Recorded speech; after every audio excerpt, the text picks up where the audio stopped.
But like I started off, family, it don't matter what your religion is. It's not about that. We gotta come together no matter what. We gotta help each other no matter what. If we don't, then our whole civilization, all of our people of color, will be destroyed. And that will be the first time in history that it ever happened. As we're about to read in the story of Exodus, it starts talking about how the oppressor had made a plan to destroy all the men initially. But we already know that they got a plan out here to destroy all the men.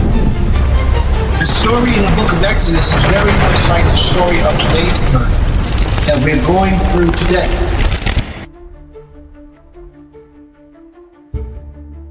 This prophet didn't say, well, you got to go get me a certain type of food. He said, I'm not eating nothing in this place because y'all are idolatry.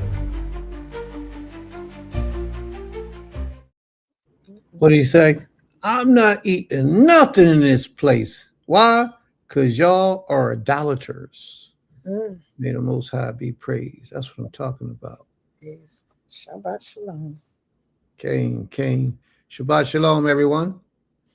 May the Most High be with you all, be with us all, and remain with us all, and help us to grow, to be enlightened and protected by his mercy and his kindness. Shabbat Shalom, Lakim. Shabbat Shalom. Okay. All right. Well, today is that day, family. The Shabbat day. Let's get going. Let's get it in. So, where we at right now, family? Where we at? So, we're going to give out our acknowledgments to the Most High. I try to give my words of encouragement every time we get started. So, here goes some words of encouragement. It's probably going to be a lot deeper than most people imagine, but it's going to be simple. But when you look beyond the basis of simplicity, it's going to get to another realm called reality. The more you meditate, the more you think, it's going to hit you deeper, and you're going to understand why I said what I said. This is what I'm saying. Whatever it is that you believe in, do it to the best of your ability. Whatever it is that you believe in, live it to its fullest. Do the very best at it that you can possibly do. Be the best at it that you can possibly be. Don't let nobody judge you on what you say is right for you and your life and how you live. Let the Most High be your judge. But whatever it is that you believe in, give it your all, do your best, and be your best. May the Most High be praised. That's all I'm going to say about that right now. All right, Amy. Ima, you got it. Do your thing. We're going to start off with the thank yous and acknowledgments. Okay. Shabbat Shalom. Lekulam. Shabbat Shalom. I pray everyone had a blessed week, had a fulfilling week, and was able to accomplish the things that you set out to, your goals, your to-do list. I hope everything was able to be accomplished. I am going to start off so many thank yous. So let's start with Malka Hegdalia. And first she says, I am thankful. I actually want to read her last one first. 1 second, I'm sorry. Yeah, so this is the one I want to read first from Malka Hegdali. She says, I am so thankful to be able to sit with my mommy for lunch every day. Sorry, something just fell. I am so thankful to sit with my mommy for lunch every day. It's so amazing to get to this point in life where I truly appreciate her more than I ever did as a youth. Whew, that is a blessing, sis, truly a blessing. And when I read it, it just made me think about how blessed it is and how honorable, that is, and to be able to do that daily and to recognize the honor in it. So, may the Most High continue to bless you to have that time with her for as long as he allows. She says, I'm thankful for GHA at Temple Kifarim. It is a sanctuary for our children, as from the wickedness as they learn. I'm thankful for the dedication and care of the staff. It truly shines. I'm thankful that no matter what happens, the Most High provides an alternative, sometimes even better than what we had before.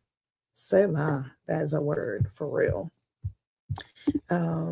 Because I'm thankful for my children, the good, the bad, and the ugly. In my opinion, that relationship teaches us a lot about why the Most High expects greatness from us. Hallelujah. I love that too. I am thankful for the ability to read and hear the Torah more than once every 7 years. It gives us an opportunity to observe it better than our forefathers did. Selah. And she said, oops, sorry. I'm thankful for the genuine people the Most High has placed in my life. I'm thankful for the ability to speak. I lost my voice during the week and it was an eye-opener. Ooh, I'm sure it was. She says, I'm thankful for the brilliance of the minds of our children. I'm sorry, I skipped. She said, there are so many things we take for granted. I'm thankful that the Most High is patient and we are not punished for this as many do it at some point. If we did, would we ever complain about anything? I don't think so. And she says, I'm thankful for the brilliance of the minds of our children in their youth. I believe our school is now an opportunity to keep that within them.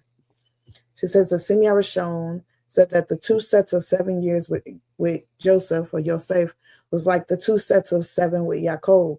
The first 7 was happy, but then the next 7 years, he was sad, he was tricked. She said, I was like, whoa, yeah, that's very thoughtful how he put that together. But he's a brilliant child, a brilliant student. I'm thankful that without a law explicitly addressing it, many women still choose to dress in a fully modest fashion and matches that modesty with their actions. Make sure I'm scrolling. Can you imagine him, Asimya, him and Mansa Musa together? Oh, man. Wouldn't that be something? That energy. That's Well, right. they met each other in school. And Yeah. I see. We have to do something about that. Yes. Yeah. Very soon. Very soon.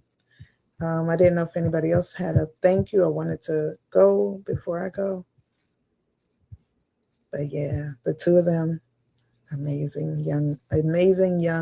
Come on, family. This is the time that we thank the Most High. If anybody want to thank the Most High for anything special, now is the time to do so.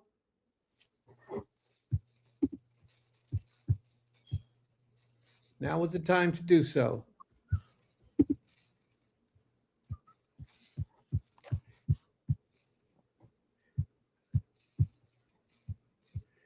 All right. Nobody's thanking the Most High. Move on, babe. I'll go. We'll come back to it later. All right, I'll go. Shabbat Shalom again. I want to give all praises, all glory, all honor unto our Creator, High Elohim, the one, the Creator, the Master of the universe, the one who knows, sees, and is all, Creator of heaven and the earth. We give thanks to Him for allowing us to be here today on another one of His glorious and set apart Shabbat days. I definitely give thanks to the Creator for allowing me to get through a week. It was, I won't say stressful, but it was very busy, traveling, getting back into the swing of things, of being out of school or out of myself physically being there to run the school for a few days. But thankful for, our educators and volunteer parents that stepped in. Coming back, and one of the things that tickled me the most was I was sitting with one of the students, and I'm thankful for this. This is my thank yous. I was sitting with the classes, and the students in the middle school was like, oh, Princess Madaya, oh my God, I'm so glad you're back. Oh my gosh, so glad you're back. And I was like, oh, okay, what happened? He said, oh, I'm gonna just let you know, school was not schooling without you. And I was like, what? I was like, oh, they said everything was fine. And he was like, I guess they did their best. They put their best foot forward. But he was just cracking up about, he was just like, yeah, school was just not the same without you here. And that made me feel so good. Not like a big head, but just appreciative that they appreciate me, being there throughout the day with them. Even though I'm not their educator, I'm like, I kind of just help facilitate school for the day over our Zoom and, step into the classes when needed or whatever. So that was really sweet of them. I was super happy to just hear their voices, and then all of them from the kindergarten classes to the high school were just like, "Oh, welcome back, princess," So that made me feel great too. Sometimes you don't see what others see or how they feel about you sometimes, and going away and giving space sometimes pulls that. So I appreciate them. I appreciate the creator for giving me the job that he has given me, to be able to feel that appreciation. So Toda Rabah to the Most High for that. Of Yeah, course, we appreciate you. the Toda Rabah. Of course, my thanks to my parents, my Horim, my mother, my father, my other mother, those parents of mine who, I come from a blended family, and a lot of people don't get it. But I do have like about 20 siblings, and though they weren't all born from my mother, but a blended family, where my father had a wife prior to my mom had a husband prior to my father. And then they came together. When my father and mother came together, all of those families came together. And so she said that was dry. All of those families came together. And in that, that's what we call our blended family. So we don't say step brother or stepmother or stepsister. We just say, that's my sister, that's my brother. We don't say half. In our family, we just have a saying, ain't no half stepping, because what half of them is mine? Or what am I stepping? It's just all those words that separate you. And so I'm so thankful, super thankful to my parents for showing us what blended family looks like in a uniformed, loving, balanced, organized way. And it's truly a blessing that they did that for us. I don't know what went on behind the scenes as a child. As an adult, I can think about things, their discussions. But for us as children, they always showed us a unified front. They always came together. They supported us together. If something was wrong, they let us know together. We weren't allowed, and we didn't even have the opportunity to pin one against the other and go and say, oh, well, what do you think? They allowed us all to see them together. And that's an important fact. An important vision for children to be able to witness. And then we saw them love each other. We saw them hug. We saw them, my father and my other father, every time they saw each other, they stood up and hugged one another. They sat together and talked, and our mothers did the same. And so I'm just truly grateful. And it wasn't polygyny. A lot of people ask that. It wasn't polygyny. Polyandry for you. Well, it wasn't polyandry either, because they were not together. My father and mother were married, and their exes were married to other people. But what happened was they knew that the importance of familyhood didn't stop because their marriages didn't work. They extended it. Even the children that came after those marriages, they're all my brothers and sisters. So I'm super, you see him trying to throw little punches out there, but no, my family was not into that, not into polyandry at all, or polygyny. However, though, I'm thankful to my parents. That's where we were. And so I just thank the Creator for giving them to me and all the different facets of who they were and what they represented, not just for me, but for my siblings and the world. I'm thankful to the Creator for my husband, who, yes, is today showing being very poking. But I'm thankful for him. I'm thankful for his leadership, his guidance.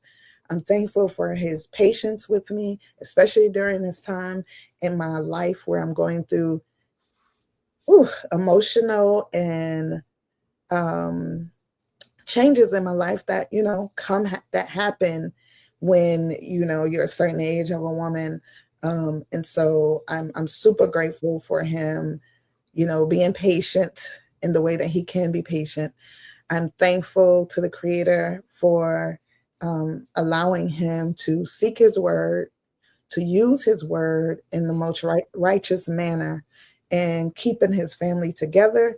And I'm thankful because my husband truly understands my blended family. And even with us, we have a blended family.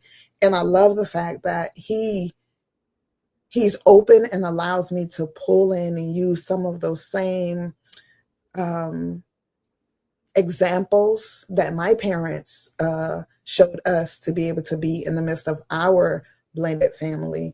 And so I'm super grateful for that. And it's humbling to be able to, be accepted in that manner. I'm thankful to the Creator for my family, my siblings, my sister wife. I'm thankful for all of the children that we all have combined together. I think it's quite a lot, 20 something children. I'm grateful for that. I'm grateful for just life itself. I'm grateful for our school. I'm grateful for our educators. We just had an educators meeting, and I was so thankful for all of our educators. Every one of them came on and had something insightful to add to the conversation, to introducing who they were, just seeing the talents, the capabilities of our people together was really just an honor to watch, and wowed me, and how the Most High put all of these different souls together with these different minds. Some of us don't even walk or believe in everything the same. But the one thing that we all unify on is the education, the love, and the dedication to our children and to this school. And I'm super thankful, super grateful for the Most High allowing those souls to be present. So I'm thankful for everybody here today, our spiritual mothers that are here, our spiritual emo, our spiritual akayo, our spiritual akim, for just being here, for showing your presence, for being present in this way, to be able to acknowledge the Creator first and foremost. So Toda Rabah, and Zehu. And That's it. yes. She'll be back. I promise you, she'll be back. She's just getting started. Too early in the morning for her, but she got a whole lot more to say. But it is what it is. May the Most High be praised. Toda Rabah. No, but she does have a strange setup with her family. Strange. Yeah, very different. Very different. She said 29, more like 60. I think it's about 60 brothers and sisters. No. About 50 cousins. No, maybe 100 cousins. 15 mothers. Yeah, a whole lot of mama this, mama that, mama. Yeah, about 15 of them. Oh man, it's a whole bunch of them. But you know what? What I like about them, they all work together as one. Unbelievable. I hadn't met a black family that I enjoyed being in the midst of as much as them. With all of our differences, because everybody got different opinions, different backgrounds, different thoughts. But when they come together, none of that matters, and everybody rock out. And the family is so strange, so different. And I don't say strange like weird. I say strange as an oddball from common, ordinary folk. The family is so strange from oddball, ordinary folk. I had been married to her for maybe a year, maybe 2 years. And her sister wrote a book and put me in her book. I was like, wow. Gave me a nice little shout out. I was like, wow, this don't happen with black families. This don't happen. And not only that, the family ain't asking nobody for nothing. They well off. 99% of them getting it. 99% of them doing their thing. You know, professors and producers and lawyers. And I mean, her mother and father, father and mother, mother and father, father and mother, all Okay. of them. They did a hell of a job. They really did. And they handed down greatness to their children, all of their children. I actually got to meet both of the fathers that she was talking about before their passing. I did not get to meet her Ima. I wish I had her, but I didn't get to eat her Ima, and I didn't get to meet a lot of her emote because she got a bunch of them.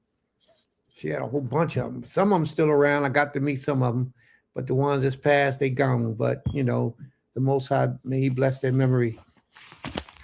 So when she started talking about her squad, believe me, she's not exaggerating.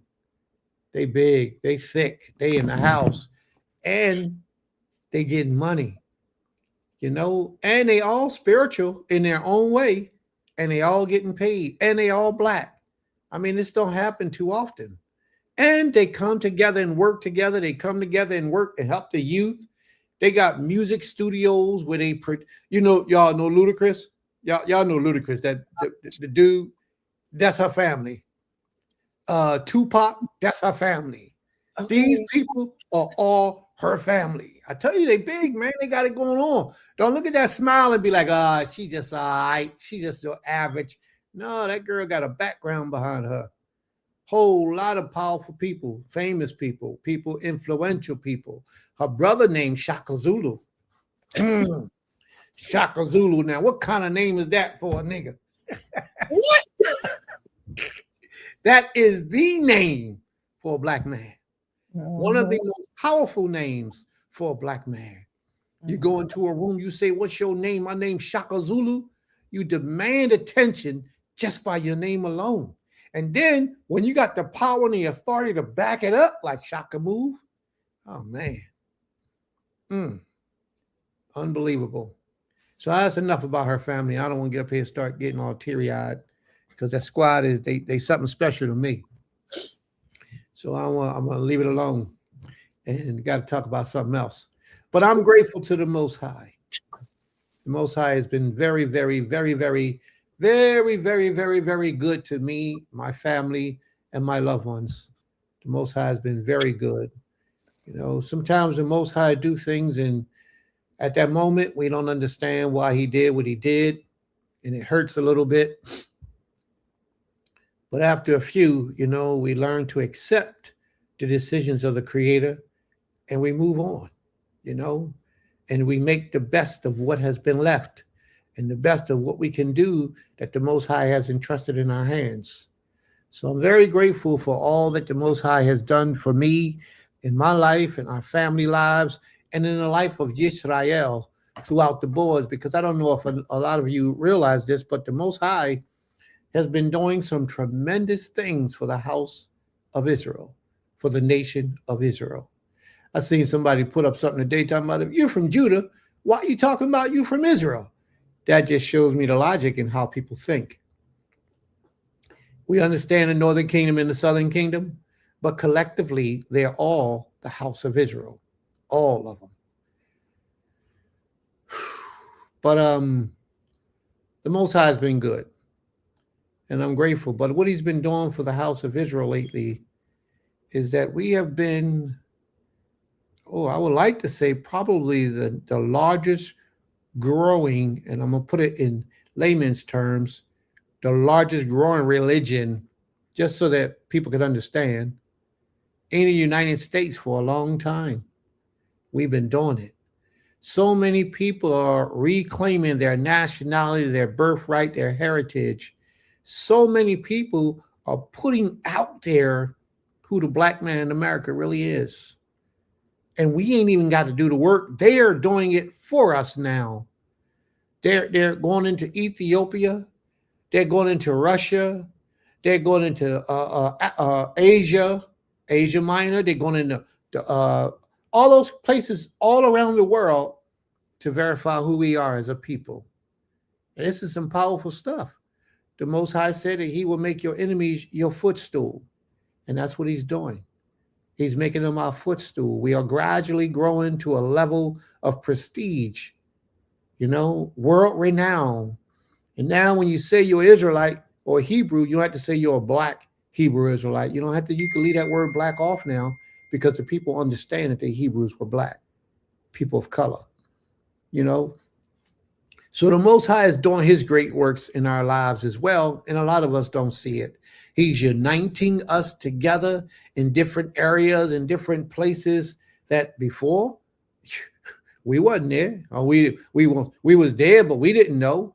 He's bringing brotherhoods together. He's building real brotherhoods off of solid foundations, which means he's bringing like-minded people together. And you ain't got to live together. We working together. And as long as we behind the scenes working together and making it happen, if we live together, that's one thing. But as long as we behind the scenes doing what we got to do for our people, for our nation, whatever job the Most High is giving you, you're doing your best to fulfill it, then you're doing your part.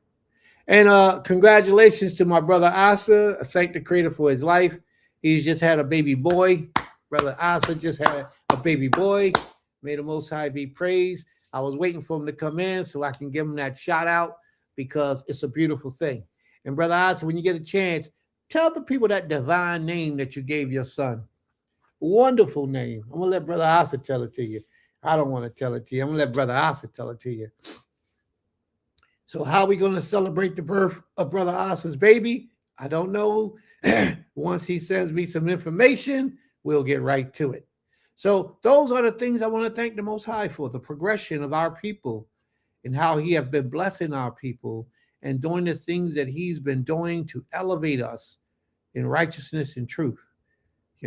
First giving us knowledge of who we are as a people and then causing the earth to recognize who we are. It was a documentary a brother just played. Matter of fact, Maury Yoel sent it to me. A documentary Maury Yoel sent me this morning talking about, and y'all all know who Maury Yoel is. I talk about him all the time. Y'all know who he is. He sent me a documentary this morning talking about this European man in the background speaking about how so many of our people have taken to Islam. He says, why? That's not your tribe. Muhammad is not your tribe. Muhammad's people were the people who enslaved your people. So why are you gravitating toward their tribe when it doesn't belong to you? You belong in Judah. He's right. So many of us have gravitated toward Islam, and let alone Christianity. Y'all know about Christianity. We took that first. May the Most High be praised. Toda Rabbah, I'm done, family. I'm going to be quiet till it's my time to speak. Josiah Yehu. Josiah Yehu. Josiah Yehu. One established and sustaineth the Creator. And a declaration that the Creator is he who actively brings forth and establishes purpose. May the Most High be praised. That's Brother Asa's baby name. May the Most High be praised. Toda Rabbah. That's my man. All right. Cain. My brother Daniel says it's not true. What's not true, Brother Daniel? What did I say that's not true? Please bring it to the light. Bring it to the light so I can correct myself if I'm wrong. All right, let's go. Ishi, did you want to speak? Cain.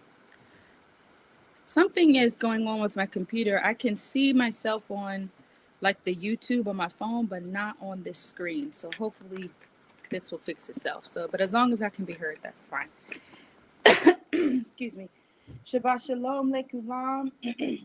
I want to give my thankfulness to the Most High for allowing us all to be here and just to bask in each other's presence on the Shabbat day. You okay? Hold on a second. You okay? Okay. I'm grateful to the Creator to be and step more in the limelight of teaching at GHA. I've always been the music director and things like that in the background, but now I am more on the forefront. It was definitely on circumstances that I didn't realize or, didn't want, but nonetheless, I'm grateful to be able to step in and finish the school year and offer my knowledge to the Yeladim for the subject of music. And I'm also going to be doing pre-K as well, which will be my first time ever doing any subject other than music. So that was, it's going to be really fun. I'm excited. Toda Rabah for all the parents that entrust us with their precious young little ones, from the youngest to the old, and allowing us to just be able to teach their children, because it is a relationship. The relationship between teacher and parent, it has to be there in order for, you know, the school and the child ultimately to have a great education. So I'm grateful that we are here and we are trekking along as a school. I wanted to say this because we were talking about Senior Rashon. I was introducing myself to the Yeladim, right? And he was just one of the ones that, of course, stood out because he had a lot to say. And I asked him at the time. I actually didn't know his like full name. It says AR on the screen, and I felt so bad because, of course, I met him before and his family and Sister Higdalia and his father, his Abba, and I was, you know, I felt bad because I'm like, oh my gosh, I know who you are, but I don't know your name, right? And he didn't take any offense. He said, oh, it's a Senior Rashon, it's okay. And then he wanted so bad to tell me like what it meant. He said, I was gonna say what it meant. And I said, wait, before you do that, you know, we got to move on with the program. Tell me what you, you know, favorite color, what you like about music so far, right? Because that's what we were talking about. So it was just really interesting to see all the students come to life and to introduce themselves to me. But he was very, very upbeat. And you know, that's probably because he's met me before, too. So that was just really nice to see and to feel his spirit in that way. So I'm thankful for his liveliness in the class. Yes, very much so. So I just wanted to point that out. And I definitely believe that getting Asimia Rashon and Mansa Musa in the room together, for sure, powerhouse, for sure. For sure. And it makes me think like he knows what his name is. He knows the power of his name, you know, the meaning. And I'm like, and I was just thinking like, I'm gonna, you know, BK and all, prayerfully so, all of my children will have those same values and know their name and the meaning and the powerhouse of their name. And, you know, so it was just really awesome to see and hear the children come to life and tell me what's been going on, who they are, what their names mean. So it was a really nice experience to get that from them. So I'm really grateful for that this week. And I'm grateful to just be here with all of you and to witness our son BK just thriving each and every day. His vocabulary is growing for sure. He does English and Hebrew, but his English is definitely you know, he'll say Ima, Abba, things like that. But it's just interesting, like children show you little by little what they can do. And it's every time he has a new skill or he says something different or does something different with his body. Like just the other day, I don't know if you've seen it, Abba, just the other day, he was sitting down and crossing his legs. I said, where do you get that from? But Abba, I realized that you actually you cross your legs sometimes when you sit down, you know, so he sees you do that all the time. But I saw him do that for the first time a few days ago. And I'm like, wow, that's a new skill. Oh my goodness. So he's always just doing things, right? So I love to see different things that he's coming up with, that's new skills, new body parts that he's discovering about himself, new thing, because he's recently climbing out. Oh Lord, y'all, he recently discovered that he can climb out of his playpen. Oh my gosh, he still needs a little bit of help, but he can climb out that playpen now, y'all. So really, the playpen is about to be done, but he, you know, it's just things like that. Like, wow, I'm really grateful to witness his growth, that his grandparents are here, Toda Rabah, to witness his growth, and his family, his extended family. So I'm just really grateful for the support and the family that we have as well. So Toda Rabah, that is all. Zehu. All righty. May the Most High be praised. Toda Rabah.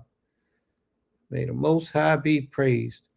All right, Ima, highlighted some of the ones that you wanted to mention.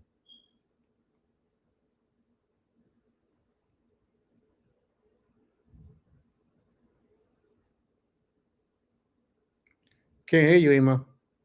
Oh, my so likely. I was saying Total Rabbi, thank you so much for doing that. All right. And Kimya, she says her thank you is Shalom Shabbat family, giving thanks to the Most High for the safety of this cycle. Right now, I'm super excited to see snow falling in Georgia for the first time, which reminds me of Maine, even though there is, sorry, I'm not putting it up there, even though there is no comparison. Toda Most High Sovereign, hallelujah. Yes, it is snowing right now here. It is on the line? Yeah. Oh. It's been snowing since like 11. That's we don't usually get snow. Everybody around us gets snow, but we don't usually get snow. We Creator keep us in a special zone right there. I don't know why. I mean, I don't know how, but he does. He keeps. I know why. I think I know why. But we usually don't get the weather like most people get it. And y'all might think I'm exaggerating, but I'm not. We usually don't get what everybody else get around us. But it is what it is. We got some snow. May the Most High be praised. The Most High be praised. And then Enki Ter says, Shabbat Shalom family. I'm thankful for another opportunity at life and grateful for the Most High's protection and provisions. May the Most High be praised. Shabbat Shalom, Aim. Shabbat Shalom, Sister Laurel.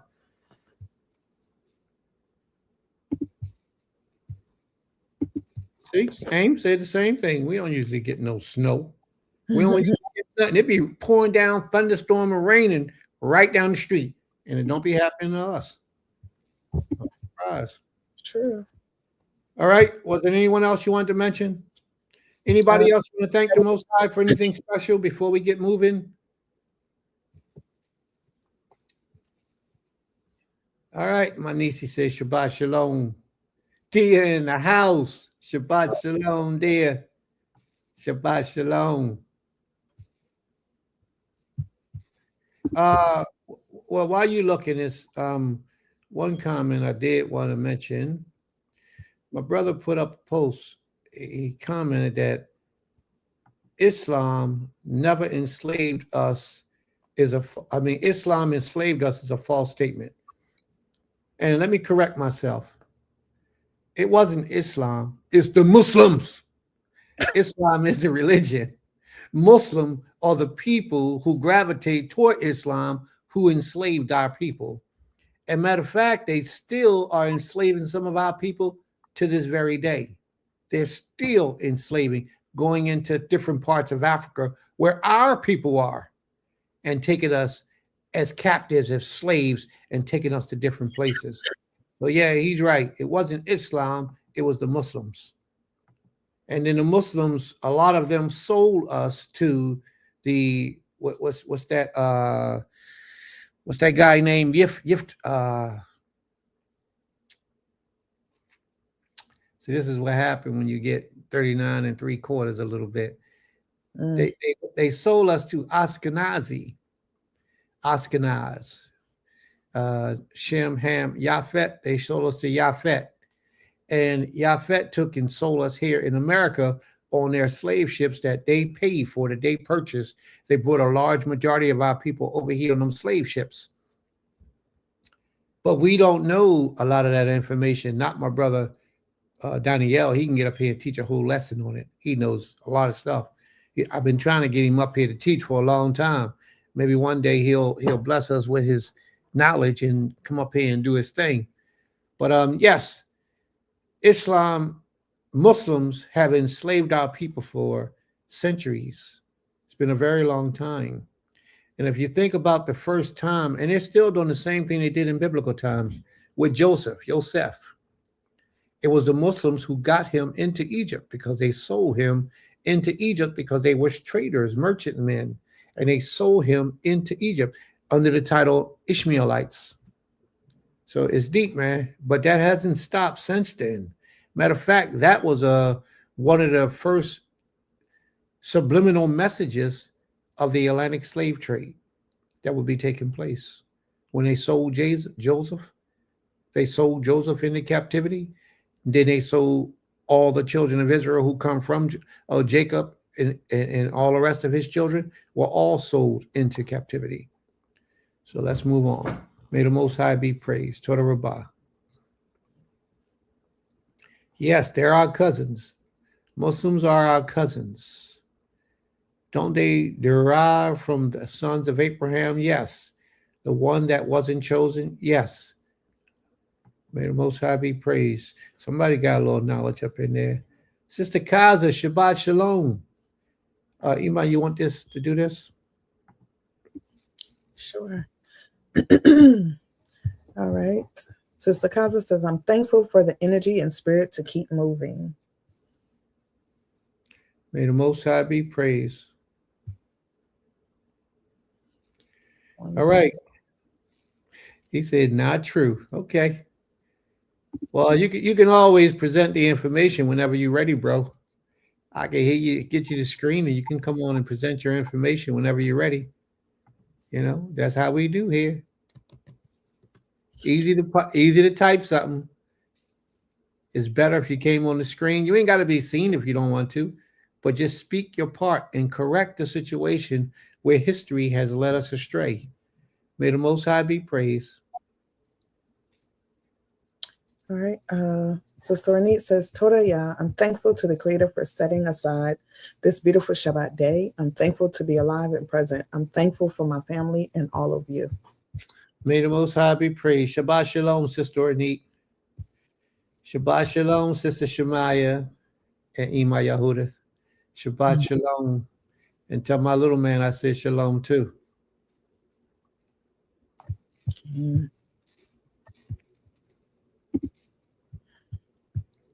All right. Well, you put it on me, but it's still your turn. You got to go and do your thing with the to the next level, the introductory, letting the people know about what's going on in our world today. Okay. Luckily, everyone. I did want to also give thanks today. Done? Yes, you know me so well. Today, I want to, ask the Most High to continue to be with my family. Today, my aunt, who is like a mother to me, who I've known all my life, she was my mother's best friend. Today is the day that she would be placed into the ground. And so I'm just thankful for her life, her example. She was a warrior, but however, though, she wasn't a hard woman. She was so soft and sweet, and you would never know of that side of her unless you knew her history. And so I'm just thankful that the Most High blessed our family with her presence for the many years he did. I'm thankful that, when my mother passed, she stepped right in. I'm thankful, that my children got to receive her in the manner that they did as another grandmother. There's so many, reasons I could be thankful for her in my life. But she's one. My mom was a warrior, but she had the hard side of it. My mom smiled, but she was very serious. But my aunt, and they're a year and a day apart. But my aunt showed that sweet side. So it was like yin and yang with them.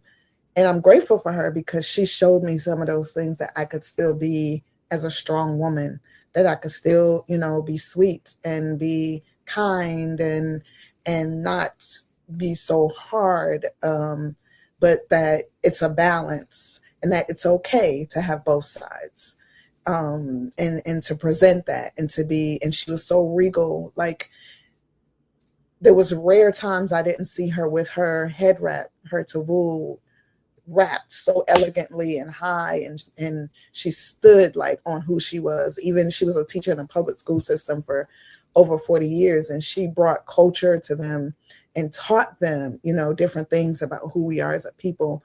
So, I'm just thankful for who she is to my life, to my family's life.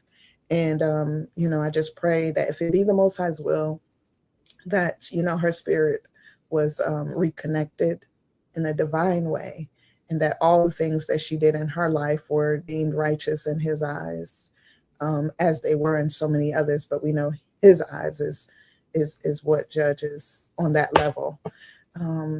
And yeah, so I'm thankful for that. I'm thankful for her. And just in a way of just acknowledging, that so many people play a role in our lives, and sometimes we don't understand that role until they're no longer here.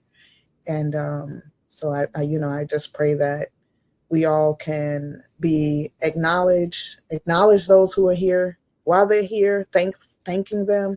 And I'm grateful that the Most High allowed me the time to tell her thank you, to show her, to give her flowers, to give her praises from our mouths so she can hear it and be filled with love. And so I'm thankful that the Creator gave us that opportunity. Zehu on that. And Brother Benjamin says, Shabbat Shalom to the whole house of Yisrael and to all servants of Yahuwah Most High.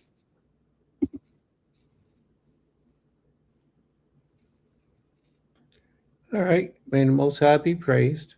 You ready to go into your informational piece? Oh, came. It's likely.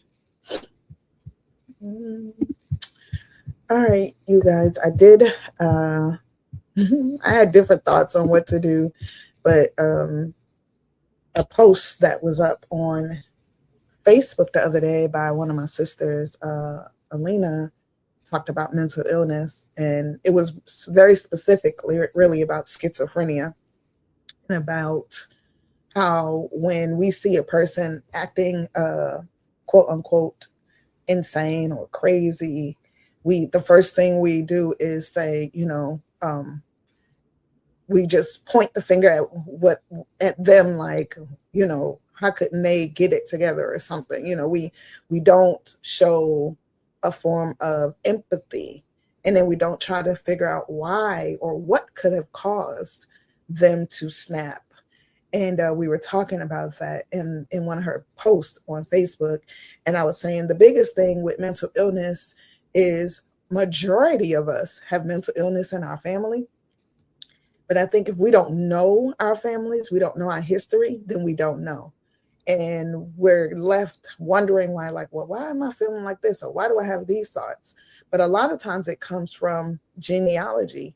And if we don't know our genealogy, then we won't know certain things about us that we need to actually know, research, heal within ourselves, and be able to acknowledge it so that we can avoid other things like stress, alcohol, drugs, depression, anxiety, all these things that can actually trigger mental illness. A lot of people feel like, oh, it's just something in you. It'll, it's either going to come out or not. And I actually am one who, I have mental illness in my family, schizophrenia. And I have it close. I have a cousin who has it. I had an aunt who had it. And I've known about them all my life. We used to visit my auntie in the facility she was in until she passed. She was a great aunt, actually.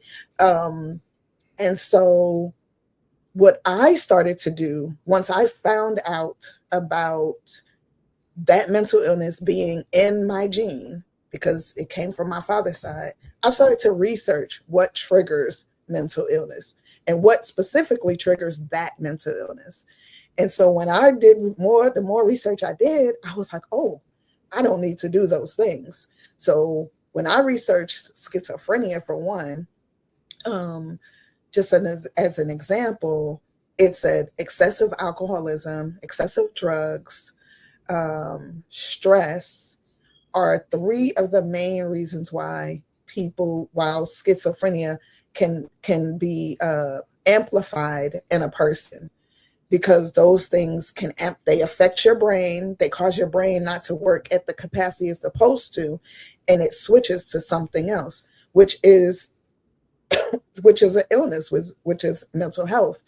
And so when I looked at those reasons, and I said, okay, well, that's actually in my life what caused me not to be an excessive drinker. I don't drink anymore, but when I did, I didn't drink excessively because I always was thinking about, like, oh, am I going to trigger something? I did not. I used to, as a young woman, in my young years, I smoked marijuana. I saw all these things And I was like, oh, I don't want to trigger anything in me. I want to remain who I am as long as the creator allows me, because we don't, sometimes we don't know. Something may just trigger that you have no idea. But I want to be in control of it to the degree that I can. And that's one of the things I think a lot of people don't understand, that you can be in control of the mental illness to a certain degree of how you are socially, who you are around, what you allow to affect you, all these things that we place on other people, like, oh, they made me go crazy. They didn't make you go crazy. You may have been around people who you shouldn't have been around, and they triggered something in you, in your mental stability. So for me, I've educated my family on this, because I look at my siblings, and I have, like I said, a lot of siblings, but Whole lot. the ones that abuse alcohol and abuse drugs, like, they are the ones with the mental issues. They're the ones who have now been said, oh, I went to a psychiatrist or a psychologist, and I was told that, yes, I have schizophrenia. And I'm just like, but I told you these are the things that trigger it, and you still did it. And you did it not just casually, you do it excessively.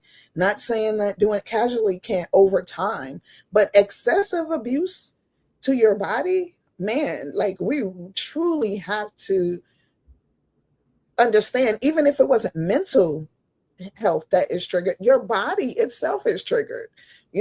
Like, it affects, if you drink too much alcohol, your kidneys are affected, your liver, too much drugs, your whole body system, your heart, your limbs, all these things, your eyes.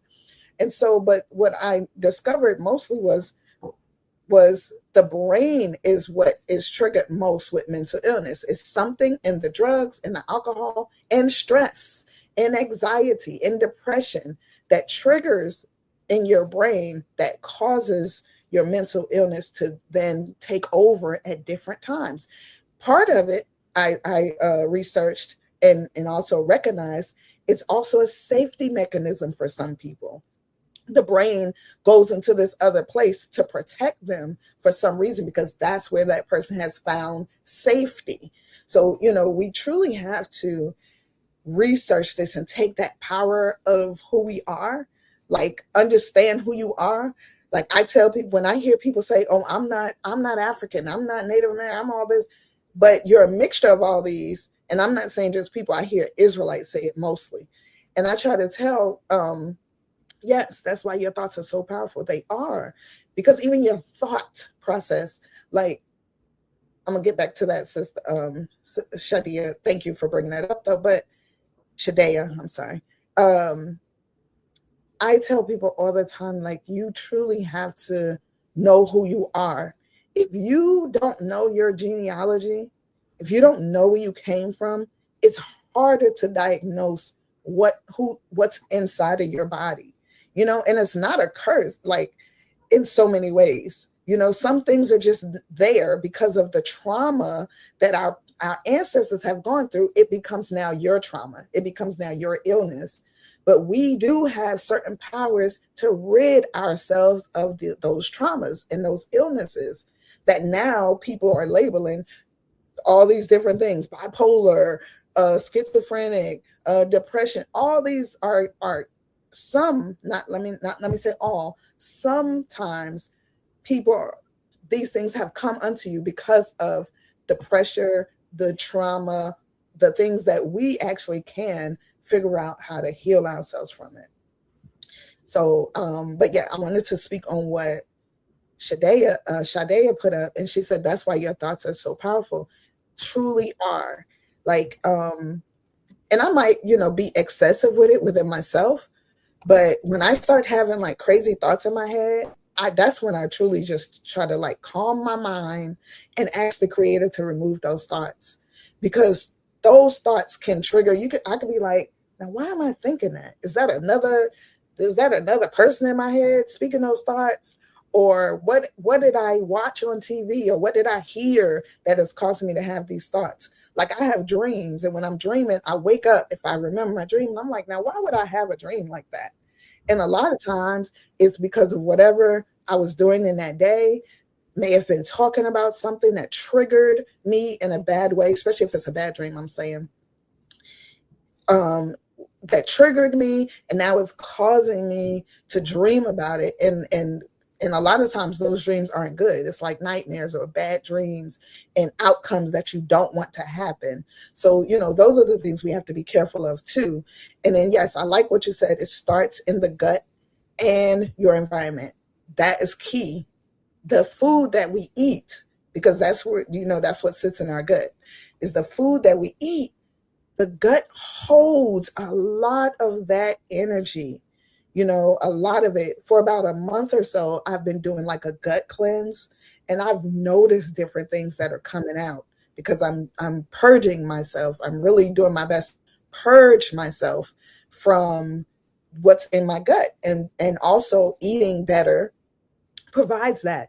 And even though, I'm primarily vegan, that doesn't mean that your gut is healthy. Something Maish said last week was how being vegan doesn't mean there is so much trash vegan food that people eat all the time.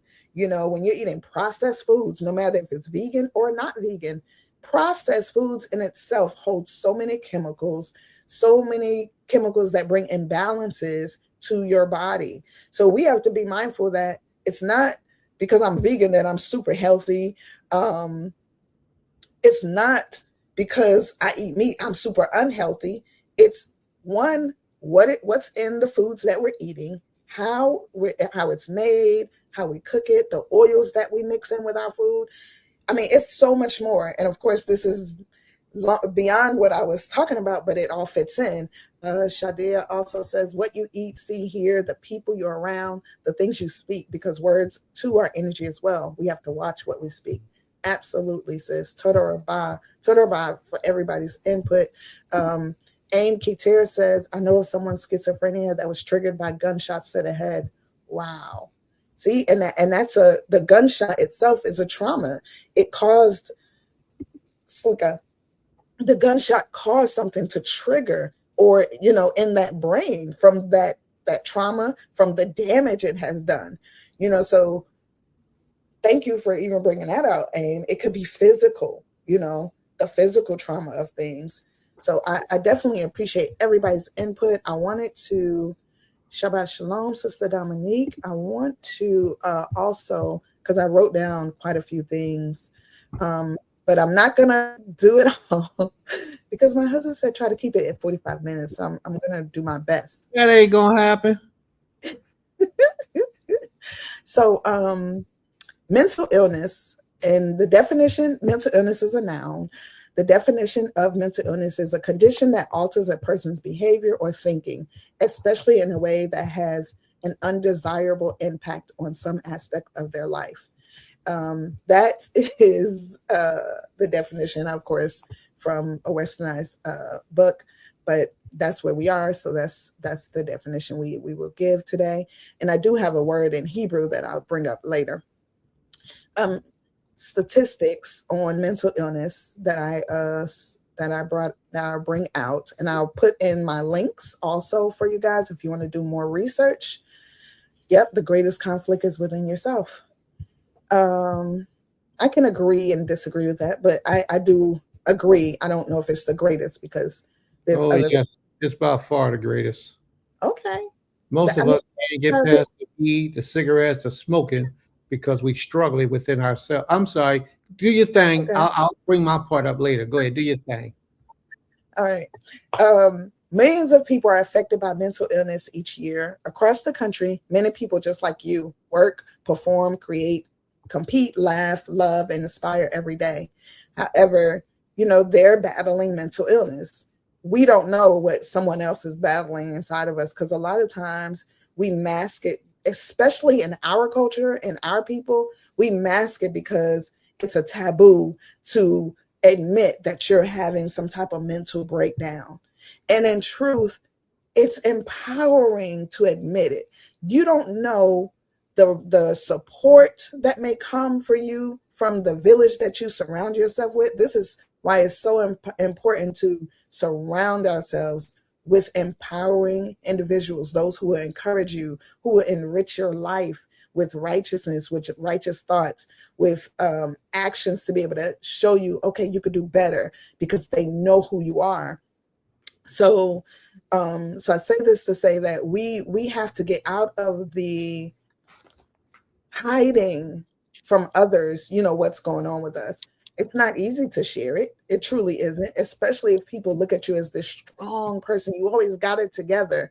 It's like you have this guilt in you that you don't want to disappoint. You don't want to let people down from the expectation they have of you. But in doing so, and that person having that expectation can be harmful as well, because it puts pressure on another person. So, that's why I say it's a dual battle, because sometimes we put it on the person, but we don't even realize that this could be causing pressure. It could be adding to something that we don't even see is going on inside of them. So some of the statistics that I want to quote is 23.4% of U.S. adults experienced mental illness in 2024. That's about 61.5 million people. This represents more than 1 in 5 adults. Then it goes on to say 5.6% of U.S. adults experience serious mental illness in 2024. That's about 0.6 million people. And this represents 1 in 20 adults. Then it talks about the youth. It says 16.5% of U.S. youth age 6 to 17 experienced a mental health disorder in 2016. That was about 7.7 million people, children, y'all, 6 to 17. This represents more than 1 in 7 youth. Annual prevalence of mental illness among U.S. adults by condition: schizophrenia, it says less than 1%. Schizophrenia spectrum disorder, 1.2%. Borderline personality disorder, 1.4%. Obsessive compulsive disorder, 1.2%. Bipolar 1 disorder, 1.5%. Bipolar disorder, 2.8%. Post-traumatic stress disorder, 4.1%. And that's a heavy one, y'all. Co-occurring substance use disorder and mental illness, 8.1%. And then the last is major depressive disorder, 15.5%. Oh, I'm sorry, that wasn't the last. And then anxiety disorders, 19.1%. Those are some really big percentages of what, can be aligned with mental illness, what they call as a condition of mental illness. And like I said, I will definitely post my links in the chat if anyone wants to do more research on it. So and this led me to really want to,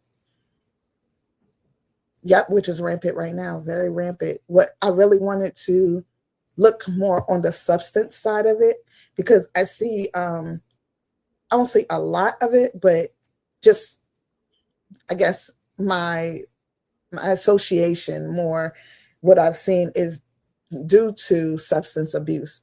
And a lot of times, many of us abuse drugs and alcohol because of trauma, because we haven't been healed from whatever may have happened in our childhood, or like I said, may have happened in your ancestors' lives that have carried the DNA. That trauma, is there. And so because, like I said, we don't study, we don't research who we are, we don't try to find out our history and what may have happened during different travelings of our ancestors who were brought over here in slaves, because all of our ancestors were not, but those who were. And even if you weren't, but then you became a slave, so many things happened to our ancestors that we don't know. We truly have not identified, those traumas, but they are prevalent in us, whether we believe it or not. If we think about how we react to a certain thing, most times it's because something in it triggered you to react in that manner, so that's something that we really have to identify. So one substance that I wanted to speak on, or I'll just begin here. It says substance use disorders can also make mental health worse by affecting the lives of those close to the patient. A lot of substances are acquired illegally, and a person is spending great sums of money to acquire it. It can, that's a quote from Dr. Ibrahim from the research I did. It can mean you're not taking care of your family or or yourself. That stood out to me because that is so true. I have seen it where people have abused drugs so much that they now use the money that they have that may be for rent, for the light bill, for the water bill, for food, for clothes for yourself or your children, for electricity, all these things, and they'll use it on the drugs or the alcohol because they've become so dependent on it that now it's affecting those around them. And so with that, it made me think about children who are depressed, or children who are going through traumatic situations, and it happens at home.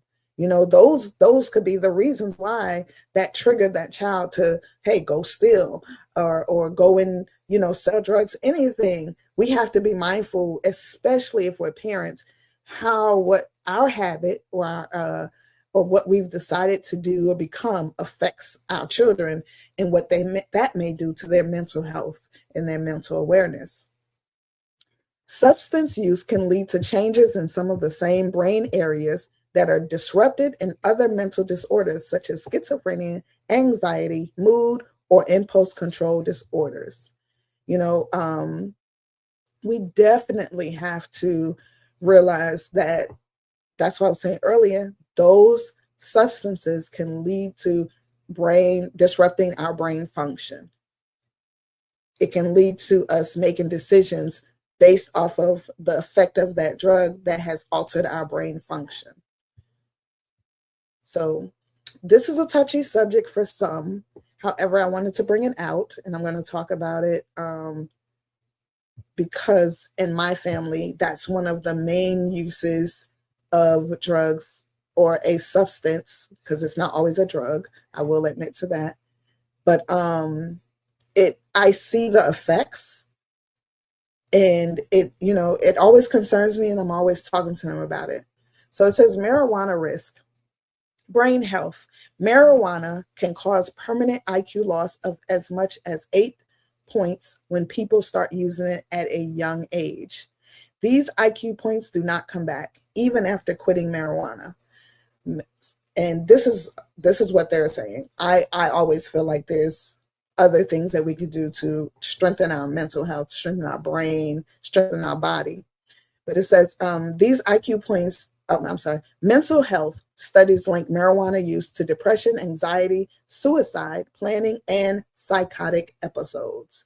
Now, I will say I have seen where a few people I know have either eaten like a herb dessert, like, an infused dessert, or smoked marijuana, and they were out of it. Like, when I say out of it, they were not themselves. They were seeing things far beyond what, they've ever seen. They were talking about stuff that was just off the wall. They were having an out-of-body experience, and it was because of the marijuana. And I'm not saying it could have been the strain of marijuana. It could just be that their body cannot handle it. That's another part that we don't grasp within ourselves, that everything that somebody else may do, your body, your mental, your physical makeup may not be able to handle that. I know for me, as a child who was raised on herbs, like when I'm saying herbs, like herbal medicines like golden seal and garlic, and like everything was natural in my house. My mother did not allow us to take pain pills. If we got sick, we weren't running and going to the doctor. She was finding a remedy, an herbal holistic remedy to help to, bring it out of our system, and not just bring it out for the moment, but to rid our system of it so it doesn't keep attacking us. And so for me, I know as a person who was not exposed, because even though we like, oh, ibuprofen, Tylenol, those things are innocent, those are still substances that cause alternate effects to your body.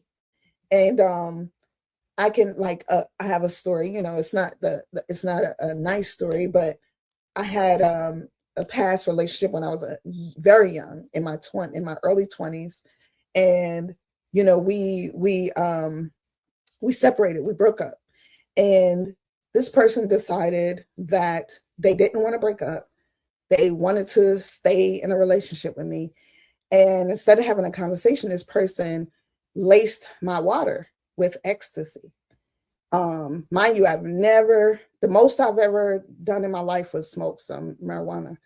So my body, most times what I've heard about ecstasy, most people do it because they want to go into this wild place sexually, of intercourse, right? And so my body actually did the exact opposite. Like, it became paralyzed. I couldn't see, I couldn't feel things.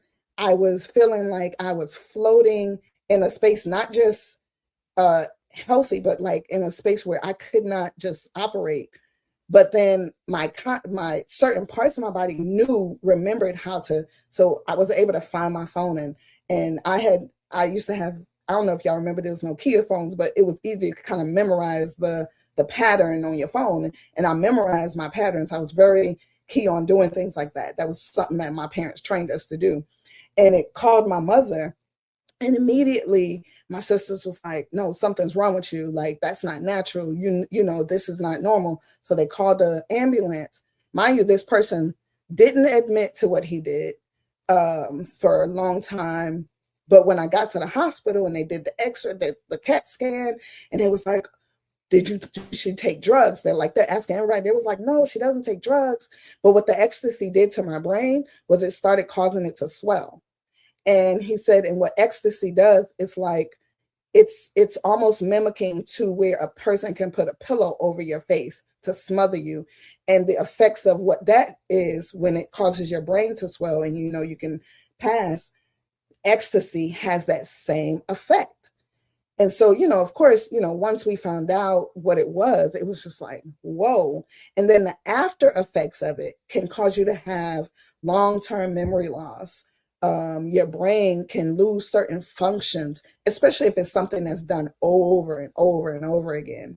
So, you know, I say this to say, like, we innocently think, oh yeah, we're going to take this Tylenol. And not saying I haven't taken some of those things now in my life, but the biggest part of putting those things in your body, it triggers different things in different people. And so that taught me, you know, even though I wasn't aware that that's what happened to me, but once I found out, I started researching it more. And then I started educating other women around me about it. And even if people were doing it as casual, I still would be like, you should not do it. This can happen to you. Whether it happens or not, you don't know the long-term effects that it's doing. So I've always been like, for years, I just been real rigid about drugs in the system, what it can do to you. The mental capacity that happens when those drugs take over, you know, we're completely in a whole nother space. So so I brought that out because of when we were talking about how it can affect you, especially if you are a person who, you know, doesn't partake in a lot of things. Your body can have an adverse reaction that can lead to death and almost immediately. I hear about people who have overdose because, and it'd be the one time, they smoked fentanyl and died immediately, or they smoked fentanyl and became a vegetable because it was so overpowering in the brain, on the brain and in the body. So these effects are serious, you know, they're reality for so many people. So moving on, and thank you. I see a lot of people, Molly, Percocet, you know, and they got songs out there encouraging children to pop a Molly or a Percocet and drink that scissor, all those things that these children don't even know the effects that it will have on them for years to come. So the next thing is, it's still with the cannabis. It says cannabis use can cause disorientation and sometimes unpleasant thoughts or feelings of anxiety and paranoia. People who use cannabis are more likely to develop psychosis, not knowing what is real, hallucinations, and paranoia, and long-lasting mental disorders, including schizophrenia, a type of mental illness where people might hear or see things that are not really there. 2, the association between cannabis and schizophrenia is stronger in people who start using cannabis at an earlier age and use cannabis more frequently. Cannabis use is also associated with depression, social anxiety, and thoughts of suicide, suicide attempts, and, well, it said suicide again. I don't know why it repeated itself. But yeah, so I wanted to, share that with you all about what certain drugs, and of course there's so much more, cocaine, all the different drugs that are out there, especially street drugs. And I won't even say especially street drugs, westernized medicine, drugs that we get a prescription for, our doctors give us, can have very bad adverse effects as well. I remember, and your body will tell you automatically. I was given an antibiotic one time, and it immediately had me hallucinating. And what they say in the medical field is that you're allergic to it. I literally was like, oh no, I stopped taking it and started drinking so much water to purge it out of my system. And once it was out of my system, I was feeling like myself again. And that's an example of a drug, a medication that was written from a doctor to supposed to be good for you. So we have to be very mindful even in that stance. So it's not just street drugs that can affect us and cause us to have these issues in our brain, go out of whack for a moment or even a long period of time. It's westernized medication drugs and even herbs. My husband's big on herbs. We were discussing clove and even here we go. We were discussing clove. We were discussing oil of oregano, and the side effects of taking too much of those starts causing you to have powerful headaches. It can cause you to have sores that break out on your body. All these different things. So that's why I didn't want to be like, oh, it's the drugs in the streets. It's anything that is done excessively can alter our body reaction to it. I haven't researched if it does affect the brain, but if it's causing you to have a headache, in my opinion, which I will look because we don't just go off of opinion, but that when you're having a headache, that's an effect of something going on in your brain. Something hormonal is affecting you. So, I wanted to bring that out. And then I also, started to think like, did any of our foremothers or forefathers ever experience depression? So I Googled that in the Old Testament. Of course, they talked about King David did and all these other people. But there was a story, the story about Hannah or Hannah, right, in 1 Samuel's, that when it's talked about how she was feeling like she didn't want to eat. She was crying, she was weeping a lot. She was basically separating herself and being in a sullen place, right? I said, oh, wow, that is depression, that is anxiety. Those are similar things that we go through today. And I was thinking, so I read it, of course, reread her story because I've heard it so many times, but I read it today in a whole different thought process of like, wow, they didn't have the same knowledge that we have, like when it comes to medications and, oh, let me just go run over here and pop this pill, depression, it'll calm my depression down. They didn't have all that. So what stood out more to me was how she dealt with her emotions and what was going on with her. And so I'm just going to read like a little bit and then I'll go into the comments and then that'll be the end of my presentation. So total bye everybody for being here. But I want to bring out the story of Hannah in 1 Samuel 1. When I researched mental illness in the Old Testament, her story was prevalent and relatable, I'm sure, to many women. She was depressed, riddled with anxiety, guilt, and laughed at because she wasn't able to give her husband what another wife could or did, a child. She was bearing at this point. She didn't have any children. And so what caused it to exasperate was the taunting of her adversary. In the Tanakh, it says her adversary. And when I looked up the word adversary for this particular passage or script, the Hebrew word is zarah, which means rival wife or vexer. And we've heard that word before, vexer, or, someone who vexes you. And to vex someone is it's almost in a relatable to hating someone, because when you vex someone, the physical and the spiritual, that their soul is vexed, like that's an anguish that you can't just relinquish by saying sorry or buying a gift or whatever. And perfectly making them angry, like, oh. So I read that and I was like, wow. So then it says it caused her, well, this is my understanding, it caused her to weep and not eat. And it caused her to be down and sullen. And it says that she didn't eat, she wept, she separated herself. And then what gravitated to me more was the ending of, her whole experience. And it talked about how her husband even came to her and said, what vexes you?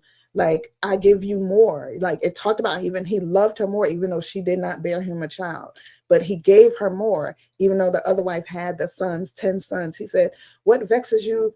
And, that I give you more than 10 sons, But what I noticed in her, she didn't even give her husband an excuse or a reason. She quietly, from what it shows in what I would see, is that she, got up and went to the place of worship, went unto the Most High's presence and wept to him, like hard crying, and cried out her troubles to him, and not just cried out her troubles, she talked it out thoroughly. And then she asked the Most High for something that would help her to be out of this mental state of anguish.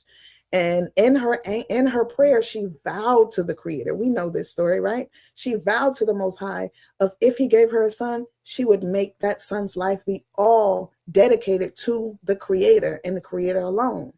And so even when the priest, who the Most High sent to give her the message or to kind of like answer her and give her that blessing, at first he was like, you're drunk, because it reminded him of a drunkard, whatever she was doing. He couldn't hear what she was saying when she was crying. It tells us that in the script.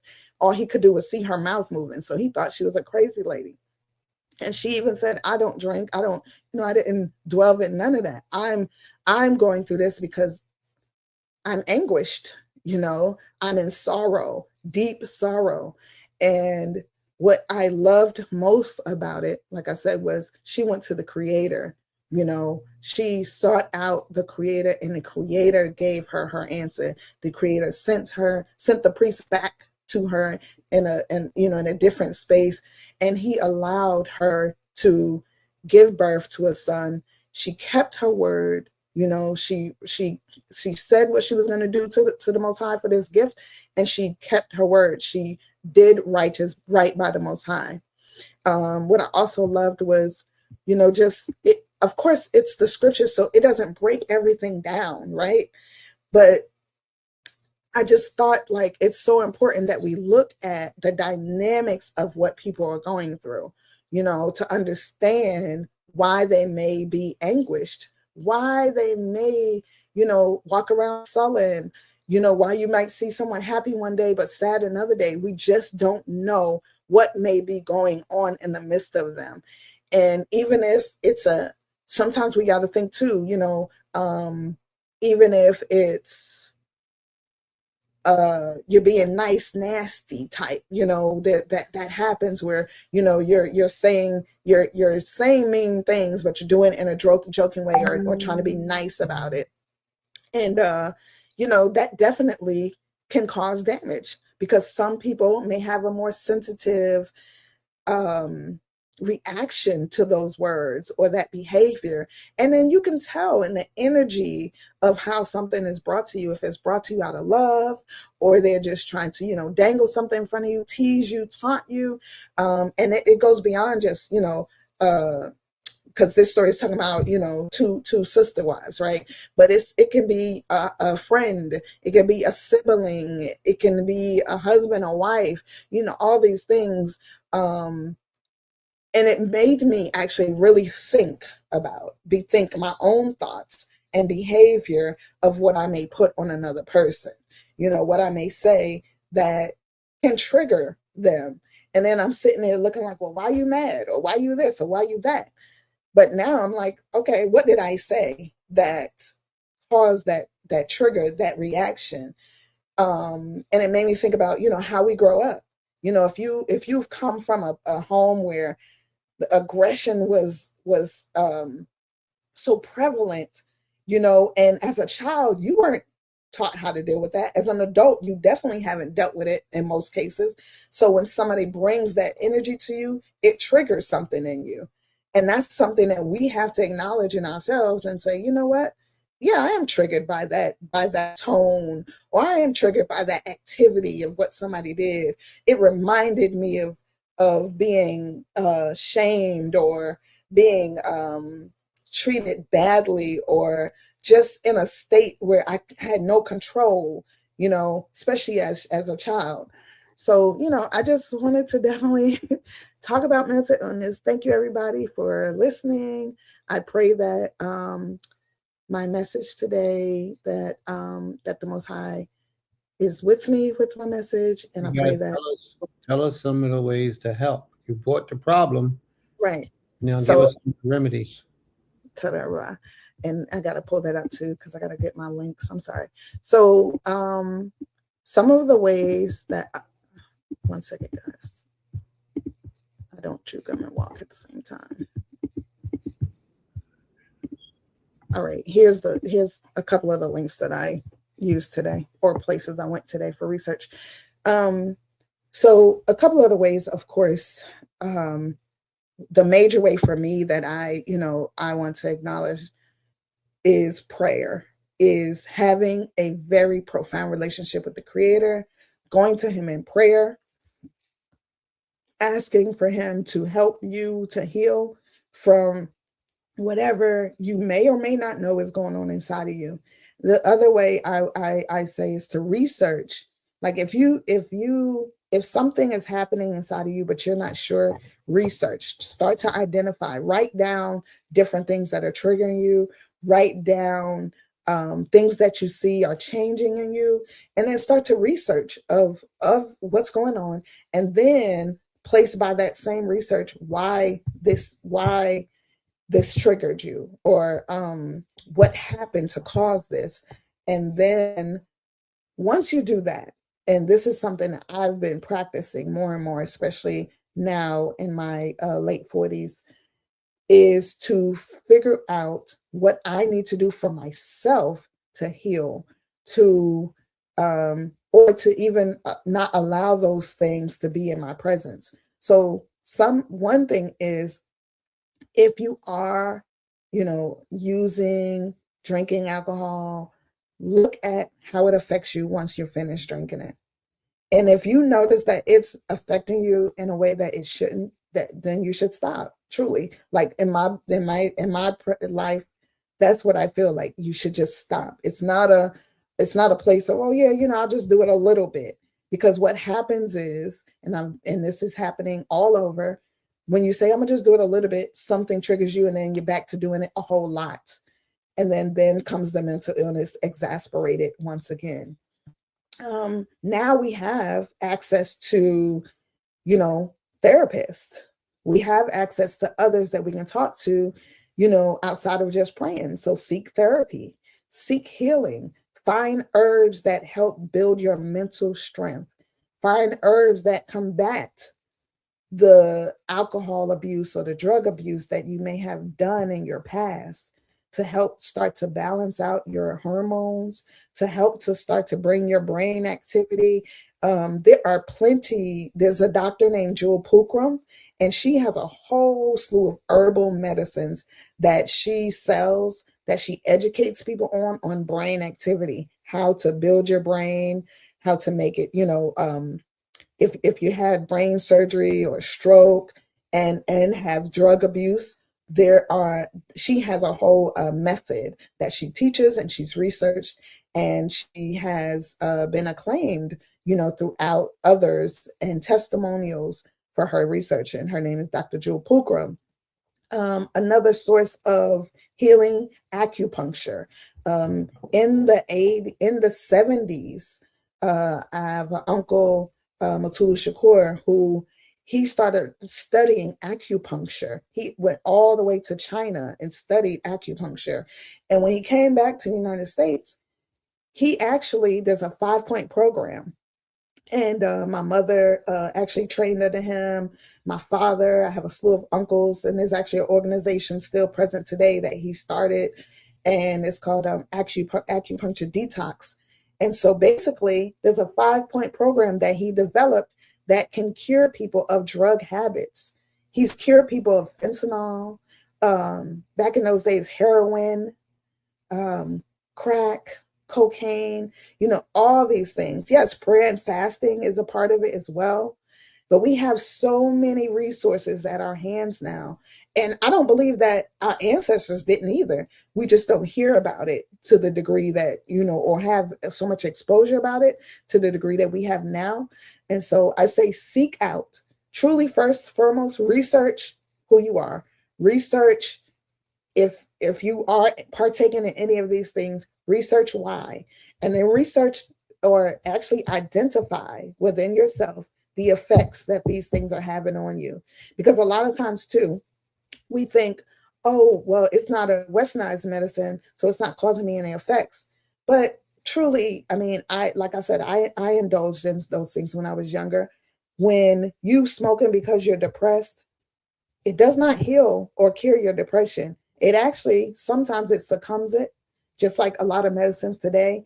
It doesn't heal you. It just pushes it down further into your body. And that aligns with what Shadia said earlier about the gut, because that's where it's going into, and it's just sitting in there. And it's sitting in there and it's causing different things to affect you, different poisons to just swell up inside of your body. So I definitely, say look at the different aspects, whether you choose to do it herbally, westernized medicine, prayer, fasting. You do what you need best for you. Identify your strengths, your weaknesses, what's going on in your family. Ask the questions. Do we have mental illness? Do we have mental health problems? Are there people in your family who are bipolar? Why were they bipolar? Because there's answers to it. It's not just, oh yeah, we have bipolar and that's it. Go deeper, dig deeper, start to try to heal so that generations from now, we're not dealing with the same questions and the same issues because no one decided, hey, you know what? I'm going to try to start to heal our family from this disease. I know for me, that's what I said for me. I don't want to say, oh yeah, because schizophrenia is in my family, I'm just going to carry it. No, I'm not. I'm going to do my best to do the things I know to weed it out as best as, and prayerfully if it's just coming through me. But I know a few of my other siblings and cousins are doing the same thing.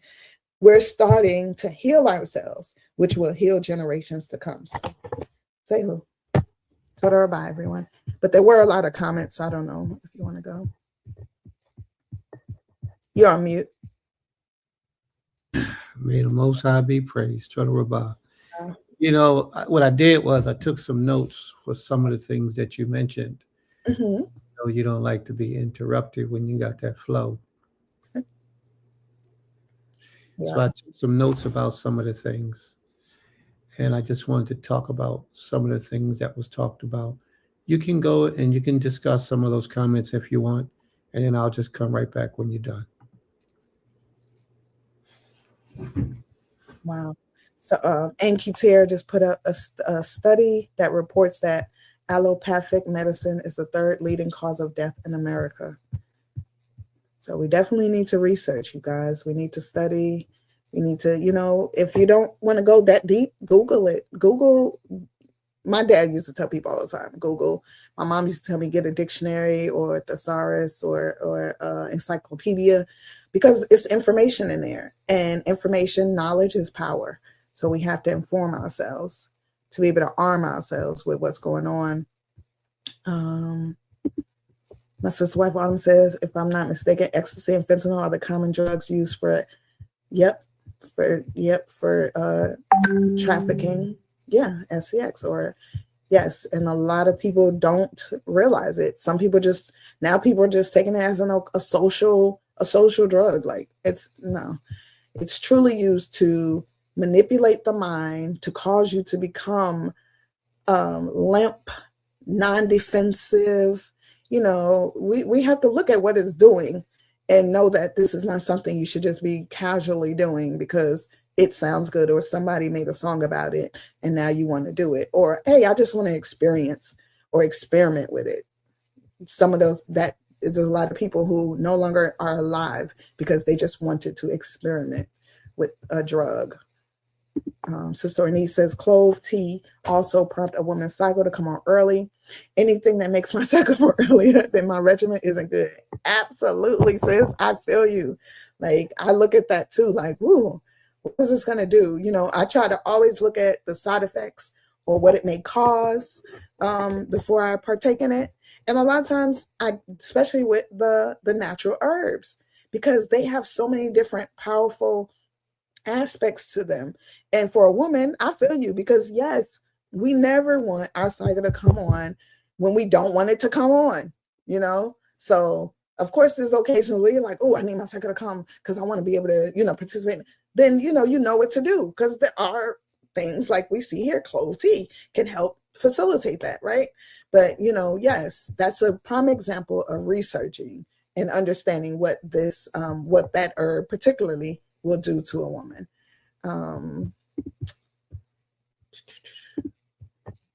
Surgeries and pain medication. I hear about so many people getting addicted. Absolutely. I read up on that earlier about Percocet, which I didn't bring it out, but Percocet is a drug that is given to many people. Percocet, what's the other one? I can't think right now, but that's one of the drugs that is given to many people. And when they have surgery, if you have a C-section, and some people get addicted because it has numbed the pain so much that any inkling of a spasm or whatever, you run in to go get that Percocet. And now your mind has become dependent on it and your body. And without it, you don't even realize your body's trying to heal from it. You think that you're in more pain, you're not healed, and you're not healed because you've been succumbing, you've been pushing down that what's going on in your body. But now your body is so addicted to it, it can't operate the way it's supposed to. That's like it's a little off the subject, but it's like colonoscopies. Once I researched colonoscopies, it's okay to do it every now and then, but people who do it repetitively, when they get to a certain age in their life, they can no longer, their feet, they can't hold their bowel. It just does what it wants to do because it's been forced to do something that it wasn't ready to do. So, A second. Yes, go ahead. That a colonoscopy is okay to do every once in a while? Yeah. A colonoscopy should never be done. What did you say? When they go up in your rectum? Yeah, I know what I don't know. They puncture holes in your tissue. You should never get a colonoscopy. Change your diet. Colonoscopy. Fasting. Yes. Am I talking about the right thing, right? Colonoscopy? Huh? A colonoscopy. What is that? What is a colonoscopy? So a lot of times it's done like if you have you ever seen that red bag a lot of old school mamas had in the bathroom with the little holes? Yes. So it's basically you put herbs or warm water in it, and then you put it up your anal, and basically you push the fluids in there to help force whatever's in there. A lot of people do it if they're backed up, I hate to disagree with you, Ima. I do. Okay. I hate to disagree with you, but that rectum wasn't made to go in. The rectum was made to go out. And if you pushing something up, fluids up, it's going to the whole out of you. No, colonoscopies are not good. We talking about the same thing. Our people should never get a colonoscopy. and Every man that I know that have gotten that, right? Every man that I know that have gotten it, other things have developed from the foreign article particles going pushing back up into their system. It's and, not and a you're right, Abba, on that. It's what I meant to say. A colonoscopy actually is when they put a tube up. In the medical terms, it's when they put a tube with a light up to kind of see what's going on in your colon. What I really wanted to say was a colon cleanse, where they but it's in the same lines, but the colonoscopy is really a medical procedure. So I said that wrong, everybody. So apologize for that. It just popped in my head that a colonoscopy, because it's the scope that's going up and looking with a light. So it is actually a medical procedure. But what we were just speaking of was really a colon cleanse, or what's the other word? I can't, but anyway, I think everybody's understand what we're saying. Enema, it's all different words for it. A douche. No, I do not believe in douching. That is a form of douching, I guess, for the anal, but a lot of women douche with their vaginal, and that's not safe either. It throws off so many things. But yes, it's the same concept. So Toda Rabah for bringing that out. Is it sodomy? No. that ain't a question. That's a statement. He should have put them big marks at the end of that. It is sodomy. Thank you, Chief colonic. Toda Rabah, everybody who put that in the comments, because I could not think of it. In my medical brain, I'm thinking about colonoscopy, but a colonic. Many people do colonics, and the brother said it is sodomy. Okay, that's deep, but yeah, I can see how that's relatable. Very Keep relatable. some things out of your.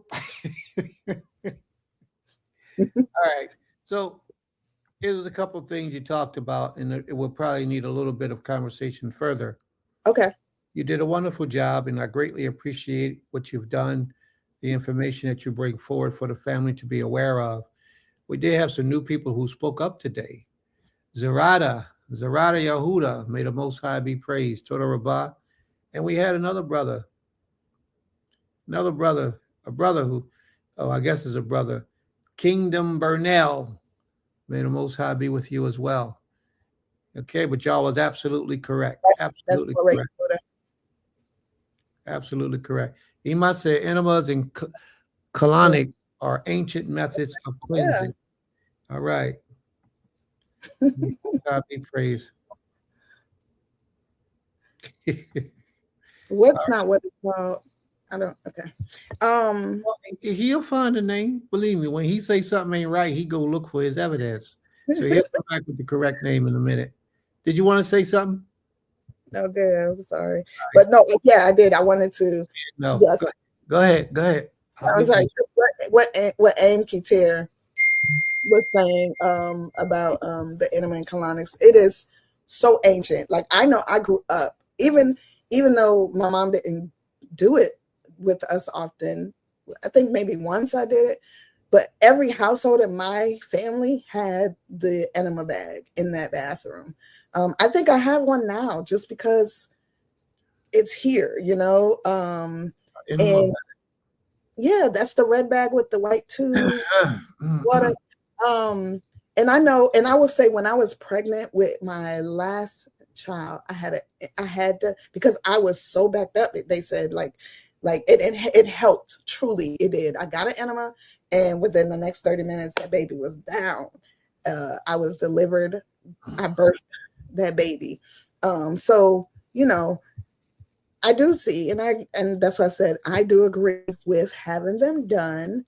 I know some people do not, and it's okay. We all have a right to have our different opinions and choices of what we partake in. Yeah. Mr. Otter, what you got in my bag for, Mr. Otter? What you got a bag for, Mr. Otter? I was about to say, I know his Abba used to do them. He believed in them. Yeah. He cured himself from cancer. Yeah, I remember if he was saying, I can't remember all of what he would say, but it was a lot. He was a doctor, a healer. Colonoscopy can detect polyps, growth, which they zap right away. It's only for those of SAD diets, SAD diets, who don't do fasting and are unconscious, best cooling rinse is drink water and salt water, warm water. A quart Yeah, of salt that'd be water. great. Okay. Ancient does not equal good all the time. A lot of these things seem necessary because we have separated ourselves from the Most High. Absolutely. He says, wait a minute. Let me see. My father was very adamant. Yes, he was. Okay. Yes, he did cure himself from cancer. He was very holistic. So you still ain't told us why you got one of them bags. Because it's like how you know you go in a medicine cabinet and you just see. I know, I'm just messing with her. That's my brother right there. Oh. I'm just messing with him. But some of the things that I wanted to discuss from the lesson today, or the portion that you brought out about schizophrenia. Mm-hmm. And family, I need you to listen to me, hear me real carefully and real closely, brothers especially, sisters as well. This is one of the reasons why you got to be real careful who you marry. Because these people will have a history of these illnesses in their bloodline. And you're procreating with them. You're continuing on these illnesses, not being aware that these illnesses even exist. So you have to be careful. You have to do the research. You have to check out who you're about to marry. You got to know who you're marrying, because a lot of sicknesses and illnesses, especially schizophrenia, is handed down from generation to generation to generation. And a lot of people say, well, what do you mean? I taught last week in class that mentally challenged people, a lot of them are mentally challenged because their mind doesn't have a physical substance in their mind is absent. Therefore, they can't consciously comprehend what it is that they should or should not be doing at that particular time, because their mind cannot conceive it. And we have to understand that everybody's not right up here. Everybody doesn't have what we need to fully function credibly in this world that we operate in today. So we have to be careful. So you have to be careful of the type of people or the people that you procreate with, that you marry with. And then sometimes you have a child and you be like, why this child so bad? And you don't know, but that child's grandmother or grandfather was a horrible individual. You send your child to daycare, he get kicked out the same day because he's beating all the children up. You don't see that behavior in your house, in your home. He's the first child. He's your only child. You don't see that behavior. But what happened was his grandfather or his grandmother was a horrible individual. Aggression, anger. The mother grew up in a household where there was a lot of frustration, or the father always expressed himself with anger whenever he had an issue. And then you meet this person and you cohabit with this person, you marry this individual, you produce children, and then a lot of times those children come out and they all screwed up in the mind. A lot of mental issues, a lot of social issues, a lot of things are wrong with the people because of their DNA. So you got to ask those questions sometimes. And yes, and even when it happens, you don't naturally give those children the proper foods. Now, if your child is still drinking, what's those things called in the little hugs? Hugs. If your children are still drinking hugs and Kool-Aid and all that stuff like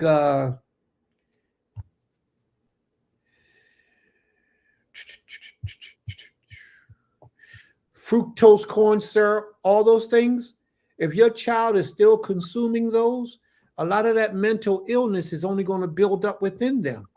And it's going to show through the demonstrations of life that they live out. A lot of these things that we consume, that we put in our bodies, are killing us. And those who are not killing us, they're damaging us by allowing mental illnesses to show through our behavior.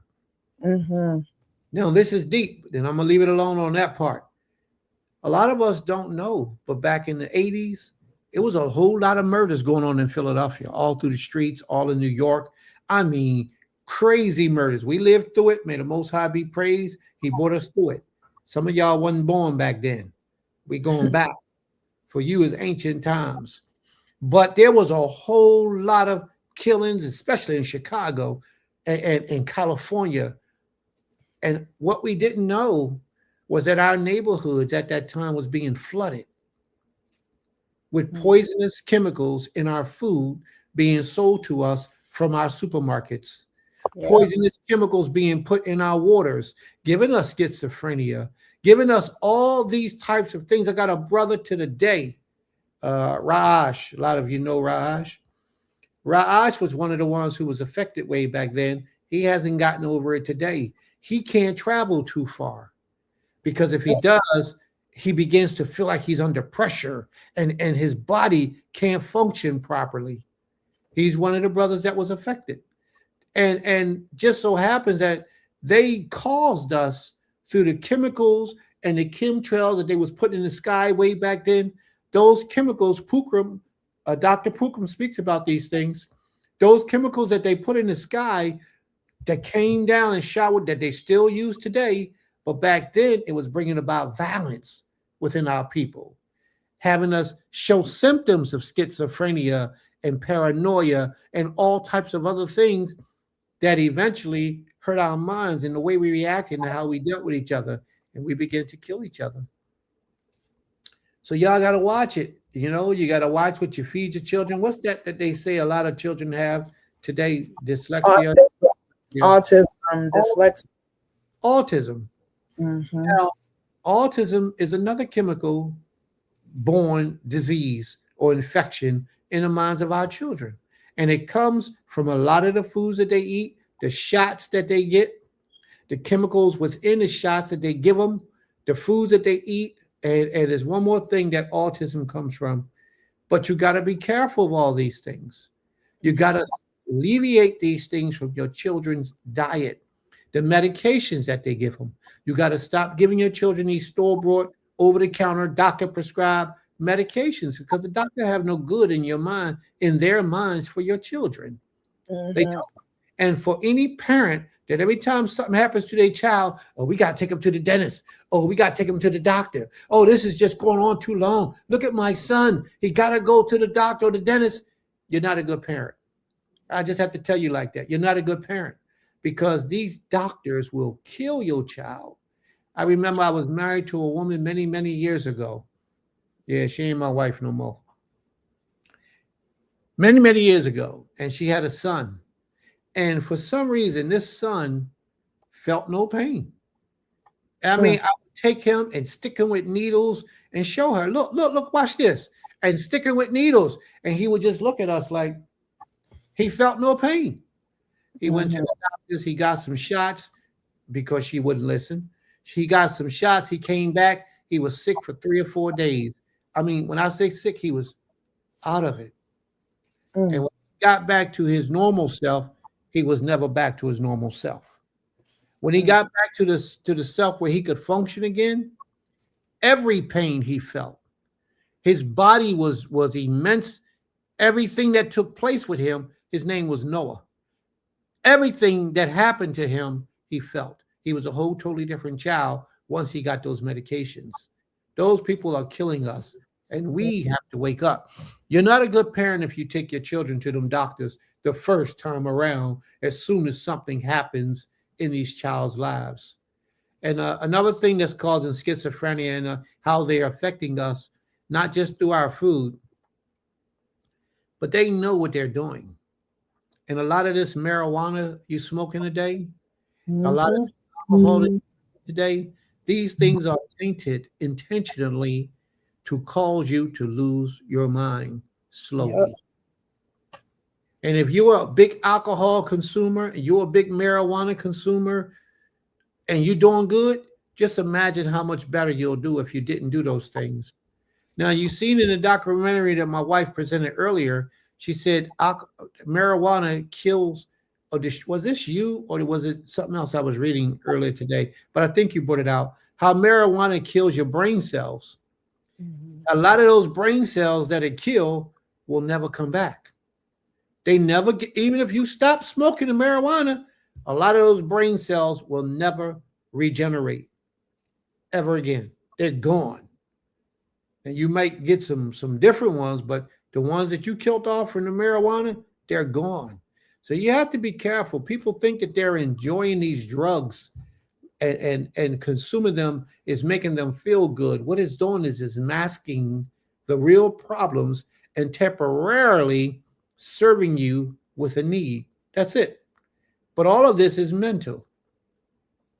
And that's why my brother, when he put in there, Danielle, I truly believe that these things start with us, how we live, how we eat, how we think. Those things, all these mental illnesses that we're hearing about, they start right well within us. Absolutely. May the Most High be praised. And the last thing I wanted to talk about was a Sister Hannah. Mhm. Sister Hannah was going through all that anguish and all that torture and stress. That was Sister Hannah's test. Mhm. And all of us go through a test every now and then in our lives to show the Most High that we're worthy. But she passed her test. Why? When she was being tortured and punished and losing her mind, she turned to the Creator and she let it out to the Most High. A lot of people are suffering mentally. They don't want to talk to nobody. They keep it in. And when you keep that type of negativity, that strong of an averse negative thing, thought, emotion, it eats away at your body. It destroys you physically, mentally, emotionally, and it affects your finances. It kills you. And there's no way that you can make it through with such a dilemma on your life. If you don't have anybody that you can talk to the Almighty. But you have to talk to someone. Release it. That's right. You got to let it out. A lot of women are living their lives with relationships and marriages where they are completely unhappy in their marriage. But they're tolerating it for the sake of their children. Oh, I got to stay here. I got to stay here. Why? I got to stay here. I got to stay here. Why? I don't know. I just got to stay here for the sake of my children. I'm being tormented, beat up. Every other week, I'm dirty dog, and all kind of names and all types of physical, mental, spiritual abuse. But you tolerate it. You tolerate it. You tolerate it. And because you're a good wife, you don't speak on it to anybody. But I want to let you know, sisters, I applaud you for being so diligent to remain loyal to that marriage. But at the same time, I got to let you know you're killing yourself. You are absolutely killing yourself. Your body can only take but so much. And after a period of years and years of that same type of suffering without any way of diverting that negative energy away from your heart, away from your organs, away from your brain, without any way of diverting that, you're going to cause plenty of damage to your body. Plenty of damage. And when your time comes, you're going to go in a horrible way. It's not good, family. It's not good. And the brothers, a lot of you might be in a similar situation. You might be the one that's being mentally abused, mentally beat up, mentally toe up. You got to let it out. If you don't let it out, you never speak up and you just let it happen to you, your body does not translate that as positive energy. Your body translates it as averse energy, and it sends it out through different chakras throughout your body, and it breaks your system down, and it's not good. So, today's lesson was a lot more powerful than a lot of us give it credit for. Hannah actually did the right thing. Hannah went to the Almighty, and just to let you know, when you read the story, just to let you know how hard it was affecting her, she was mistaken for being drunk. Mm-hmm. Think about it for a second. Do you know how drunk people act? How they move? They can't hardly get up. They can't stand up. They falling all over the place. They babbling with their mouth. You know, Eli, he took her. She was babbling. She was moving. She was tore up because there was so much pressure on her brain, and she wasn't letting it out because Hannah was a virtuous wife. So although she had all this on her mind and her heart, she would probably speak to her husband sometime because he knew how she was suffering. Therefore, he would give her a double portion. He would give her a double portion. And she had no children. So he knew she was going through a little bit, but Hannah did the right thing and she let it out by talking to the Almighty. Mm-hmm. There's a lot of people who don't find that release, and they hold on to that thinking, well, I got to be strong. I got to do this. I got to be strong, or this is going to make me a good wife or a good husband. I just got to be strong, a good soldier, a good brother. I just got to be strong. And in reality, too much is never good. Mm-hmm. Too much is always in excess of what you need. That's why they call it too much. Mm-hmm. Let it out. And can I add to that, Abba? One. Yes. What I also noticed, and I meant to bring it out earlier when I was saying, and she didn't take out her aggression on the one who she felt was causing her aggression. I mean, because it was multiple things, but in this particular story, it talks about her adversary and what was causing her vexation. And it from the scripture, it does not show us that she retaliated or even got angry and caused arguing, back and forth or anything like that. But it showed, like you said, she took it all to the Creator for the Creator to remove it from her. And I think that's harder than people think, because it's so easy to kind of just give somebody what they give you. Like, if they give you aggression, you give them aggression. If they give you whatever, oh, that snow is sticking. It's white outside. Sorry. But if they give you all this, then you giving it back, right? And the scripture from what they showed us, and we know they don't always tell us, we don't hear the whole story, but she didn't do that. She, did whatever she did mentally for herself. And then she, went to the Creator with it. And I like what the brother said, damage your nervous system. It does. Like that aggression that you hold on to, sadness, anything that causes you, your body to not function how it is, it's causing damage to you. Like you said, your heart weakens. When people say they died of a broken heart, it's because they just held all that onto their heart and they did not release it. And even when releasing it, find other ways to heal, to revive that heart, to bring back, what was damaged, because, it can be done. So that's it.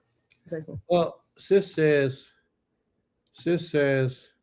who should people release to? People hold on because they don't know a safe space. People hold on because they don't trust nobody.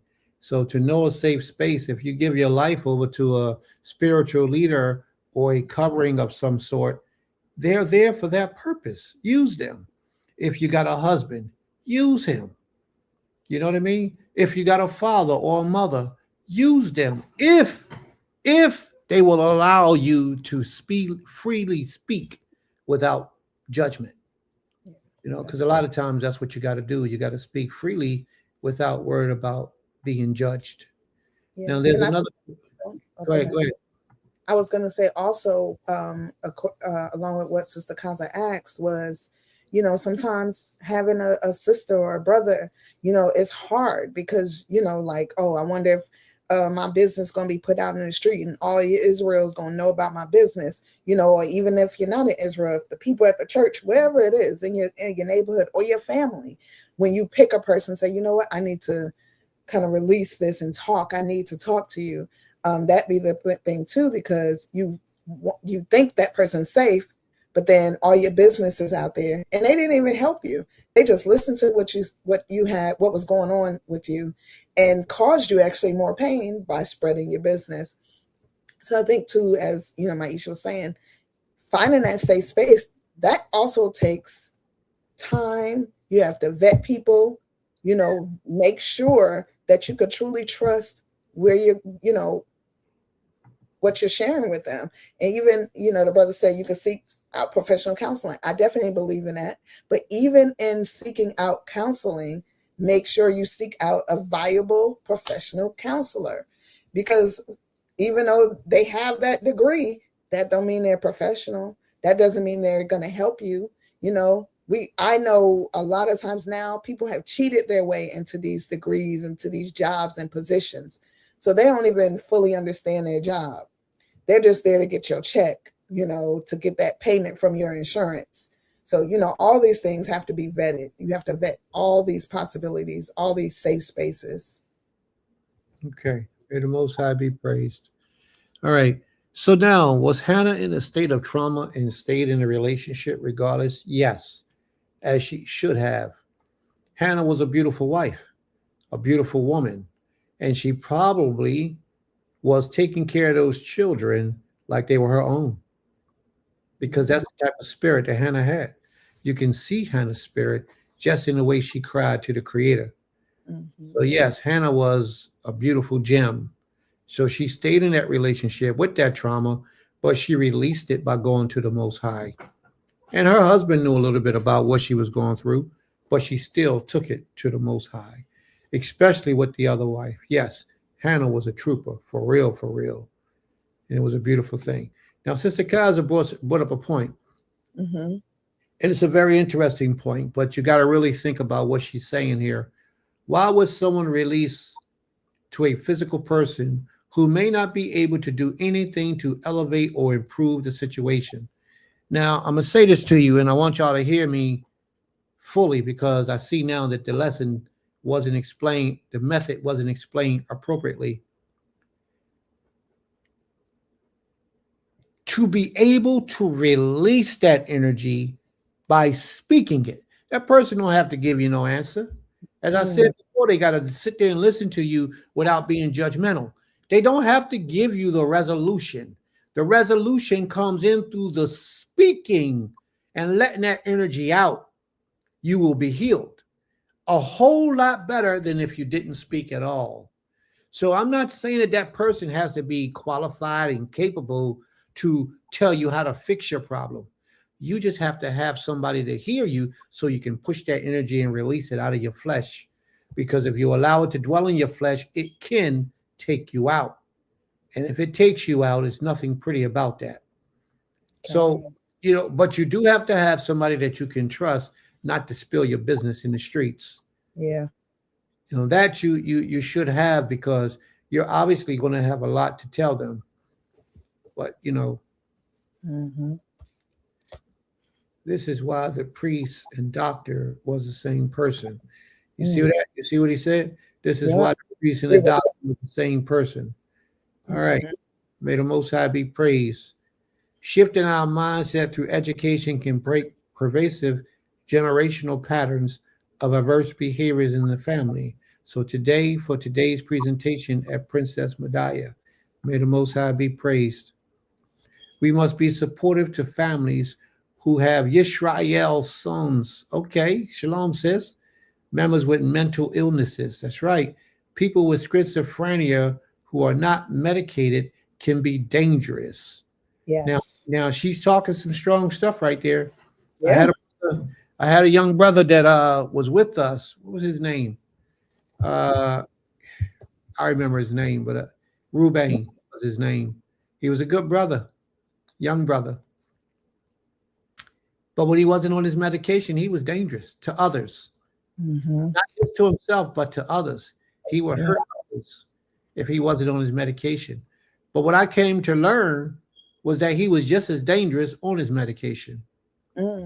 He's a cool dude. That's my man. He was. If I had a problem, that's one of the brothers I would call and say, "Hey, handle that for me." He's one of them kind of guys. So he's dangerous on and off his medication, more dangerous when he's off his medication, because he flips out and he almost has no control over his actions. But when he's on his medication, he's dangerous as well. He went out to a restaurant and brother sent me a video of it. He's beating up the security guard. Security guard says something to him. He went off on him. He was just bang, bang, bang, bang, beating the security guard all on the floor. And the video went viral. But that's how people are.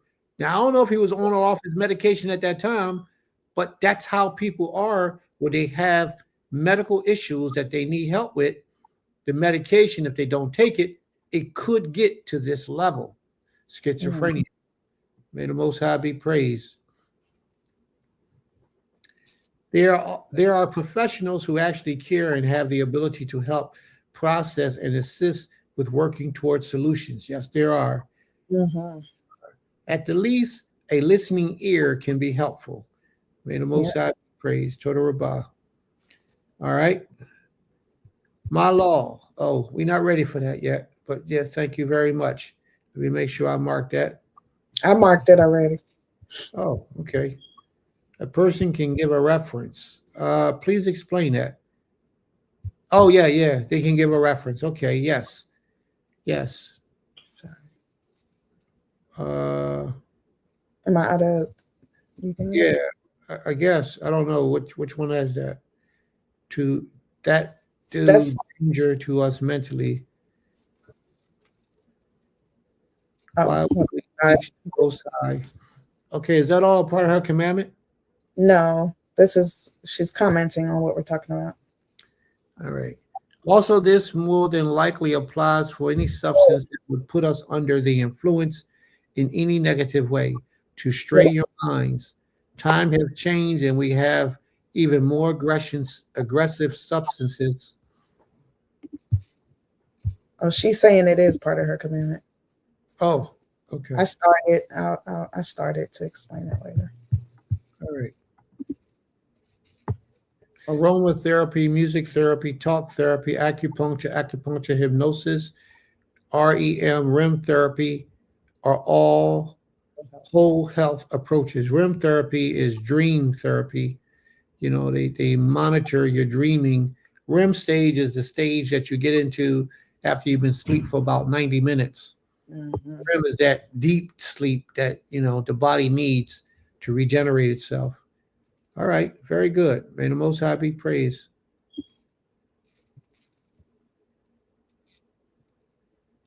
All right. Okay. It just started snowing on my side. Okay. May the Most High be praised. I hope it stay on y'all side. They say it's supposed to snow. I'm in Philadelphia right now. It's supposed to snow in Philly tomorrow. It's supposed to be pretty heavy. So y'all probably don't get that much, but we're supposed to get a lot up here. But we'll be all right. Be all right. May the Most High be praised. All right. So where we at, Iman? You ready for the commandments? Cain. All right. Let's rock and roll. All right. Shabbat shalom, you all. 1 second, please. Commandment time.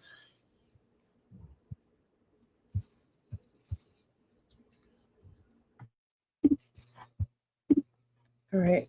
We're going to start first with Malka Hekdalia's commandment.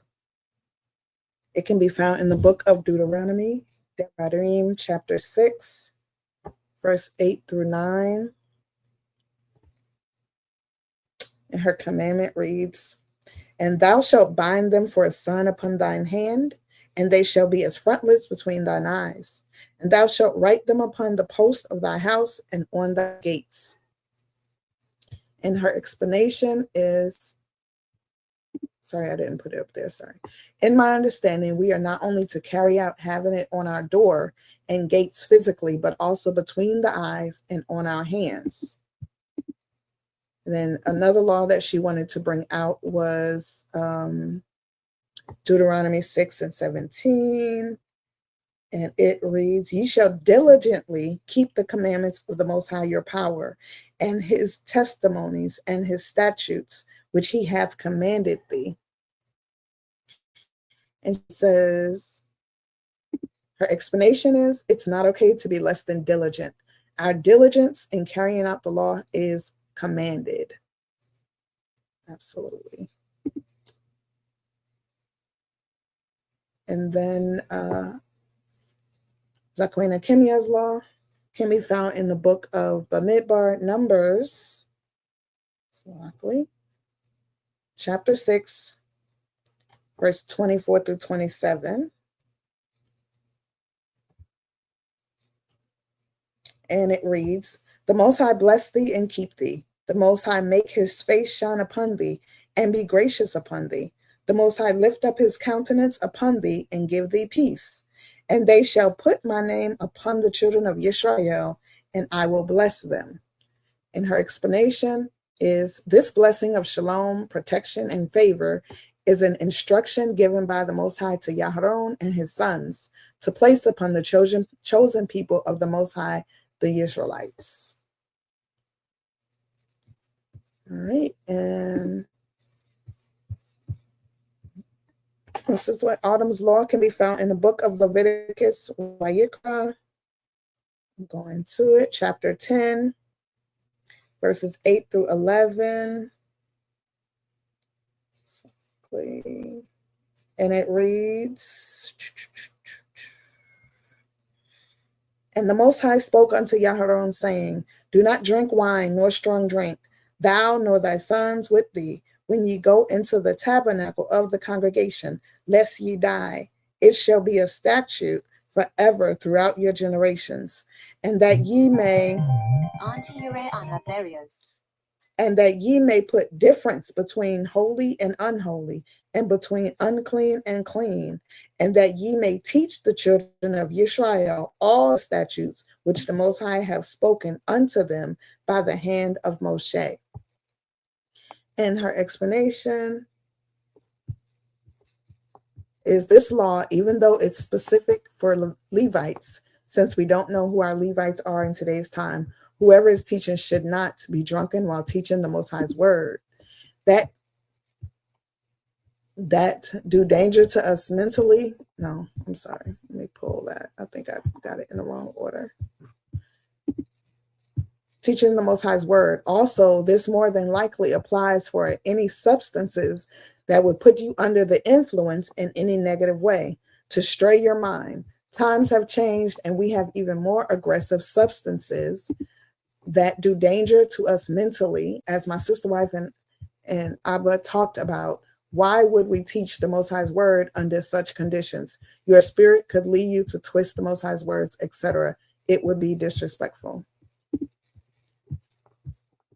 And I don't see any more laws, babe. I'll scroll and see. You're on mute if you're talking, or I can't hear you. No, I wasn't talking. Okay. Well, that was the end of the laws. Oh, nope, lost but found. Just put her law up. It can be found in the book of Leviticus, chapter 19.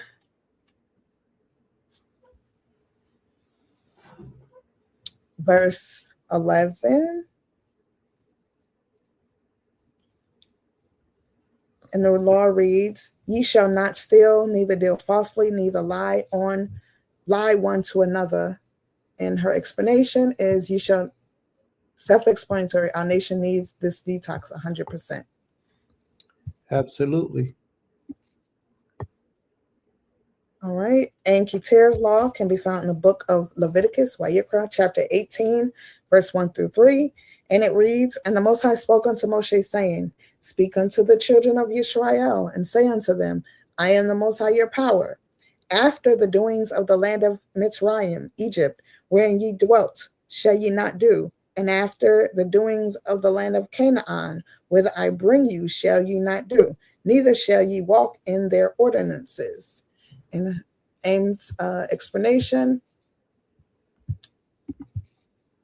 is, because of the sexual perversions of other nations done in the land, the Most High cast them out and replaced them with the children of Israel on condition that they will not adopt these sins.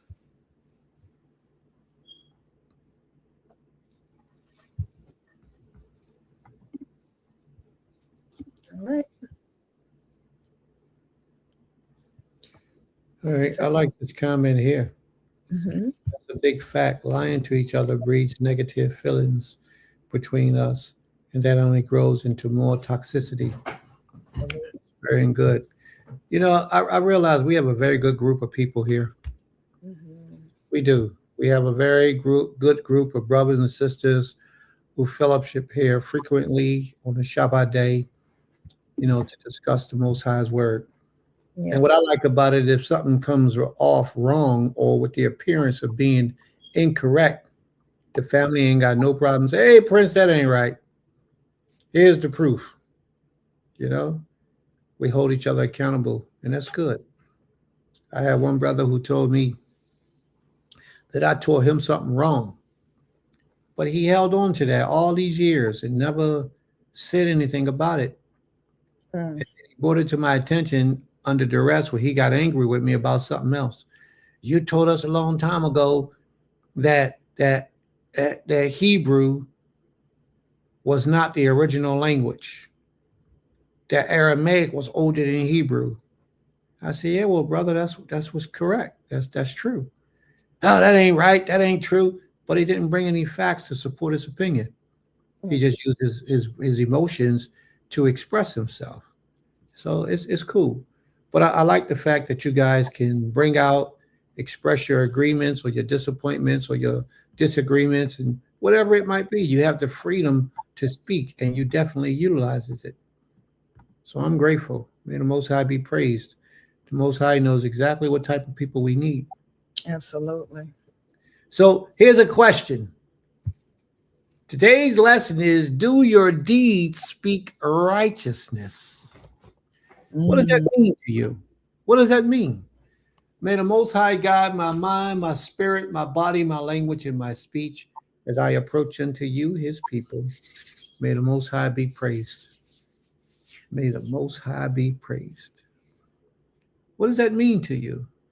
Do your deeds speak righteousness?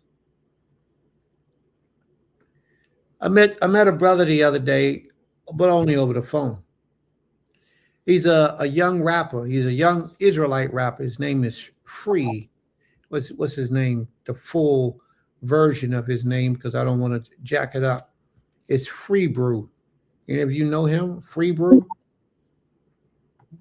Yes, the brother's name was Free Brew. And I got to see a couple of his classes, just little portions of his lessons, and he speaks very well. But besides his speaking,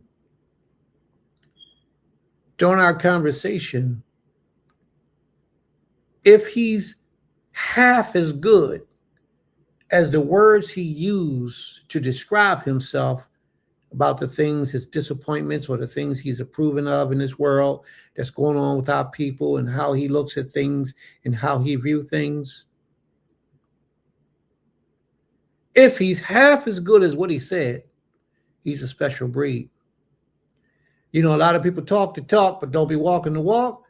I actually kind of think this brother might be walking the walk, because people don't bring up the type of things that he was discussing with me unless it's something that they really experience in their lives.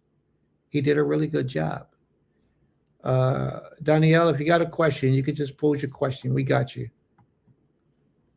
He did a really good job. Free Brew is his name.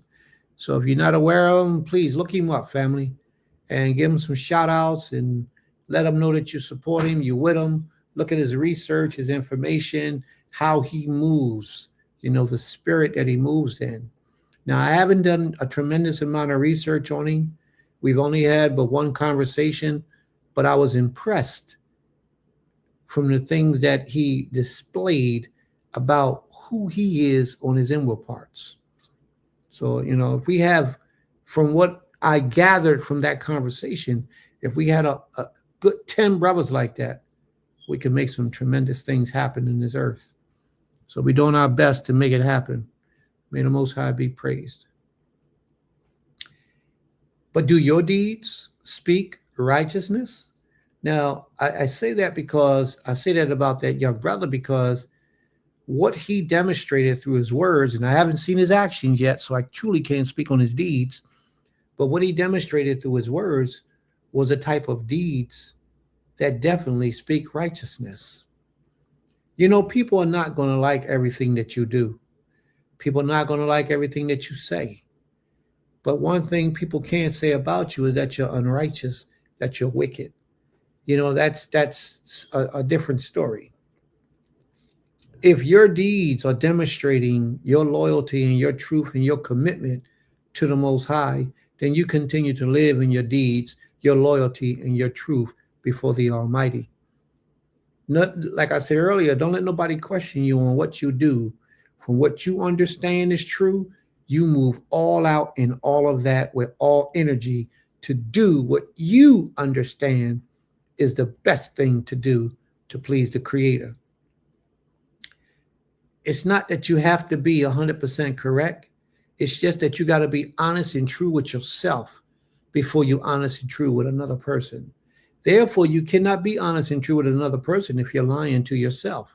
If your spirit tells you that this is not a good person, but yet you want to keep trying to say to yourself, he's a good person, he's a good person, or she's a good person, she's a good person, so let me rock out with them, eventually you'll see that you're lying to yourself because it cannot manifest. No good thing can manifest itself in a situation of a lie.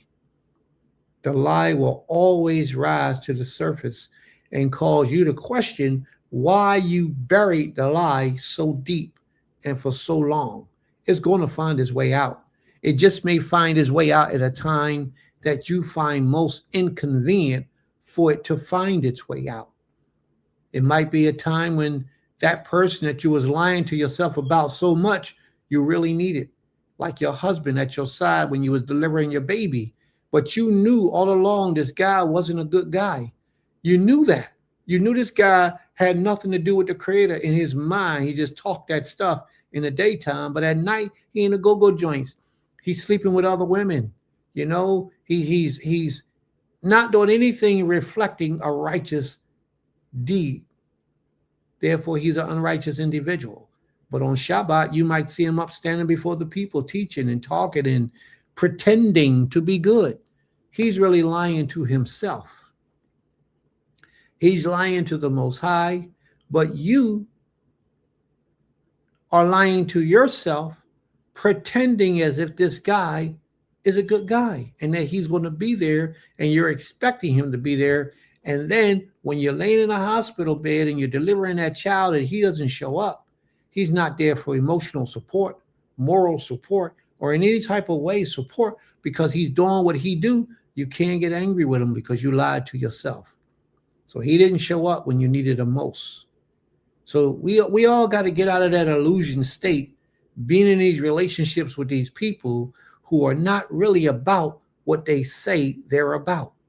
We got to get with real people that's going to live in this truth no matter what.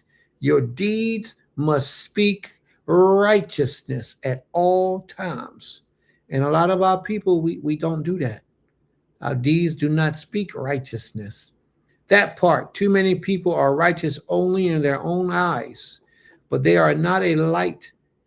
But they are not a light to anyone, whether Hebrew or heathen, because they will see you at a farce to the point where even the good things you say are questioned. May the Most High be praised. We have to stop lying to ourselves about our deeds and the deeds and the actions of others. There are so many people we know that are not living their lives to be the best version of themselves. We know it, but we rock out with them. We hang out with them, we party with them. And we don't even take into account,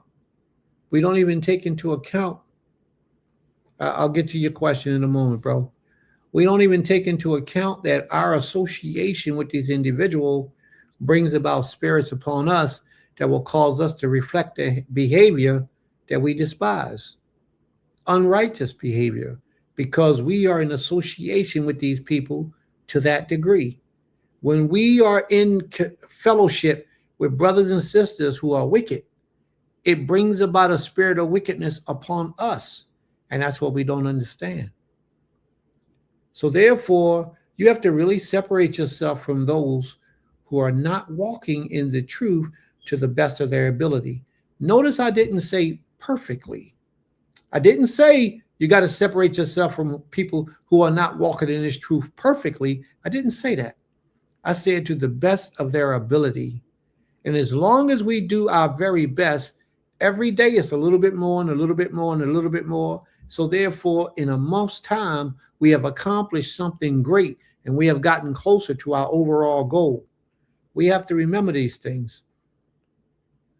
According to the last commandment, quoted, should we be entering into a 501c3?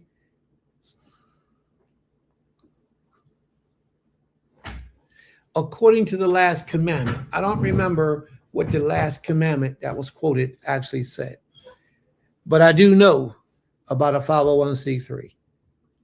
And no righteous-minded Israelite should ever be in a 501c3.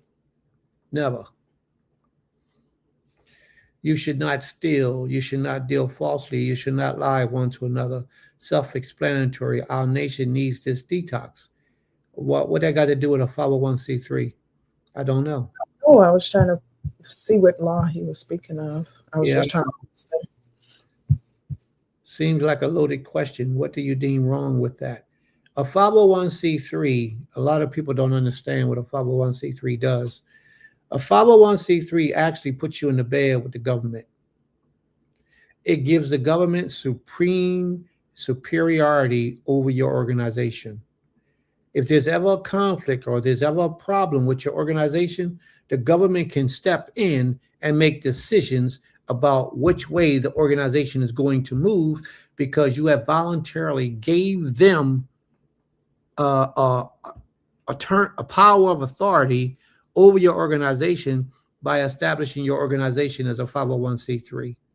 501c3 has its benefits, which allows you to collect money and become a charitable donation, a donation receiving group.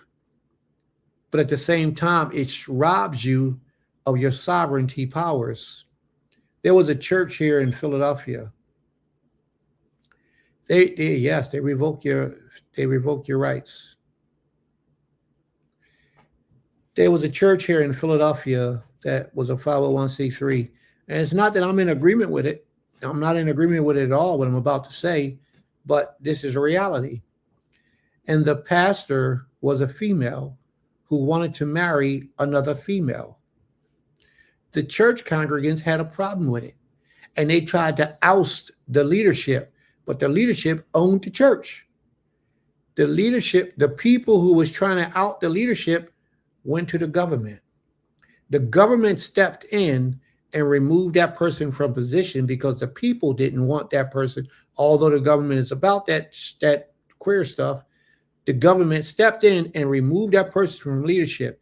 The reason why the government had the authority to do so was because the government said in government documents, we funded your organization. Because you receive money from us, that gives us authority to come in and handle your situation whenever you have a discrepancy, a real discrepancy within your business. This is why most people don't know this. Shalom, shalom, Torah Kodesh. Most people don't know this, but if you have a religious organization and you meet all the qualifications of a 501c3, then you are tax exempt. Just that simple. Most people don't know that. You don't have to be a 501c3 religious exemption to operate in America. You don't have to be. You just have to meet the qualifications, and then you can have people donate to you and receive the same benefit as if you was a 501c3. But people don't know that. Look at the tax codes. Ima, do you remember that tax code I had you write down on that paper the other day? I don't remember it offhand, but I have it in front of me. All right. I mean, read what the tax code is, because we just had to deal with that issue with our community. We had to deal with that issue. We have fighting these people on the same issue. So I had to send documents to the state to show them we're not paying y'all no taxes, but we had to do it with their own rules. and with the things that they legitimize and put in place that allow people to do this particular thing. What's the tax code, Emma? Do you know? And I'm reading it. It said every organization is automatically classified as a private foundation unless it meets one of the exceptions listed in Section 508C or 509A. For some organizations, the primary distinction between a classification as a public charity or a private foundation is the organization's source of financial support. Generally, a public charity has a broad base of support, while a private foundation has a very limited sources of support. I'm looking for the code, but it's called IRC Section 509A, and those are 509A, and they're churches, schools, organizations that provide medical and hospital care, organizations that receive a substantial part of their support in the form of contributions from publicly supported organizations, governmental units, or from the general public, organizations that normally receive not more than 1/3 of their support from gross investment income, and organizations that support other public charities. Now, So 509A. you do not need a 501c3, and you don't have to apply for a 509. You don't have to apply for those things. You just have to meet the qualifications. And then when an organization like the state or the government comes to you and say, hey, you're going to pay us taxes, what you do is you present your documents to them. But you got to know, you got to think, you got to do the research. And a lot of us don't do that. We don't do the research. We don't ask questions. We just let these people bully us. And we just lay down and let them walk over us. Prince don't move like that. I'm a fighter, and I'm not going to stop fighting. I'm going to keep on fighting until my people are free, completely free. These oppressors do exactly that. They oppress us. So, yes, you should not have a 501c3. You do not need a 501c3. I was in the office with my accountant one day, and my accountant asks me, now this man been an accountant for years. He says to me, well, Prince, did you file your tax returns for the temple? I looks at my accountant. I says, what tax returns for the temple? Well, Prince, you got to file your tax returns for the temple. No, you don't. Yes, you do, Prince. He argued me up and down that you have to file tax returns for the temple. I said, no, I don't. He says, yes, you do. I said, sir, here's the code right here. Pulled the books out, showing the code. He apologized. He had churches. He went to his computer to show me he had churches lined up that was doing tax returns for their churches. The government does not require religious institutions to file tax returns. That's how Creflo got so many dollars, and people like him. That's why a lot of people invest their money into churches, because churches can make as much money as they want and never have to file a tax return. And my accountant didn't know that. He didn't know it because he was accustomed to just filing taxes for the churches. So I need a new accountant now. Anytime you get you know more than your teacher, you don't need him no more. You need another teacher. And he was my accountant for maybe about 3-4 years. But now we know he's not qualified to be my accountant any longer. So I put out a call for another accountant. You know, sometimes, we can't be cheap. We got to get the best help we can get. So may the Most High be praised in all things. But if you're a church, you don't need a 501c3, and you do not need to file taxes. That's in the IRS code. And you can look that up. All you have to do is meet their requirements. And any property that you own having a church, you don't have to pay taxes on it, as long as you're not making money from the public in that property. Like like we own our store, our restaurant in Georgia, we own it. If we're making money at it, then we got to pay taxes on it. If we have rental property in Georgia, we own, and under the church, the temple's name, we own all that. We have to pay taxes on it. But anything that we own, let's say, for example, the house that I live in, If the temple owns the house that I live in, we don't have to pay taxes on that. That's tax exempt. Any land that the temple owns is tax exempt. Any property, the school, the cemetery, all those things within their own rights are tax exempt. Therefore, you shouldn't be paying taxes on none of those things. And if anybody doesn't understand that, that's okay. We can have that conversation, or they can just simply do the research and look it up for themselves. But when they put in law separation between church and state, they meant it. And they gave you the opportunity, but you voluntarily give up that right when you file for a 501c3. I don't choose to do that. So any organization that I have that legally we can be, and I said legally, that we can be tax exempt. Now, I'm not talking the sovereign thing, sovereign citizenship and all that type stuff that's really in the makings and in the workings. I'm not talking about that. I'm talking about according to their law. They got in place in black and white that these things don't have to pay taxes, don't have to report taxes. The school itself only needs to let them know what we made every year. That's it. That's it. So, just to answer your question, my brother, that's the answer. That's how I view 501c3s, and I don't move with a 501c3. So may the Most High be praised. In any organization that's moving with a 501c3, especially a grassroots organization like we are, Beulah Land at Temple Kefarim, you moving for the people for real, and then you got a 501c3, that means that the moment somebody's displeased with you, they're coming against you. And the government can step in and intervene and have you removed. So we don't do that. All right. May the Most High be praised. So that's the answer for the question my brother asked. Well, that's what we do here. We seek to please. We seek to give information. We seek to inform our brothers and sisters of the things that's out there for them so that they can take advantage of everything and live a life of bliss, if possible. All right. Do your deeds speak righteousness? Do they? Do they? Do your deeds speak righteousness? We have to remember this, family, that everything we do, we have to do in righteousness with the Creator in mind. Everything. And if not everything, then 99.9.9.999% of everything must be done in righteousness.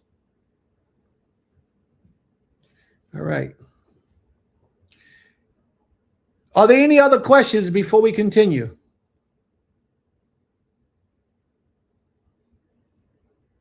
Publication 17 contains the rules. Very good. May the Most High be praised. Are there any other questions, family? Any other questions before we continue? Because we're about them questions. If y'all got some questions, bring them. And we'll do our very best to answer them. And I know y'all be having some questions. Sometimes the questions go so long, we don't even have time to do the class. But that's okay. If that's where it goes, that's where it goes. We're not opposed to that. Yeah, we need a new accountant. Are there any other questions? And if you notice, family, the majority of the Israelite communities and institutions that we have out here, the majority of them are 501c3.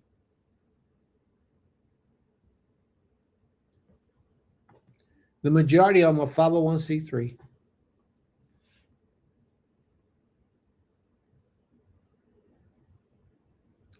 It's important to remember we have to move according to what we know. Josiah is a great example. He was surrounded by wicked things, but he was not aware they were wicked. Therefore, he was still counted as righteousness. May the Most High be praised. All right. If there are no more questions, we're going to get started with the lesson. But if you guys got some more questions, please bring them so we can address them. I don't want you to have all these questions in your mind and don't have the opportunity or the platform to ask them. Now is the time to ask any question that you may have.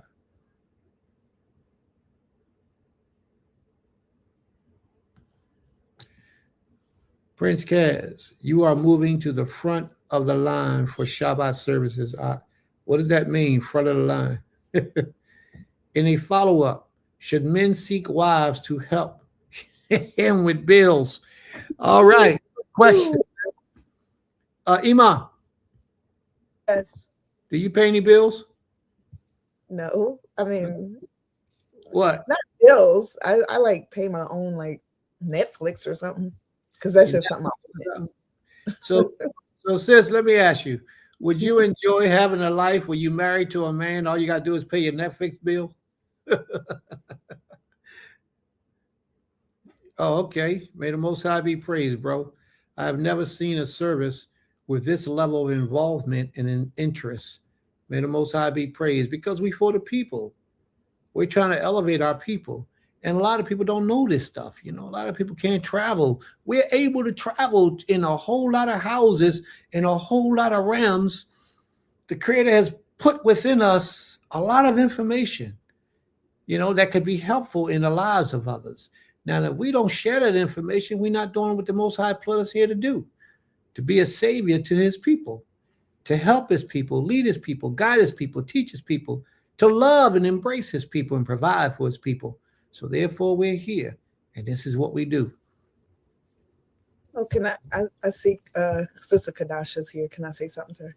Yes, yes.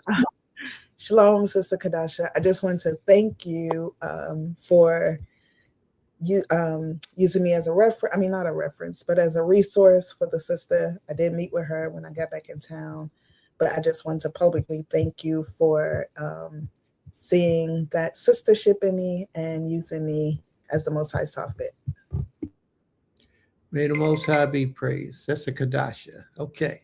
She says, in a follow-up, should men seek wives to help him pay bills? Well, let me give you a little bit of correction. A man will never seek a wife to help him pay bills. A male may. A male is someone who's striving to be a man, but he hasn't yet quite reached manhood. Because a man is going to bring a woman in, he don't need her money. Men handle their business. Men take women and help them to he'll bring a woman in for whatever purpose or design he has for that woman. It's her job to manifest whatever his job has been given. Whatever his assignment is given to her, is her job to manifest that for him in their lives. This is how a woman contributes to the family. When a man takes a wife, he marries her for purpose, but the purpose should not be to pay his bills or even to help pay the bills. Anyone talking about 50-50 is not a real man. I mean, they might be a male, high-level male, but real men don't seek out women to help pay our bills. That's not what we do. Real men, and it's not a whole bunch of real men floating around all the way around the world. And real men handle their business. So no, we don't seek out, real men don't seek out women to help pay the bills. A woman who's a wife, once she becomes a wife, all that stuff goes away. And he might be struggling, but she would never know. He could be struggling to make sure these bills get paid, but she will never know. It's not her place to know. It's not her job to know. And any man that got his wife involved with the lucricity of the money, the lucrativeness of the money, he's a fool. Because men don't move like that. She might have her portion. She might have something that she dip and dab in. She may have her own account so she can save her money. All that stuff is good. There's not a problem with that. And your name ain't got to be on her account either. She can have her own money, doing her own thing when she wants to do it and how she wants to do it. She has to have some source and means of making it happen. As long as she's a good wife, she'll always have that. If she's not a good wife, then she'll be talking about, I ain't got no money. And she'll be coming to you for everything because she hasn't been pleasing in your sight. There's a difference. Because when a man, a real man, has a woman that's handling her business as a woman financially, mentally, physically, and spiritually, he'll peel her off X and X and X, whatever he feels she needs for the week, the month, the year, whatever it is. He'll peel it off and leave it to the side, and she can go through that as she see fit, as long as she's not wasting money, causing her to be a liability rather than an asset. That's how real men think. That's just how it is, sis. A lot of people can't speak on that level because they're not at that level, and I don't expect them to be. And it's okay. I know that I'm a different type of dude. I know that everything about my life just sits in a different realm, a different zone, and I'm fine with that. That's why I live the way I live, to please this king, because I recognize the blessings that he's placed in my life. All I'm trying to tell you, though, right now, though, is how real men move, and not them boys that so many of us have been messing with today. Them boys in the bodies of men. And it's a whole lot of boys out there pretending to be men.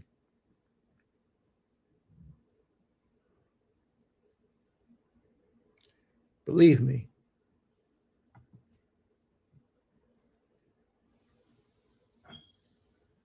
May the Most High be praised. What Benjamin say? Never let the woman pay bills, but she may contribute in other ways. Absolutely. Absolutely. She must contribute in other ways. See, people don't know the whole science of being married. The woman is very important to the life, to the development, to the structure of the man. She's very important. She has to contribute. If not, he shouldn't have her. But it's not her job to contribute financially. The woman, the wife, she shouldn't even have to work if she doesn't want to work. If she's a wife, she don't have to go nowhere to work. She work in the house and for the home and for the family. She shouldn't have to step outside of her home to go to work for another man. For one reason in my household is because I don't want no other man ruling over my wife. You understand? I don't want my wife being subjected to the authority of another man. Only me. Only me. And that's the way I move. But everybody don't move like that. Some people, their wives got two husbands. One work husband, one home husband, and then the third husband is her boss. What do I mean by that? Men that she got to please. Men that she has to make happy in her life. My Nashim got one husband that they have to please. Nobody else, no other man do they have to please in this life. That's how it's supposed to be when a husband takes a wife. The Most High said it in the commandments. He says the woman, her desire should be toward her husband, not toward her boss, not toward her employer. None of that. It's supposed to be toward her husband. And that's it. So may the Most High be praised. He understood exactly what he was saying. Now let's look at this. Aren't they just bad men, but still men? No, they're males. A male and a man are two different things. A male, is what you get on average when you're dealing with brothers and sisters in America. A male is what you get on average. Over in Africa, they teach, on average, they teach you how to be a man. They teach you from your youth how to provide and take care of your family and be responsible and be honest and be upright and just in your walk in your integrity. That's how men are. But those things that I just mentioned, most people would never classify to have those characteristics or traits. Therefore, they're just males. There's a difference. Your husband would never cheat on you and deceive you and be out in them streets screwing this girl and that girl and bringing home diseases and infecting you and all this. Your husband would never do that. Only a male has that type of characteristics. But men, a man would first of all not go in the streets to allow himself to receive a venereal disease to bring home to his wife without protecting himself. Secondly, a man is only going to go in the streets if he's bringing back a wife. not somebody he can just knock off and jump to the next one and knock off, jump to the next one. Those are the characteristics and the traits of an immature male, not a man. For men don't behave as such. Men are different species than mans. Now, a male can become a man with the proper guidance, with the proper tutelage, with the proper sacrifices in his life. He can become a man, but the average is just a male. 99% of the people we walking around here that we say man, man, man, they're only males. They're not men. And I'm not talking about wealth. So let's not get this picture mixed up. A man doesn't mean he has to be wealthy. The things that he has to be wealthy in does not necessarily mean finances. It means on discipline. It means on the provisions of his family. What I mean by the provisions of his family means he's doing his best to provide for his family. Now, if his best ain't good enough and his wife needs to go get a job to help, he's still a man. But as long as he's doing his best, if he needs his wife help to get a job, then he needs her help. That doesn't take away from his manliness because he's still a man. He's just having a hard time in life right now. He's just not as successful as his desires are or desiring to be right now. Ain't nothing wrong with that. That does not take away from him being a man. Is he consistent? Does he keep his word? Does he keep his promises? You know, does he walk in his integrity? There's just certain things that he will and will not do. Does he run his household? You know, does he manage to the concerns of his family? Does he serve the Most High? Does he teach his children about servitude to the Almighty? All these things are things that make up and constitute a man. Now, there are a lot of men, and what I'm going to drop is a jewel right now, who demonstrate all of those things that I just mentioned. Consistency, integrity, loyalty to the Creator, providing for the needs of his household, and he got money. Those things lead to an individual having money. Just the consistency in him performing these things would lead to finances. Therefore, he will rise and elevate in that way as well. So that's what I'm saying to you. But a male does almost none of those things, or maybe one or two of those things. But a male is not, he doesn't have any integrity. He doesn't walk in his integrity. He'll screw anything that moves. Anything that gives him an opportunity, he'll lay down with. He won't say no. He goes to the bar. He hangs out in the bar with his friends, the pool hall, the club. They hang in the streets. Those are males. They're not men. Men are on their game.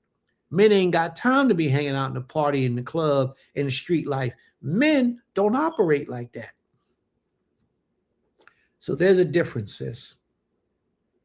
So they're not just bad men. You can't be a bad man. You may not be a successful man as some other men, but you can't be a male and be bad. May the Most High be praised. Cooking, cleaning, washing, sewing, gardening, healing, and soothing stress. Oh, that's the job of a wife. And it goes a lot further than just that. But any man that's been out here grinding all day, all week, all month, all year, he should be able to come home and his wife rub his feet, massage his body, rub his hair, keep his hair looking good, make sure his face is brushed, and, you know, make sure his meals are prepped, make sure the household is running in order, make sure the money is spent sufficiently. Like I had a situation the other day with my wife, Princess here. She was here in Philadelphia. I'm going to shout her out because it was a powerful move. It was one that I didn't even think of. She was here in Philadelphia and she had to get back to Georgia. So she called me about some airline tickets. They wanted like $600 for the airline tickets. I said, all right, baby, here, with my head down, because I don't want to spend money. I don't like spending money. With my head down, here, baby, take the card and go do your thing and get the airline tickets.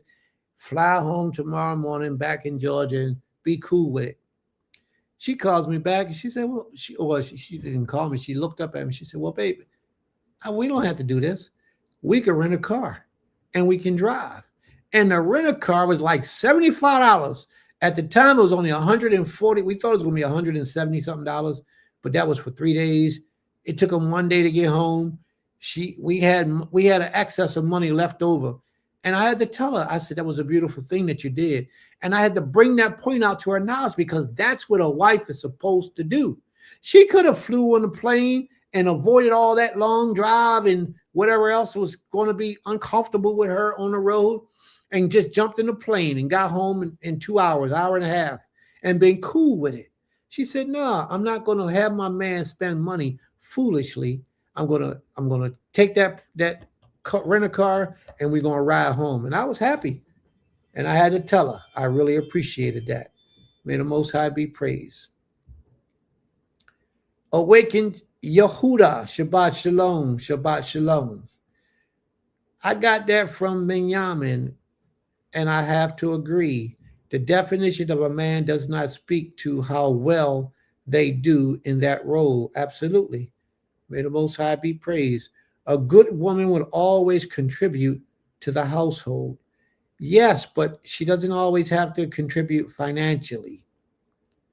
You know, that's all about how good your husband is revealing. If he needs it, then he needs it. Of course, she has to be willing to get up and do what she got to do. But, you know, sometimes it might not be the case. Sister Kadasha says, shelter, food, clothing, and duties of marriage is mentioned. Could we explore that law? At Princess Medaya, we are servants. I'm here to serve. Okay, I need to understand. She's Ima, what she's commenting on something. When you acknowledged her, you gave her props. That must be what it is. Yes. I'm here to serve. Okay. May the Most High be praised. Toda Rabbah. Make this part a clip too. Well, the computer generates all that out, but I'll try. I'll try. She said, that name got me rolling. Shabbat Shalom at the chicken brothel. Okay.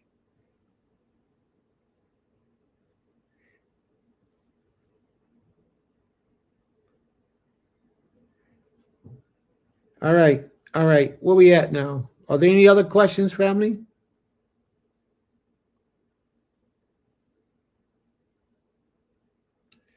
Mentorship goes a long way.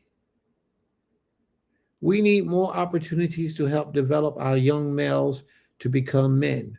Rites of passages. She's absolutely right.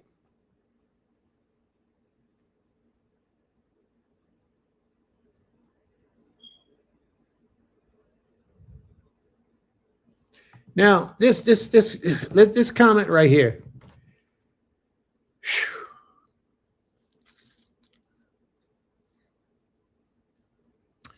This is a very, very important, powerful comment. Very important, powerful comment.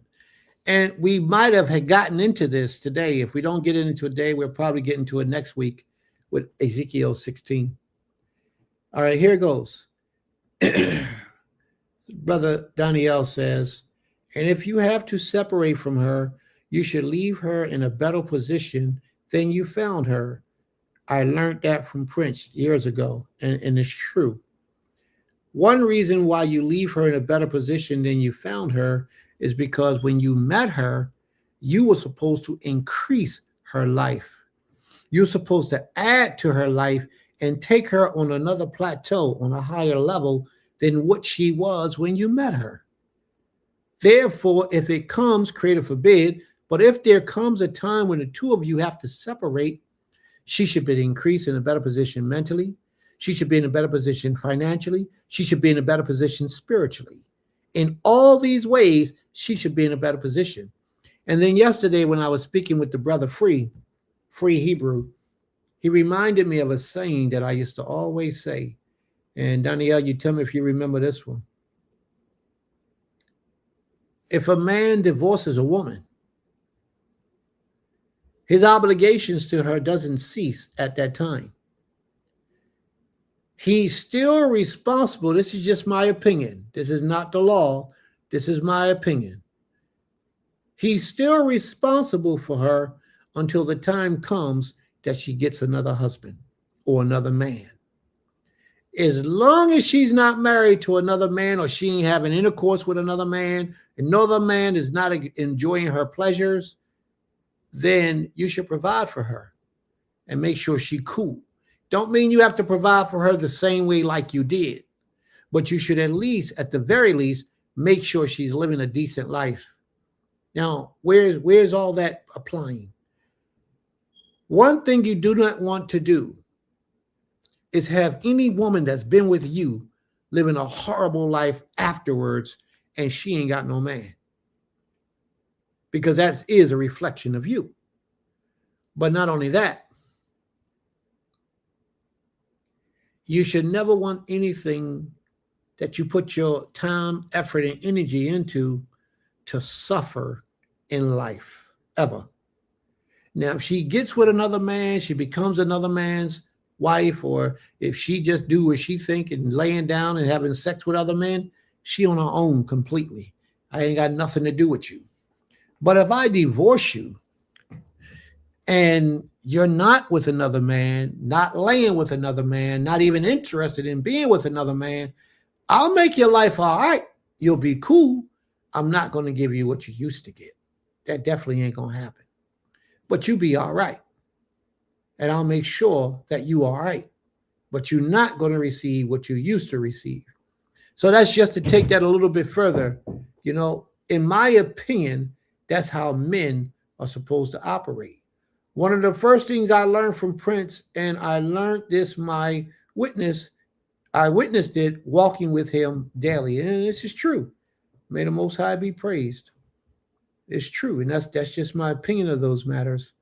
Different opinions do not make people weirdos. Sis says, I don't agree, but I see your point. I used to have that view, but definitely of man is indeed simply an adult male. The definition of a man is simple. Well, whose definition is that? That's the Europeans' definition. Okay. And I know you don't like Europeans. Well, in that level, you don't follow Europeans. Let's put it like that. Mentorship goes a long way. We need more opportunities to help develop our young males to become men. And we're working on that, sis. We are. We tried to get some brothers to get together to do mentorship, but it didn't work that way. It didn't happen. But we're trying to get it to happen. We do our own little part the best we can. Mentoring our youth. We stay in touch. We talk to them every once in a while and make sure they're on the right path. See if they have any questions. If there's anything needed in their lives, we try to give it to them. We try to show them how men operate. Koresh in the building. The absolute best thing that a woman can bring me personally is peace. Absolutely. That's just the way it is. She is contributing financially if she is a careful steward of the household. Absolutely, Ain Katir. You are absolutely right. What would be the reason to divorce but still be worthy of caring for her? Maybe she got a big mouth. Maybe she can't control her mouth. She can't shut up. Maybe she wants to be in control of stuff all the time, trying to tell a man what to do all the time. Men don't like that type of stuff. You know, so we can't tolerate that. She got to go. You know, after you give us so many warnings, it ain't but so much of that you can take. So therefore, she got to go. Sister Laurel, I have been struggling with this because in pursuit of money, I have not been as present to rear and teach my children, so I came home. Now I have other issues. Well, I would like for you to elaborate on that, Sister Laurel, because that could be very informational. You can help a lot of people with that information. Did you want to say something, Ima? I was saying that's not Sister Laurel. That's Who's that? From our school. Who? Oh, I'm sorry. I thought that was Sister Laurel. Okay, who is that, Ima? The Moray from our school, Moray Yehuda. Oh, hey, Moray. Shalom, shalom. He says, now I have to read it differently. I thought that was Sister Laurel. I have been struggling with this because in pursuit of money, I have not been as present to rear and teach my children, so I came home. Now I have other issues. Yeah, well, we can have those talks, and if you want to elaborate a little bit in here, we can dialogue and clear up some of the stuff that you might have issues with. It's nature, but man's are not natural in that state. It's natural, but men are not natural in that state. Okay, I don't understand. And I know you probably was commenting something that I said, but I'm just a little confused. All right. Brother Benjamin says, I would say divorcing a woman, but helping and supporting her and raising your children would be acceptance. Yeah, but sometimes they're not your children. She could have children before you married her. The fact that you married her and she took your name says a lot. And then if she had your children, once you divorce her, those children are supposed to come with you. They're your children. They're supposed to be with you. And if you decide not to take them, then that's all more reason why you should provide for her well-keepings. We can see by how women are referred to, the horrible adulterous woman is still a woman. Well, she's a female. She's not a woman, because women don't commit adultery. She lost her classification of a woman once she laid down with a man that wasn't her husband. She will still need assistance. All unmarried women would be covered. Okay, all right. May the Most High be praised. They don't say, oh, the lady with the continuous bickering is just a female. I do. And a lot of people I know do.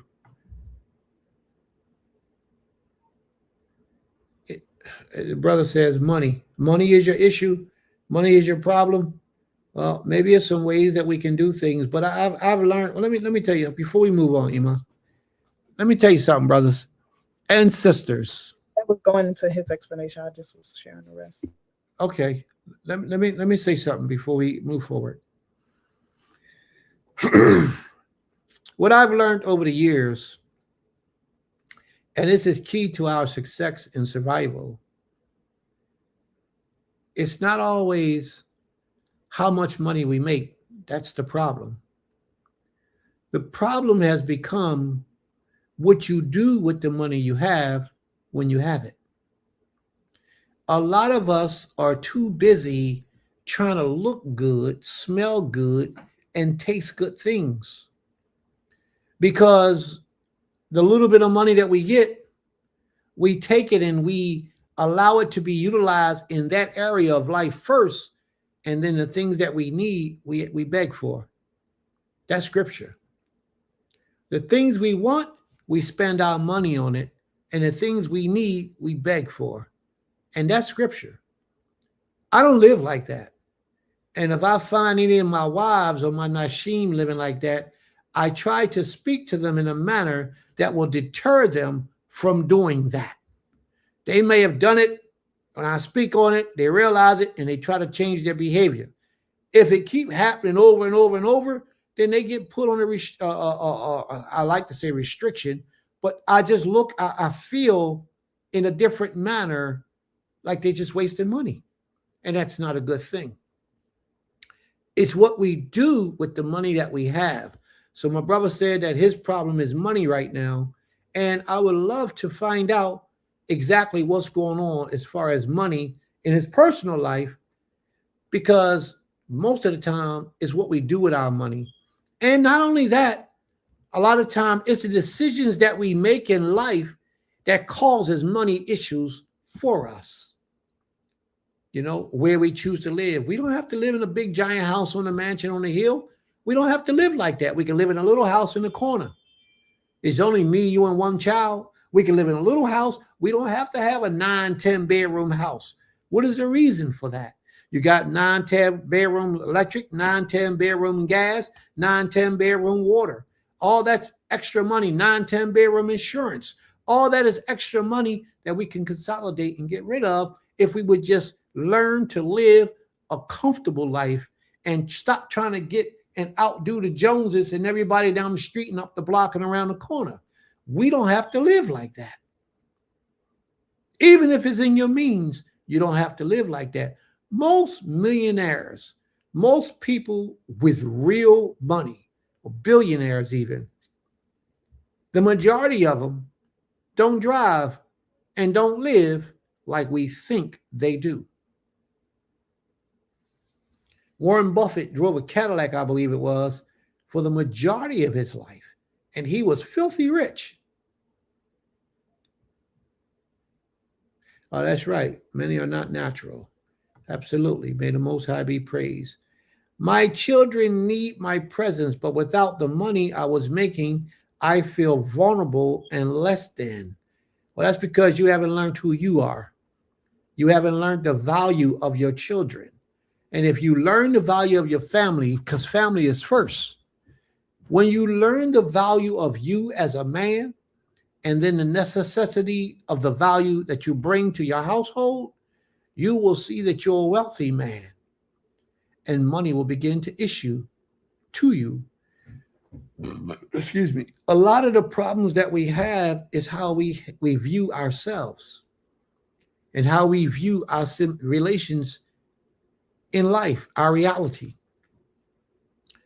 A lot of us are without because we project that on ourselves, being without. I look at myself as, on one of my pages, I got Prince, the multi-billionaire. Now, am I a multi-billionaire in money? I'll leave it like that. But I project it to me in my subconscious mind, my organizations, the multi-billionaire. That's how I move. I got a check in my pocket. Where's my wallet at? I got a check in my pocket that I wrote to myself many, many, many years ago. And I walk around with this check in my pocket because in my mind, this check will be cash one day. I'm looking for the check. It's here in my pocket. I keep it with me. I never let that check go nowhere. I keep it right here in my pocket. And this check, on this check, I'm going to show it to you. On this check that I keep in my pocket, this is how I project wealth for me and my family. Can y'all see that check? Can you see that check? What that check say? What's the amount on that check? $260 billion. That's how I do. And this is real. This is my reality. That's what I do. And that's what you should be doing. I had to delete that part of the video. I don't want y'all looking at my numbers, but that's what I do. I keep those kind of, I keep my spirit energized for wealth, you know, and I fashion my life around wealth, building, growing, making, doing. And what it does is it keeps me separated from most. And I'm thankful for that. But yet at the same time, appreciative. There are times when I ain't got $5 to go in my pocket to go do what I want to do. I got to call one of my Nasheems and get some money from one of them. You know, sometimes I have to do that. I don't like spending money if I don't have to. So, brothers, I would love to have these conversations with you, my brother, and see if there are underlying issues that can be addressed as far as your finances. I'm sure there's other ways that you can organize and structure your life that will save you money. But sometimes when you don't know, but you're doing the best you can with what you have to work with. But when you come into a position and you're able to learn from someone who may know, take advantage of that opportunity because it could serve you well. I'm addressing of the concepts in simple European. Okay. Here is something I find hotly debated. I personally believe a woman can be a concubine to a man in the place of a wife. You can have a concubine without having a wife as well. All right. Brother brought up another interesting conversation. Boy, Benjamin, you never cease to amaze me with the intelligence of your mind. But a concubine is a wife. A concubine and a wife holds the same status. It's just that her status is a little under a wife, but she's a wife indeed. If you search out the scriptures, you'll see where Hagar was referred to as a concubine, and in the same language, later on, she was referred to as a wife. A concubine and a wife are the same. The word for concubine in Hebrew is pelegesh. And a pelegesh and an isha are virtually the same thing, meaning that you have to provide for them. You have to care for them. You know, a concubine is a lesser wife. So I pray that you understand that. And you can have a concubine, as I agree with you, you can have a concubine without having a wife. This is true. Albert, are you saying that children would automatically go with the father because the spark of life comes from the father? When Abraham sent one of his wives away, I forgot her name, the sons went because Abraham chose for them to go. But the children are supposed to remain with their father. If the father makes a decision, a conscious decision for them to go, then they're free to go. But the child is the father's property. A lot of people don't know this, but when a child is in the placenta of a woman, in the woman's stomach, in his placenta, that placenta belongs to that child, to their father. The placenta comes from the father. The sperm cells created the placenta and everything within it. Now, through the umbilical cord, some of the mother comes within that child and it mingles with the child as the child is developing and growing. But the child itself, the seed itself, the placenta and all that is contained within it comes from the father. That child belongs to its father, not its mother. But when we come up in this Western civilization, this Western society that we come in today, when we come up underneath of them, when a woman and a man separates, the woman usually takes on the burden of raising the children. But let's think about this, for example, family. If we practice this as a people, that when a husband and wife separate, the child goes with the father, and the mother will have a lot easier time finding a new husband. Because in the animal kingdom, when a lion, for example, finds a new wife, let's say her husband passed away, and a lion finds a new wife, and the wife came with children, those children would either die or be abandoned. The woman came on her own. In the two-legged kingdom, this kingdom that we have, this civilization and life that we're living in today, when a man and a woman separates, usually the woman is left with the responsibility of raising the children. It's easier for a man to find a woman to come in to manage the needs of his house if his house is in order, proper order. It's easier for him to find a woman to bring in as a wife than it is for a wife with 4 and 5 children to find a husband to provide for all of them. Believe me, it's true. So now if we practice this as a people, a man and gave a woman 5 kids, 5 children, not kids, but children, when he divorces her, or if he has to divorce her, created forbid that it has to get to that, those 4 or 5 children should go with him and not her. First of all, statistics prove that a man is more able and capable, that the children's lives would turn out better if it's a single household as a man is the one in charge and not a female. Meaning that the man would do a better job parenting as a single parent than a female. For real, in my opinion, they're not built for that. Women are built to be provided for, to be nurtured, to be cared for, not to be caregivers of their own raising children. It's our job to do that. Statistics prove that men are better at single parent households than women are. So that's just one thing. The other thing is when a woman is divorced from a man and she goes out with multiple children, that's more of a liability for another man to take her on. And she may grow up being single for the next 30, 40, 50 years because she had those children that she had to raise and nobody wanted her. Or the men that wanted her didn't have enough money to supply the needs of the whole household Therefore, they kept making up excuses, leaving after they got what they wanted. They leave. After they got what they wanted, they leave. After they get what they want, they out. And she doesn't realize that that cycle is taking place in her life. But in reality, that's what it is. Everybody's not equipped to take on a wife with multiple children or even one child. A lot of males don't want that, but that's okay. They have the right to or not want it.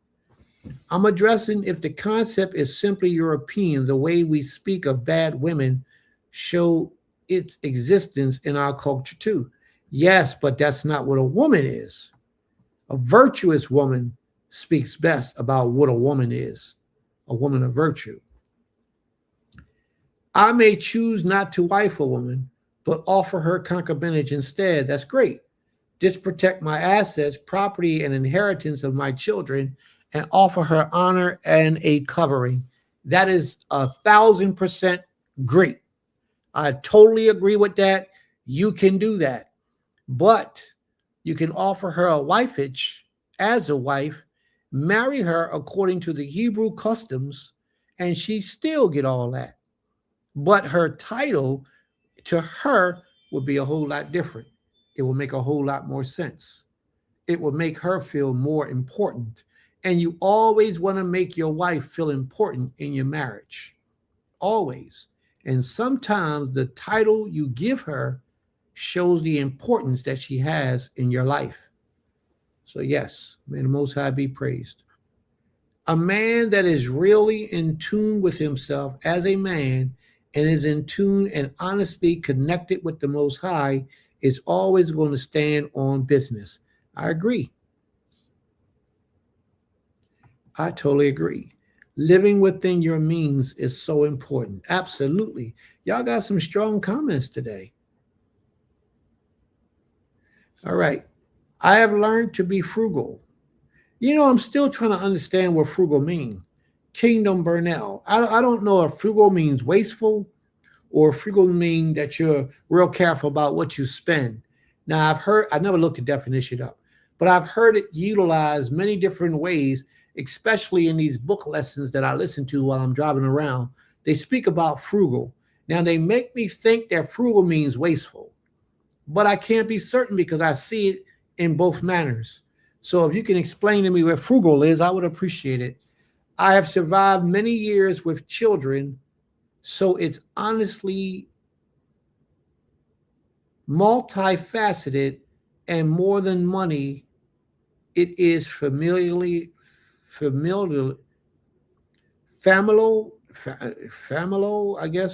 support. I think I understand what you mean. What's that, Ima?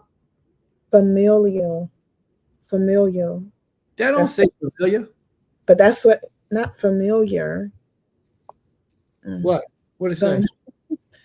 Familial. It's the I is in. I don't know. So it means support from the family. Is that what it means? Yes. All right. Very good. I have learned to be frugal. So when you get a chance, Kingdom Burnell, let me know what that frugal means so I can put it to rest once and for all.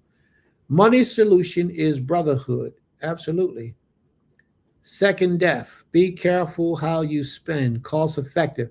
Is that what it means? Great. May the Most High be praised.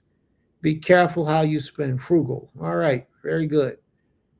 To fix a money issue, true brotherhood. All right. Do you even know who to protect? The chicken brothel. Do you even know who to protect your assets or how to protect your assets? The only way is in a trust, regardless of how legal marriage's status. Okay, sis. That's a conversation for another day. That's another day, but that's a good start. May the Most High be praised. That's correct. To fix the issue, the money issues in the true brotherhood. That's correct. Because you want greater for your brother than you want for yourself. He was told to send them away. That's right. With the man who took on a wife with multiple children. He was telling Autumn's question about Abraham sending Hagar away with Ishmael. Oh, is that what he's talking about? Cain. Okay. He was told to send them away. Okay. Well, I don't think she's talking about with Hagar, though.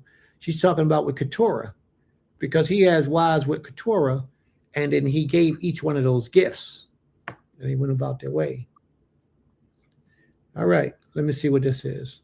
Most High told him his son would have 12 princes and to send him away. May the Most High be praised. Toda Rabbah. The animals always kill the other babies that don't belong to him. That's right. Or he sends them off. They get lost in the sauce or they die. Your assets are children's inheritance, should not be at risk, in my opinion. Sounds like brothers has been through a lot of, may has some fears of marrying again. No, maybe not, but I agree with the brother about the concubinage. I would think it would be best for a wife to have a label as a concubine than to not have the label of anything.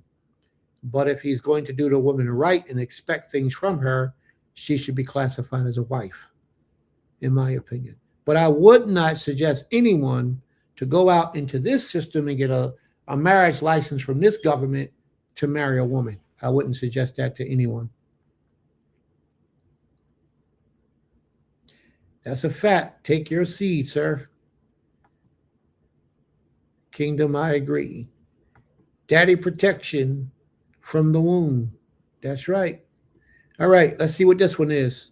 Single parenting is unnatural and definitely takes years off your life, males or females. But it does seem fathered children are better in life than mother's children. Usually they are undisciplined. That's true. That's true. A concubine has a state of a slave. Well, no, a concubine is above that of a slave, but yet she is servitude to the wife. So that's true. In one instance, what you're saying is true, but she's above the status of a slave. But you're right. She's a servant wife. Let's put it like that. All right.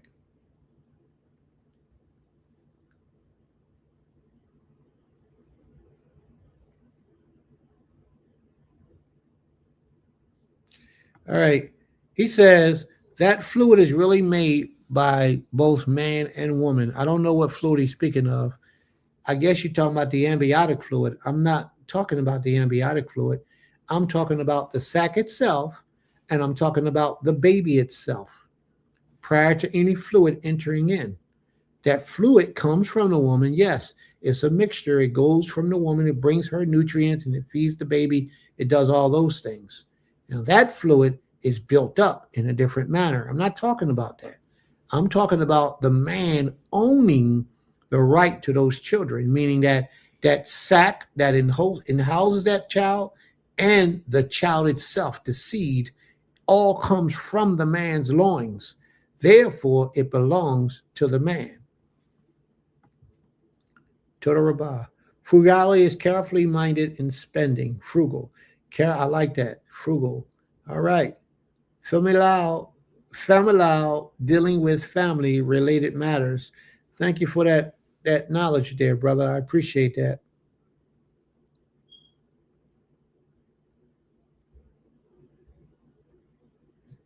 All right. Very good insight, showing wisdom. Todak, Sister Kaza. Aim Katir says, Most High told Abraham to listen to his wife because Hagar and Ishmael became rivals about Sarah and Ishmael, Sarah and Isaac. Very good. In the household. Very good. So I put up the pronunciation first. I know you did, brother. I talked about it. May the Most High be praised. All right. The time is now 2:34. Normally on a regular weekly day at 2 o'clock, we make prayer. 5 o'clock in the morning, 2 o'clock in the afternoon, and before we go to bed, we make prayer. And then we fast every Wednesday from Tuesday night at 12 o'clock to Wednesday night at 6 o'clock. We fast. This is every week and every day. All right? May the Most High be praised. Are there any other questions or comments, family, before we get started with our lesson today? Shalom, Lord man. Are there any other questions before we get started?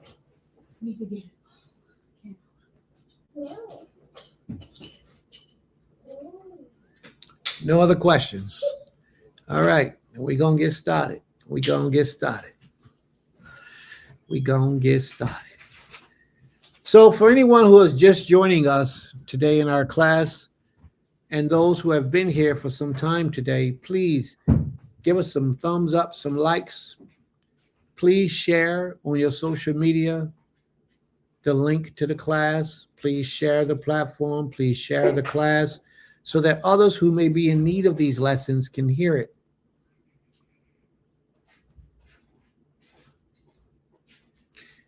This brother, what makes you think you can control me to this level to make me, I just want to hear you say, why are you trying to make me say something you want me to say?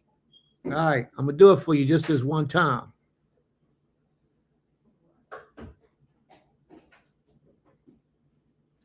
Familial. That's it. Familial. All right, let's move on. But for the people who he said, because I'm struggling. Listen, I'm not struggling. I have an accent. And in me having an accent, it makes words sound different than what normally how it would come out. All right. Yes, he here. So please forgive me if it sounds funny, but that's just how I talk. All right. But what I'm asking is that the others who are here today could go out, like, share, and subscribe, and ring the bell.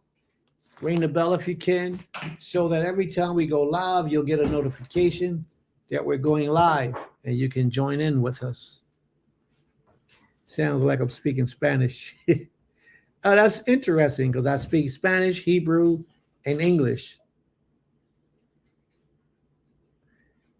We're going to see who can say Deuteronomy. Okay. All right. All right. So are there any other questions other than ridiculing Prince?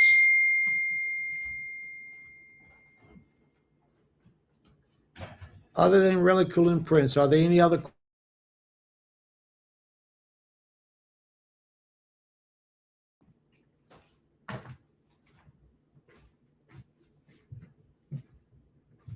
All right.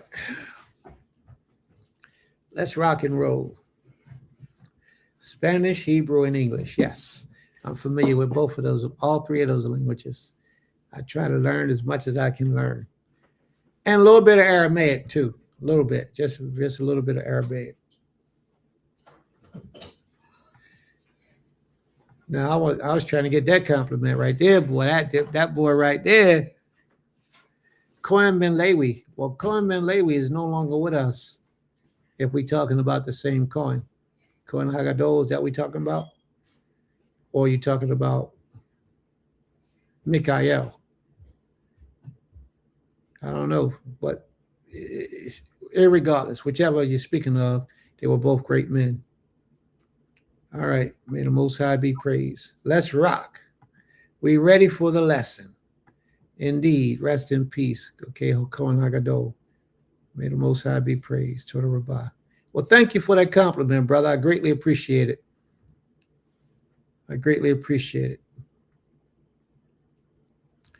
Let's rock and roll, family. We're dealing with the book of Ezekiel. Ezekiel chapter 13 is where we're going to start off at. Now, did we read 13 the last time we was here, y'all, family? Do y'all remember? Did we read 13 the last time we was here? I thought we read 13 the last time. Y'all don't know? Why does it keep doing this?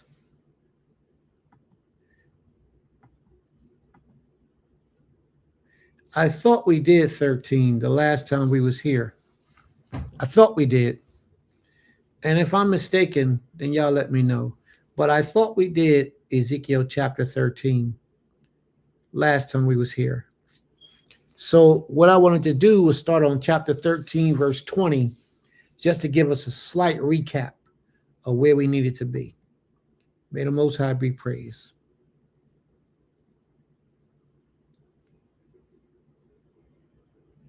Absolutely, sis. Absolutely. So here we go. Let's rock and roll. First, let me know if the lettering is large enough for you all to see. If not, I'll make it a little larger. There we go. I think that should be sufficient. Let's rock. All right, here we go. We left off in Ezekiel, with Ezekiel explaining that he was sitting with the elders and how the Most High had a problem with a lot of the elders with the idols and the idolatry and the women bringing the idols and baking cakes to the deities and worshiping and serving them. We left off with a lot of that information. And I wanted to start off in Ezekiel chapter 13, verse 20, down near the end, just to let us know where we at. Now, we're going to do some traveling, family. We're going to do some traveling. So I pray that you got your pens, your paper, and your notepads to take notes and keep a record of what we're doing so that you can ask questions efficiently and effectively at the end of this lesson. May the Most High be praised. Toda Rabbah. Therefore, thus shall the Most High Elohim, behold, I am against your magic bands, which you hunt the souls like birds. Now, one would read this, and I did ask a question earlier. I asked a question about, do your deeds speak righteousness? What does that speak? What does that mean to you? I asked that question earlier, and I didn't get not one answer that I could recall about, do your deeds speak righteousness? I asked you, what did that mean to you?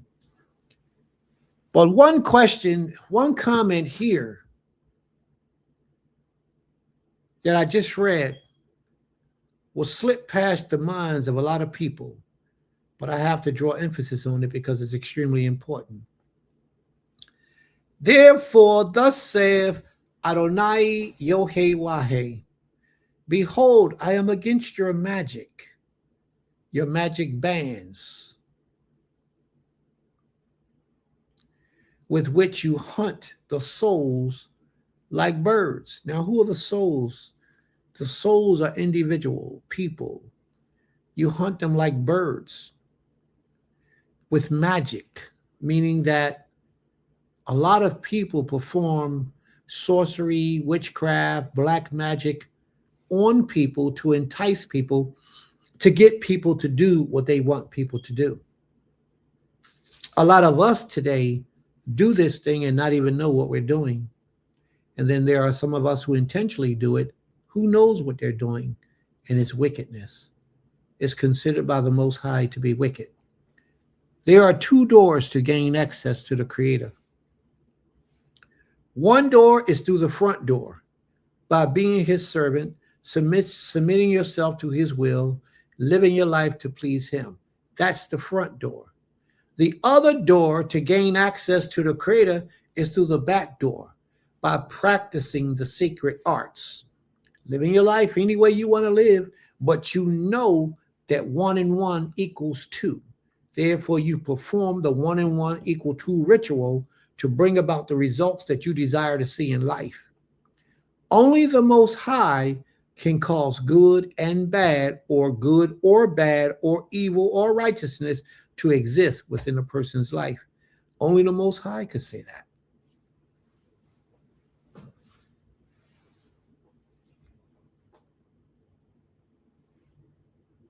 Y'all follow me? Only the Most High has the ability, the power to do this. So everything that happens in a city, be it good or bad, is only because the Creator has allowed it. And when the Most High says that I create good and I create evil, Isaiah 45:7, he's letting you know that there are two doors of creation. One door, you come through the righteous as a servant of his, as his children. You inherit that ability, or you earn that right through your loyalty, your commitment, dedication to him. The back door, you done learn some sacred arts. You done learned how to do some things that most people don't know. Now, when you go in through the back door, that back door entry comes with a price you got to pay to receive what you get. There's a price you have to pay for that back door entry. Everyone who practices the dark arts, they know that there's a price you have to pay for anything that you do. Therefore, a lot of them, when they do it, they sit in that little circle on the ground, draw a Mogan Daweed around them, put a circle around the Mogan Daweed, sit in the center and perform whatever ritual or chant they're doing.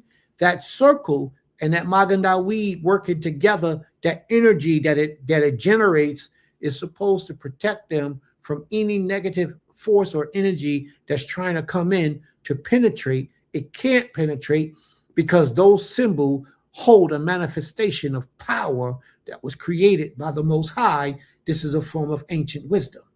And a lot of people don't understand this. A lot of people don't know this, but Prince just dropped something on you a little bit just to give you something to think about. Now, when you go in through that back door, there's a price to pay. Those people who worship Satan, those people who worship Lucifer, Baal-zebub, or any of those angels, the people who worship them are completely wrong. And they should not do that. That's called idolatry. That's called idolatry.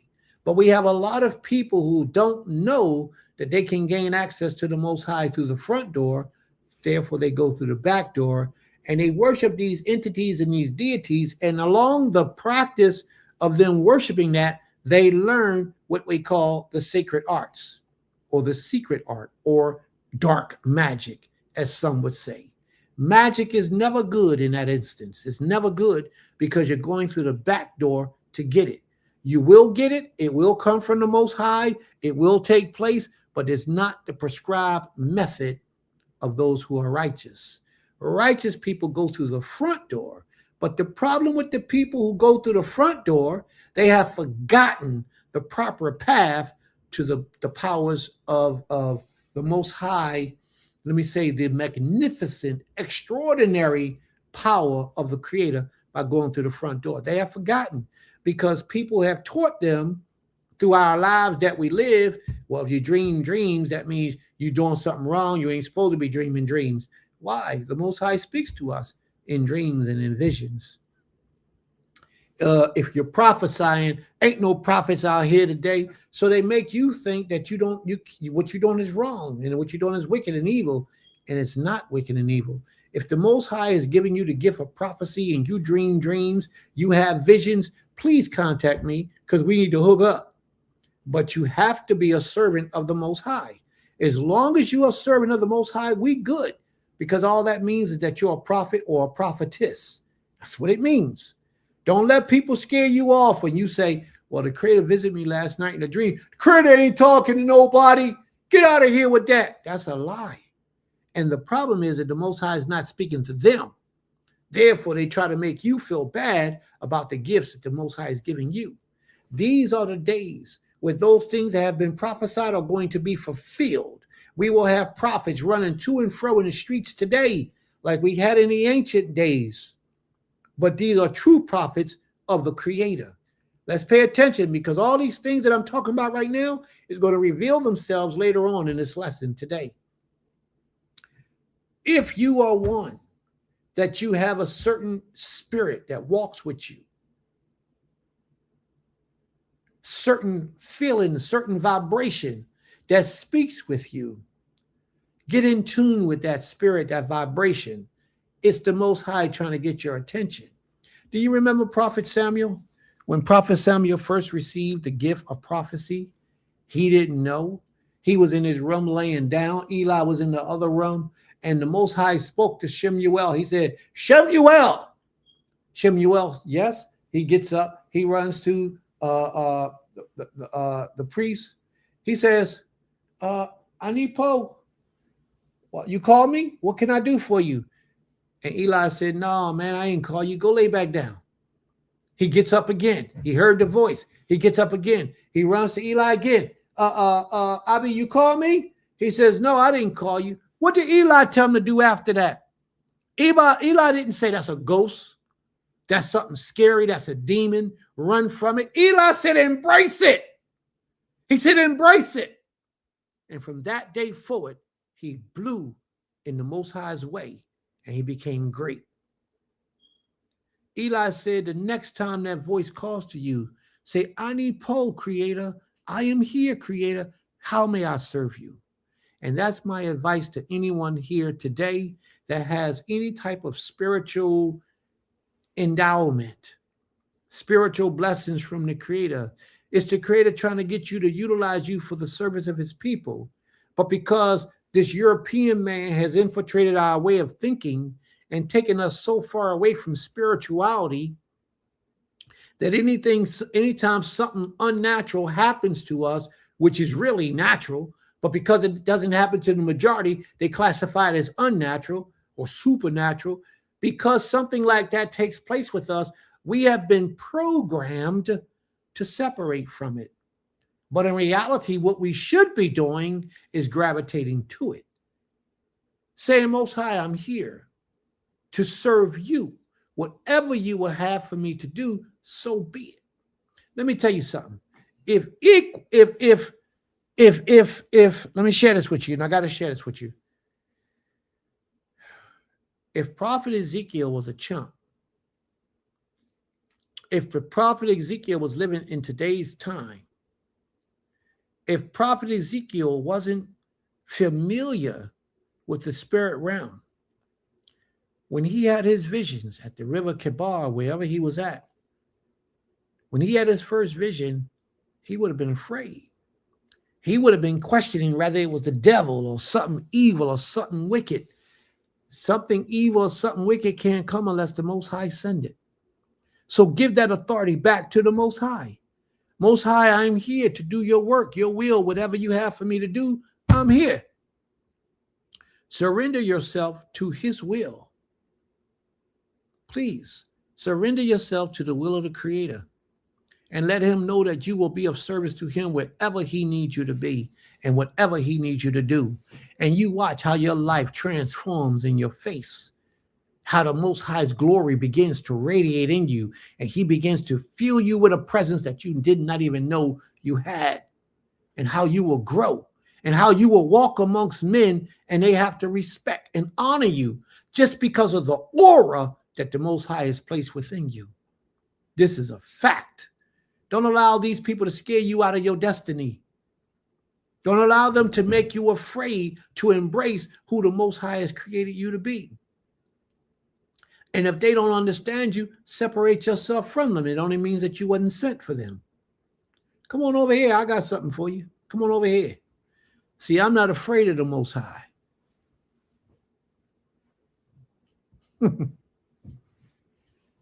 I'm not afraid of the Most High. Neither am I afraid of receiving his blessings, his mercy, and his protection.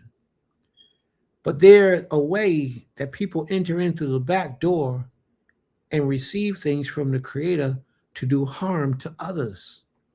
That's what the Creator is talking about when he says, I am against you, your magic bands with which you hunt the souls like birds. He says, I will tear them from your arms, and I will let the souls whom you hunt, I will let them go free.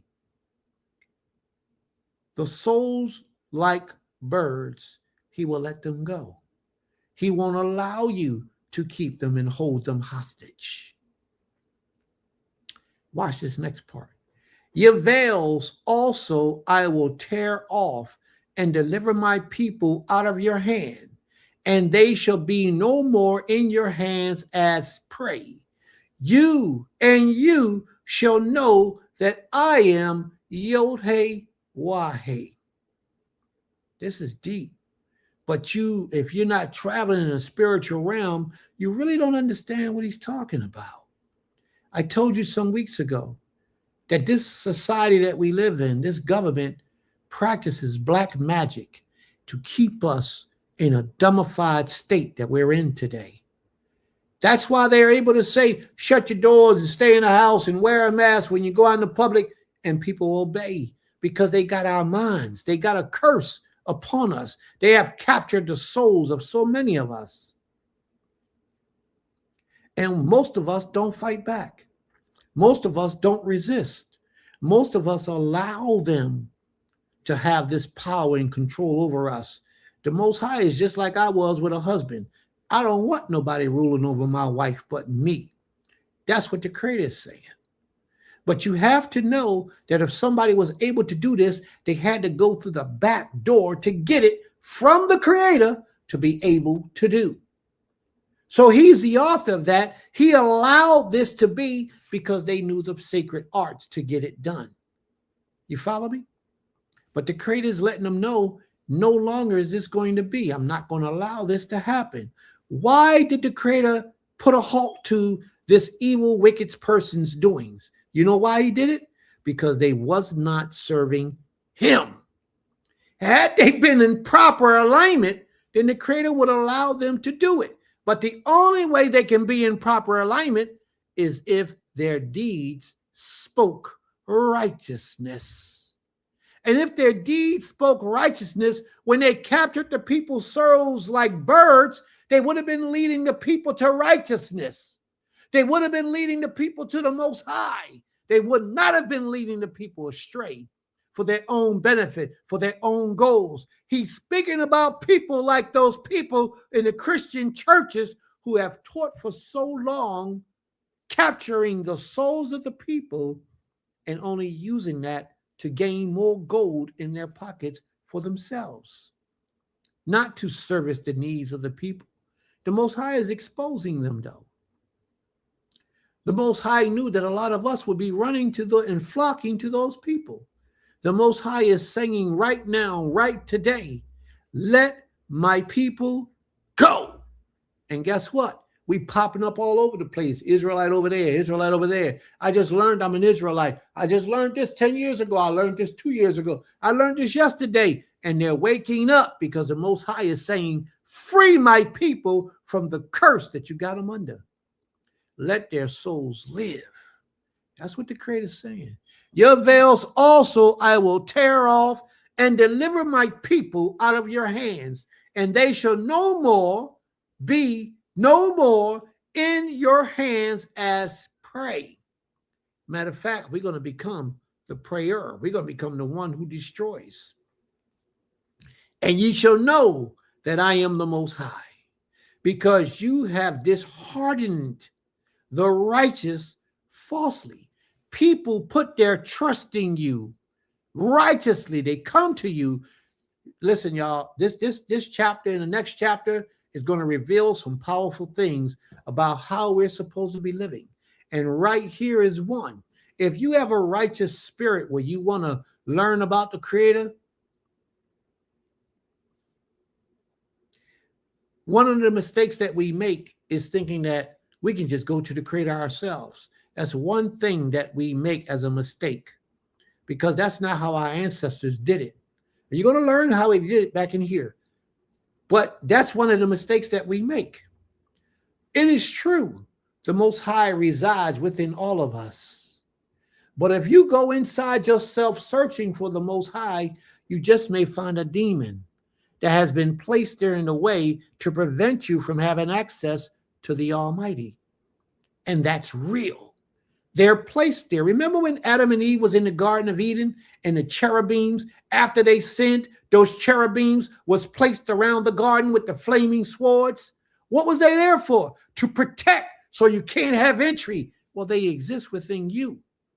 You can't just tap into the Most High because you say, I'm ready. You have to show, you have to prove, you have to be worthy to tap into that energy, to have that communion with the Creator that exists within you. You can't just do that because you say, oh, I'm tired of this, I'm going to do this. You can't play with it, because first of all, it's a commitment that you make to the King of all creation to solely obey him, to worship, to serve him. No longer are your own desires of the utmost importance, but it is the desire of the Almighty that resides within you that is of the utmost importance when you're introduced to that inner being that exists within you. You follow me?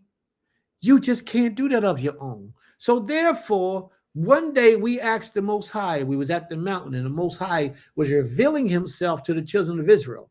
Exodus, the 19th chapter, all the way down to Exodus, the 20th chapter, somewhere around verse 21, 22, somewhere around there. We said to the Most High, we don't want to hear from you no more. Stop, when he was talking to us, because it frightened us. We said, Moshe, you go talk to the Most High, and you bring us back the words of the Most High. And from that day forward, if you watch the scriptures, from that day forward, the Most High spoke to most people in visions and dreams and through prophets. Through prophets. Therefore, every time a holy day and an event came up, we went to seek out the holy band, the prophets, the seer within our community to hear the words of the Most High. Because the people didn't want to hear from the Most High no more. They entered into a covenant and said, this is what we want. Send us somebody to talk to us, because when we talk to you, it is too frightening. People are afraid of what they may see. We said that. But the Most High was ready to deal with every one of us individually. Where's your holy man at for you to go to today? Who can you put your trust in and say, lead me to the Creator today? Where they at? Because you got to be real careful. Most people don't even begin to know the beginning of true knowledge.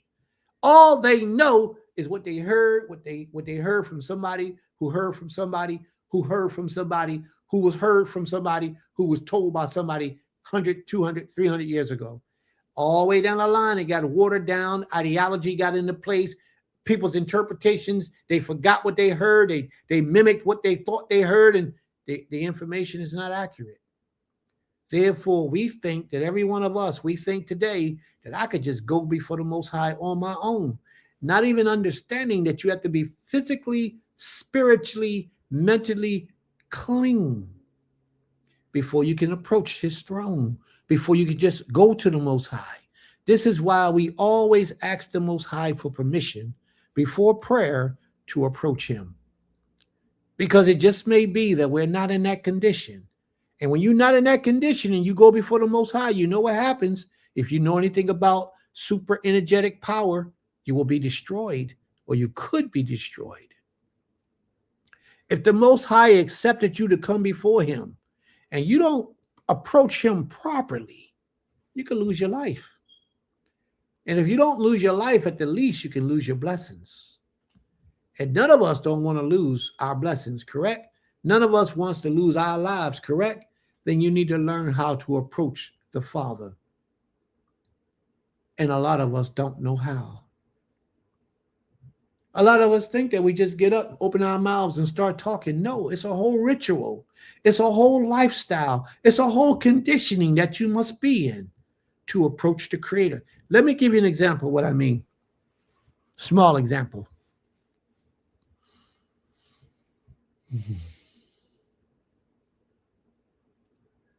Have you ever been in a position where you was about to die and you called out to the Creator? Immediately, the Most High heard you and saved your life, prolonged your days. Have you ever been in a position where the people was at your door, knocking on your door to try to hurt, harm, or kill you, and you called out to the Creator and the Most High heard you and the Most High answered your prayer? Do you remember that energy that you had at that time that was running through you at that time? That was unlike the energy that runs through you any other time. That spirit of, sometimes when it comes upon you, it makes you cry. But it's a deep yearning of sincerity, of completeness, of purity. And sometimes you get that feeling, you make covenants, you enter into a covenant with the Creator, and the Most High answers your prayer, and then you back up on the covenant after you get what you want and you don't do what you say. That's dangerous. But when that feeling of urgency comes into your life, brokenheartedness comes into your life, you need you need, and you cry out to the Creator, that's the beginning of communication with this King. And a lot of us don't understand that. A lot of us don't understand that. That's the purest form that we know how to approach the Creator in the most sincere way. But then when you got what you want, what do you do then? Do you continue to walk in that same spirit to the Creator? At that time, you'd have promised the Most High anything at that time because you was in a pure state and you really meant what you said. But after you got what you want and life went back to normal, you went back to normal. And the Most High saw that. But he gave you access to him. And what did you do with it? What did you do with it? We destroyed it. You destroyed it the moment you went back on your word that you gave to the Most High. And this is something that we have to learn not to do. If you promise the Most High something, stick to your promise no matter what. Whatever your covenant is with this King, in your time of need, of desperation, and you open up that innermost being of you, and the Most High heard your prayer and gave you your answer, whatever you promised him at that moment, you must fulfill. Because you enter into a blood covenant with the Creator at that time. And if you don't fulfill that, your life can be in your hands. The Creator don't play with us.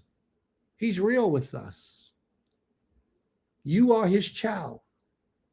And he understands because he's a very attentive toward your needs. Excuse me. When you cry to him, it's just like that child crying to his father because the oppressor is about to chop his leg off, chop his head off, chop his neck off. He cries to his father for salvation on an earthly level. That's how you're crying to the Creator, and that's how he sees you. So he'll open up and give you that access. And what you do after that, based on what you agreed during that time of need, is how the Most High rewards or curses you. We have to remember that. Verse 21, Ezekiel chapter 13, verse 21. Your veils also I will tear off and deliver my people out of your hands, and they shall be no more in your hands as prey, and you shall know that I am Yod-Heh-Wah-Heh, because you have disheartened the righteous falsely. The righteous has come to you and cried to you, because that's what we used to do in the ancients of days. We used to go to the holy men of the Most High. We used to go to our leaders, to our elders, to our community representatives, and we would lay our problems at their feet, and they would give us the resolution. But what happened today, those churches became those elders, those leadership, those preachers. The churches became those things today. And what they did was a woman would go to them because she's crying because her husband mistreated her, disrespected her, smacked her upside her head even. And the preacher ends up sleeping with her. The preacher gets so bad sometimes that the preacher done had babies. Now, I know this from Hebrew knowledge. I knew Israelites who did this. This guy was a spiritual leader. He's in place of position of leadership. Sometimes the leadership impregnates the women and try to pass it off as if it's somebody else's child. We have wicked people in the midst of us. The Most High is talking about all this type of behavior because you have disheartened the righteous falsely, though I have not grieved him. And you have encouraged the wicked that he should not turn to his evil ways to save his life.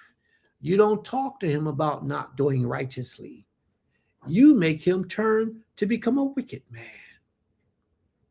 You make her turn to become a wicked woman.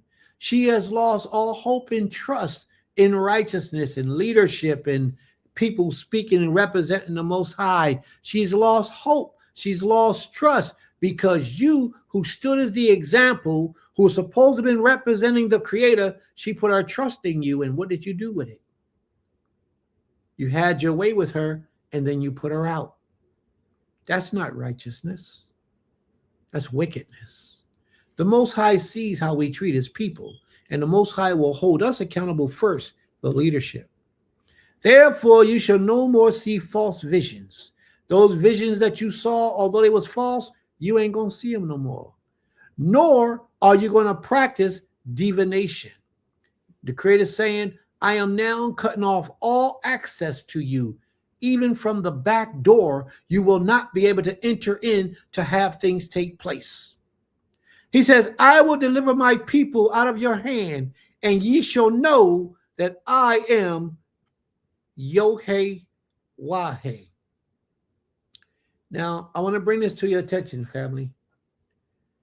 You see how it says, and ye shall know that I am, and they got the word Lord. In Hebrew, it says Yod-Heh Wah-Heh. And a lot of you saying, well, Prince, I know that already. All right, let's go back up here to the top, Ezekiel 13 and 20. Therefore, thus saith the Creator, Yod-Heh Wah-Heh.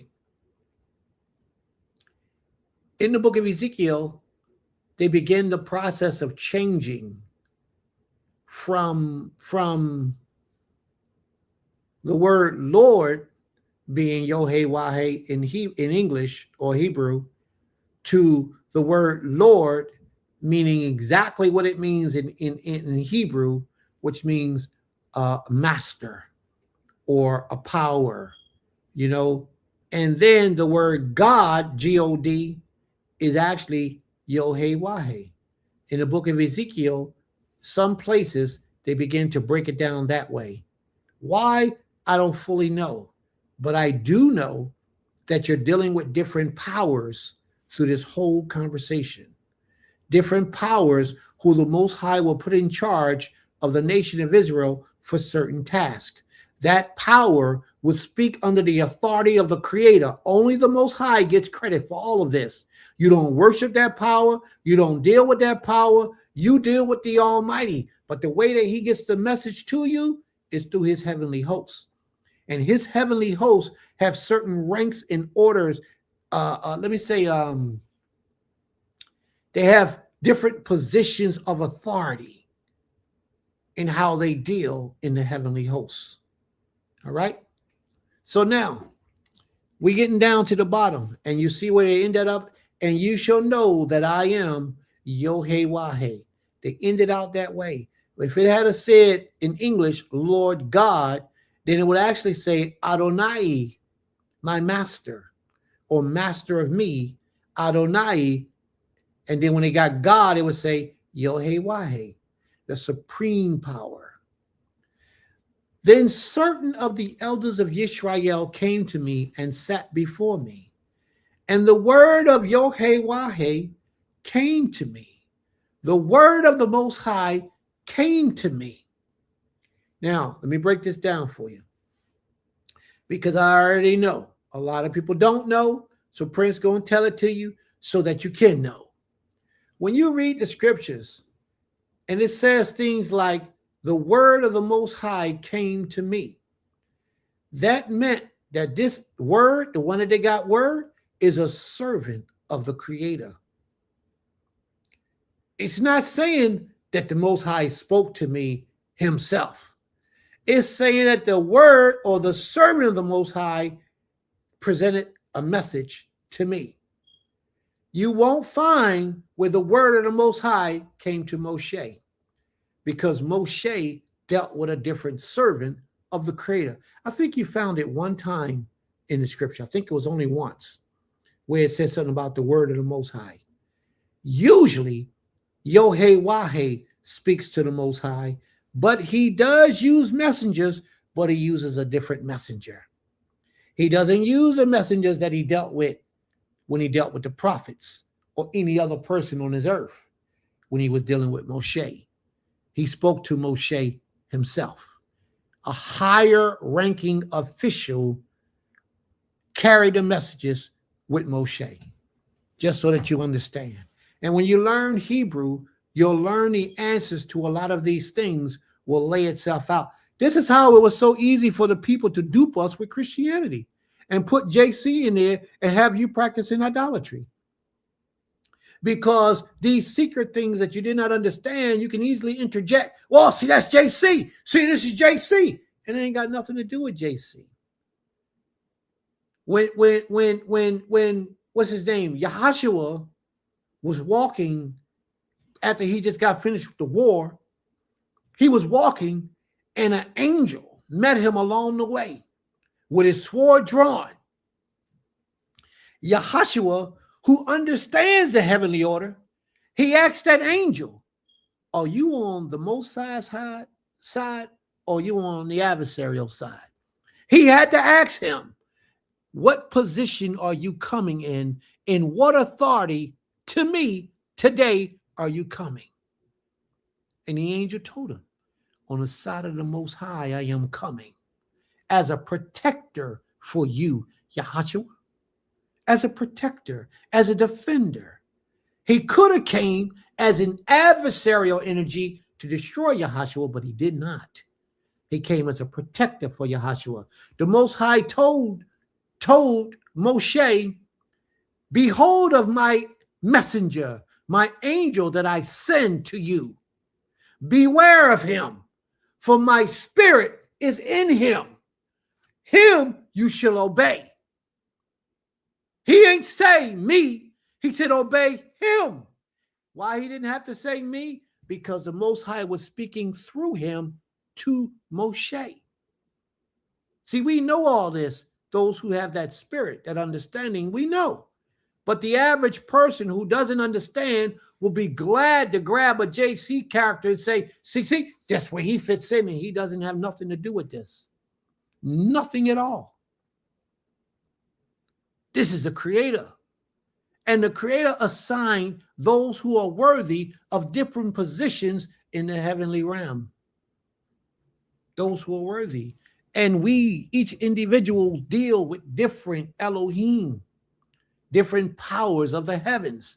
But when that angel, now let me spell it to you this way so I don't confuse you, because I don't want you going back saying Prince said something. I don't want to confuse you. Do you remember the man Manoah, Samson's father? When Samson's messenger, when his father's messenger came to his father, he came to his father through his wife. The messenger came to the wife, and the wife took the message to the father. The father said, go back and ask him to come again. The messenger came back again. And when the messenger came back again, the father had the opportunity to speak to him. The father asks him, the messenger, he says, well, what is your name? Anybody know what that angel told him his name was? Did anybody know what the angel told Manoah his name was?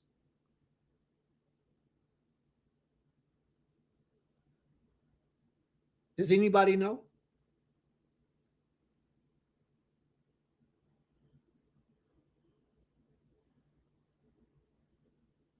All right.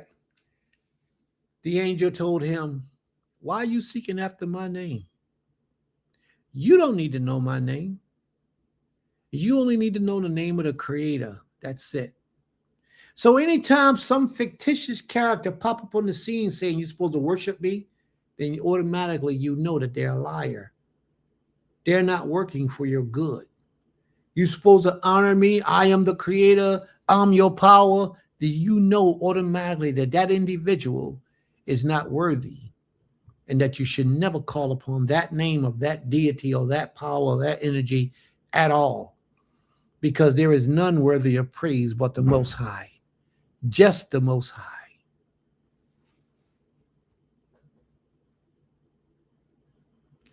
Therefore, speak to them and say to them, no, I think I went too far.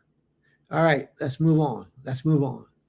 Then certain of the elders of Israel came to me and sat before me, and the word of the Most High came to me. It said, then I remember the word of the Most High is a servant of the Most High. It came to me and it said, Son of man, these men have taken their idols. Now, this is the part I want you to watch, because this is what men do today, to think they know something and don't know nothing. Come here and try to talk like they know what they're talking about and can't verify, prove anything that they're talking about, because they're dealing with physical flesh. And I'm trying to elevate your mind to a spiritual level so that you can see what the flesh is not showing you. But a lot of you won't elevate to that level because you're used to what the Europeans have told you. I'm not talking about what the Europeans told you. I'm talking about what the Europeans could not see. And that's why they're still trying to unravel our book, because they cannot see, because it hasn't been delivered to them. The Most High didn't deal with them like he dealt with us. So hear your brother as your brother speak. Son of man, these men have taken their idols into their minds. Wow, that's deep. That's deep. That means that we sacrificed to these deities. We held classes to these deities. We worshiped these deities. We promoted these deities. We did all of these things to uplift these deities, and they became a part of us. That's why the Creator says to Ezekiel, that idols we have taken these idols into our hearts, into our minds. The only way that you're going to allow something to enter into your heart or into your mind is if you really care for these things dearly. But why couldn't we have that kind of admiration for the Creator as opposed to having that type of admiration for the creation? We weren't supposed to have that love and affection for the creation like we were supposed to have for the Creator. But we did. We made an idol. We fell in love with that idol, and we worshiped it. And we set stumbling blocks of their iniquity before their faces. Should I need let myself be consulted by them? Did you hear that question? The Creator saying, should I allow them access to me? I don't need to. He says, I don't need to, because they are wicked. Therefore, that back door that they had access to, the Most High shut it down. He shut it down. Should I need let myself be consulted by them? Should I need allow them to have the ability to come to me? Who are we talking about? We're talking about these elders who came to Ezekiel with wicked intentions. Therefore, speak to them and say to them, thus saith, here it is, thus saith Adonai Yohei-Wahe. Thus saith the Master Yohei-Wahe.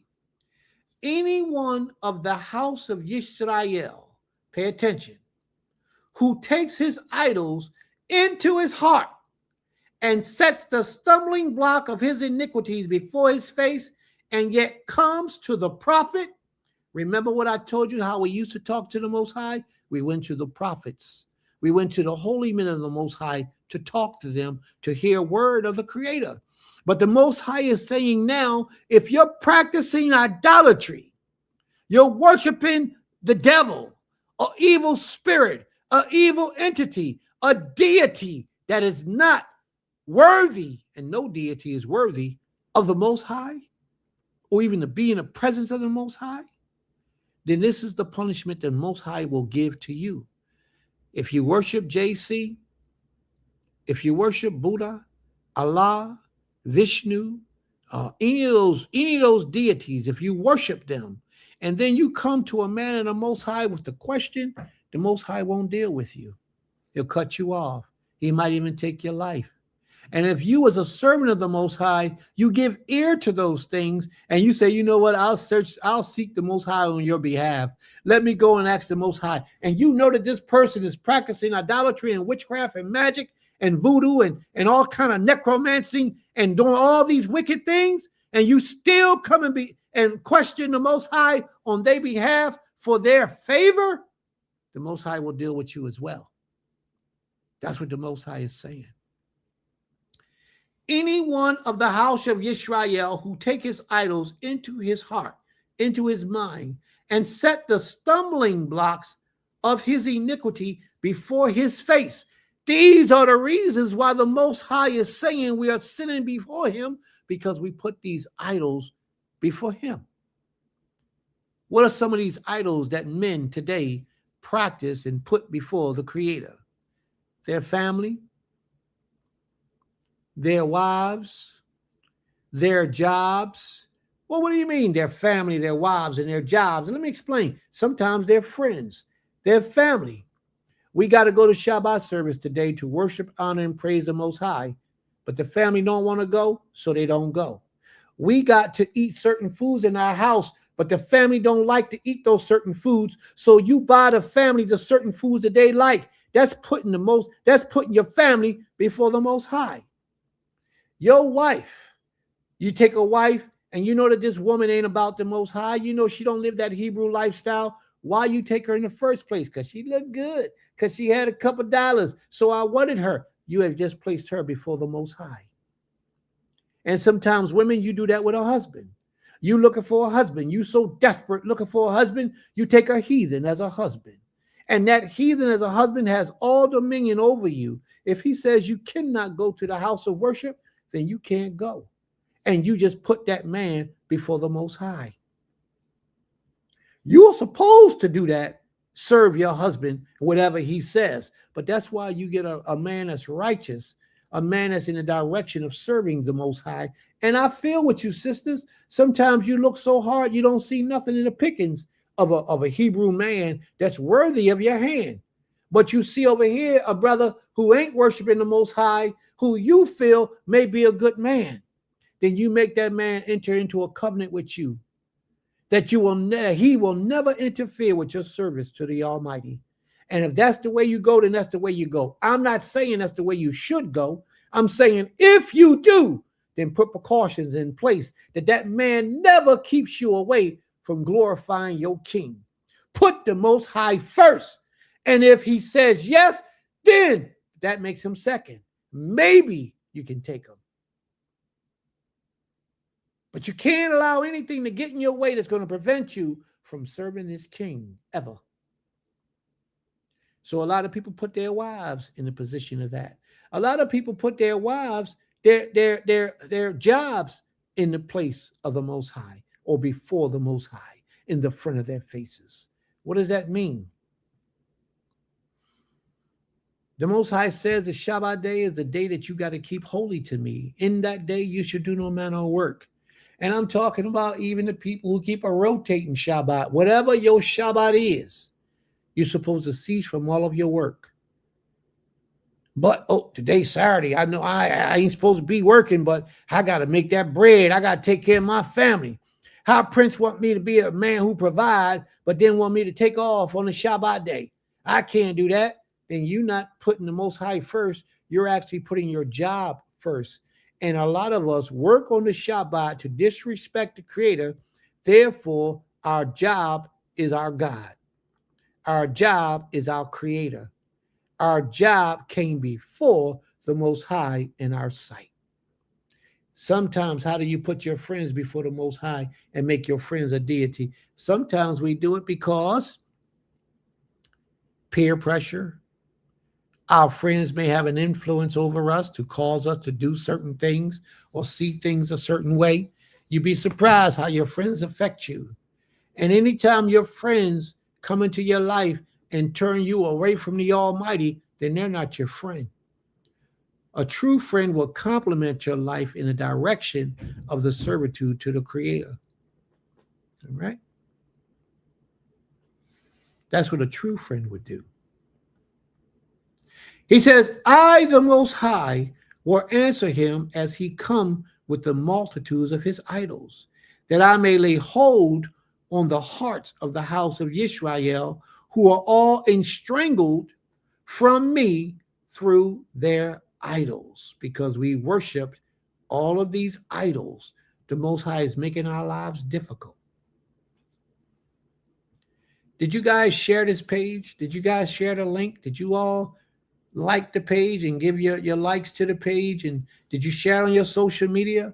Did you go to your messages on your phone and share the link through all your messages? You copy the link and then you repost it to all your messages and send it all out. Did you all do that? I don't know if you did, but then we got such a great crew, you probably did. Ezekiel 14:6. Therefore say to the house of Yisrael, thus says Yod-Heh-Wah-Heh, the master, Yod-Heh-Wah-Heh. Repent and turn away from your idols, the Most High, before he brings his destruction. He gives you an alternative. Before he destroys you, he gives you an opportunity for life, just as he's doing right now. He says, repent, turn from your idols, and turn away your faces from all your abominations, which mean all your wrongdoings, all the wickedness, all the things that you know that the Most High would have you not to do. Turn away from those things. But what do we say? For anyone of the house of Yisrael or of the strangers who sojourn in Yisrael. So just to let you know, you don't have to be of the blood of Israel to serve the Most High. You can walk in the midst of us and serve this King, who separated himself for me, taking his idols into his heart and putting the stumbling block of his iniquity before his face, and yet comes to a prophet to consult through him. I, the Most High, Yod-Heh-Wah-Heh, will answer him myself. I will set my face against that man, and I will make him a sign and a byword, and cut him off from the midst of my people. And ye shall know that I am Yod-Heh-Wah-Heh. And watch this part. And if the prophet is deceived and speaks a word, I, the Most High, have deceived that prophet, and I will stretch out my hand against him and will destroy him from the midst of my people, Yisrael.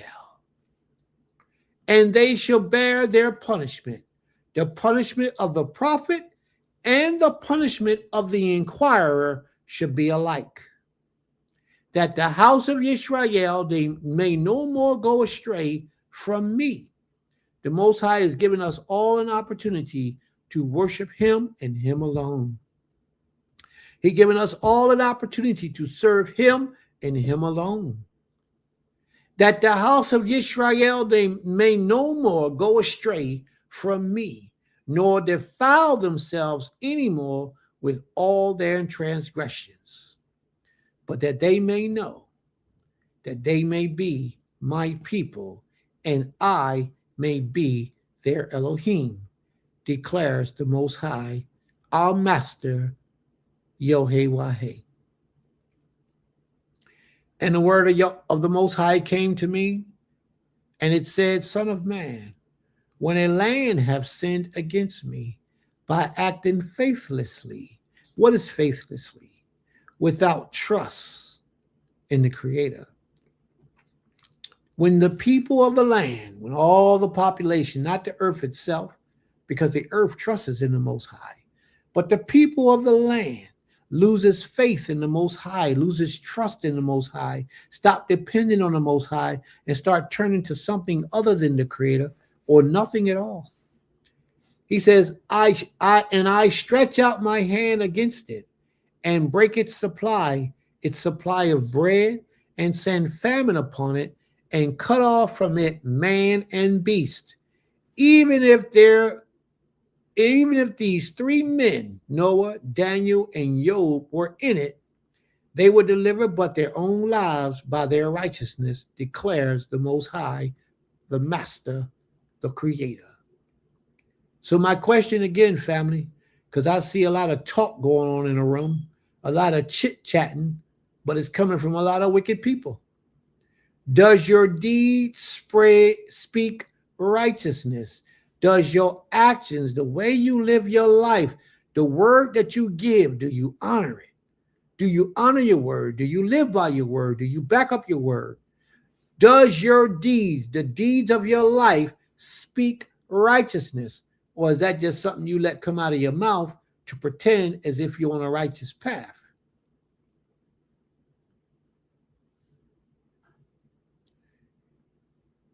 The Most High, and I want you to pay attention to this, because a lot of people will look at this and say, this is something evil. If you saw this type of destruction happening, you would think that it was something evil, right? But it's not. It's justified behavior by the Creator. Watch what it says.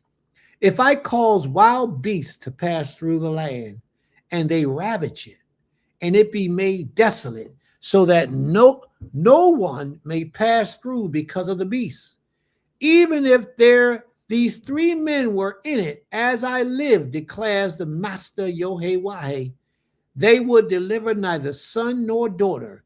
They alone will be delivered, but the land will be desolate. So I ask you again, family, do your deeds speak righteousness?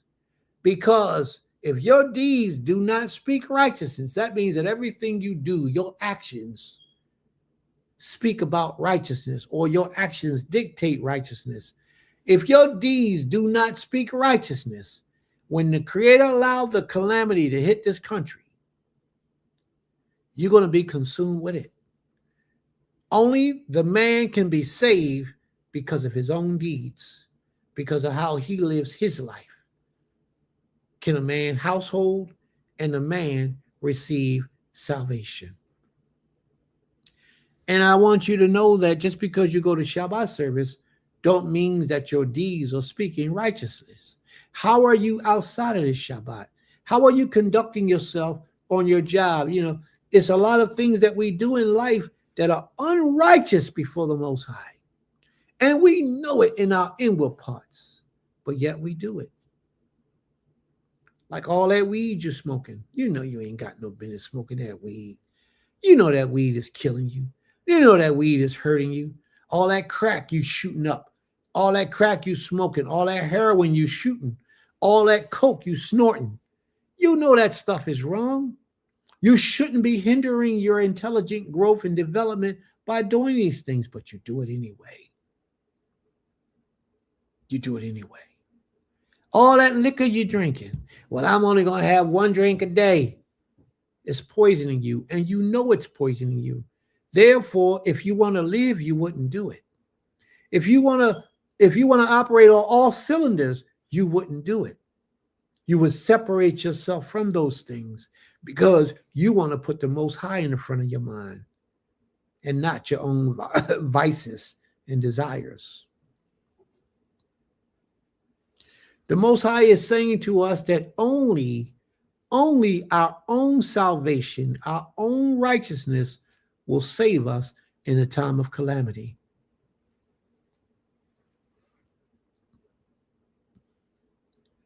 Or if I bring a sword upon that land and say, let a sword pass through the land. I want you to notice, family, we're talking about bringing destruction. That means people will lose lives.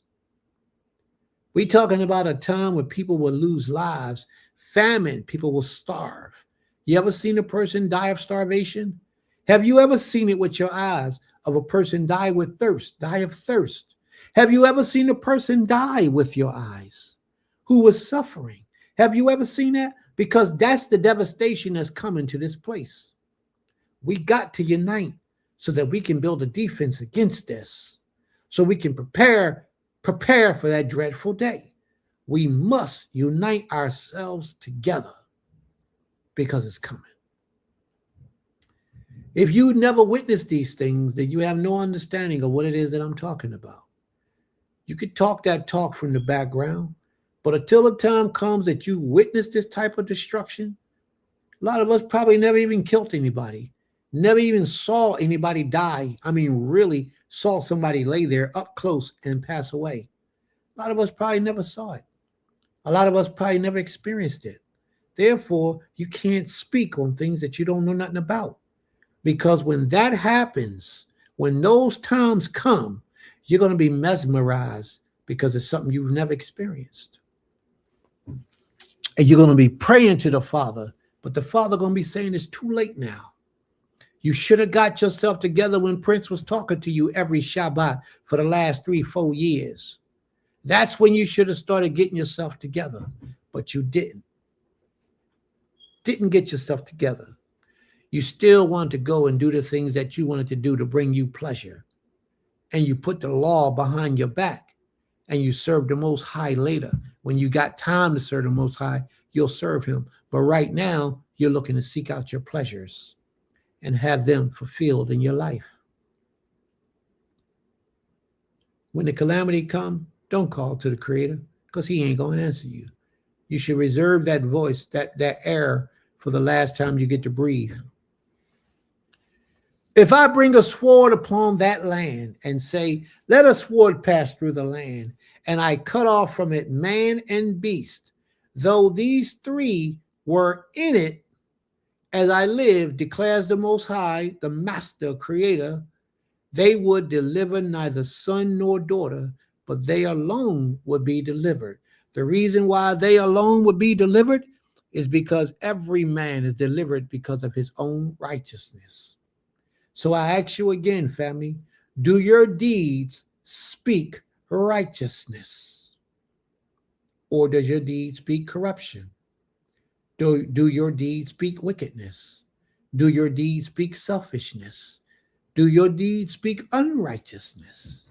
Because if your deed speaks unrighteousness, then you got a lot of changing and developing that you must do. Or if I send pestilence into the land and pour out my wrath upon it with blood, to cut off from it man and beast, even if Noah, Daniel, and Iob were in it, as I live, declares the Most High, the Master the Master Yohei, they would deliver neither son nor daughter. They would deliver but their own lives by their righteousness.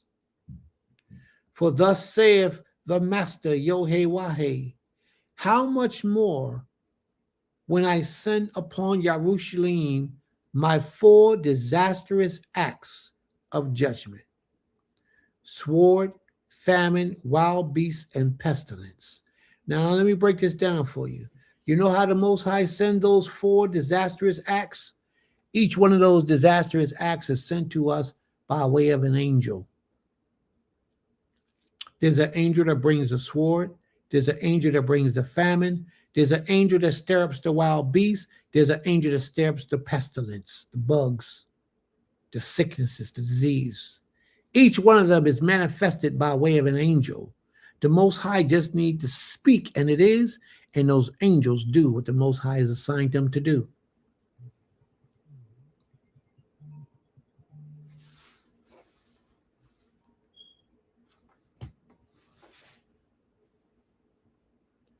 Behold, some survivors will be left in it, sons and daughters who will be brought out. Behold, when they come out to you and you see their ways and their deeds, you will be consoled for the disasters that I have brought upon Jerusalem. For all that I have brought upon it, they will console you. When you see their ways and their deeds, and you shall know that I have not done without cause all that I have done in it, declares the Master Yohei. You know, people often question, why the Most High had to kill this person? Why the Most High had to take them out? Why the Most High let this happen to this person? In their feelings and all emotional. But a lot of us don't understand that we cause a lot of the problems, suffering, sicknesses that take place in our lives is because of us. We cause that thing to be. A lot of us don't understand that. We're not being held accountable for our own wicked doings. A lot of us don't want to do that. And a lot of us don't want to take into reality that a lot of other people that we love dearly are living wicked lives. A lot of them are practicing idolatry. But when something happens to them, we want to go to the Most High on their behalf. The Most High just said not to do that. The Most High says not to do that. We can't do that.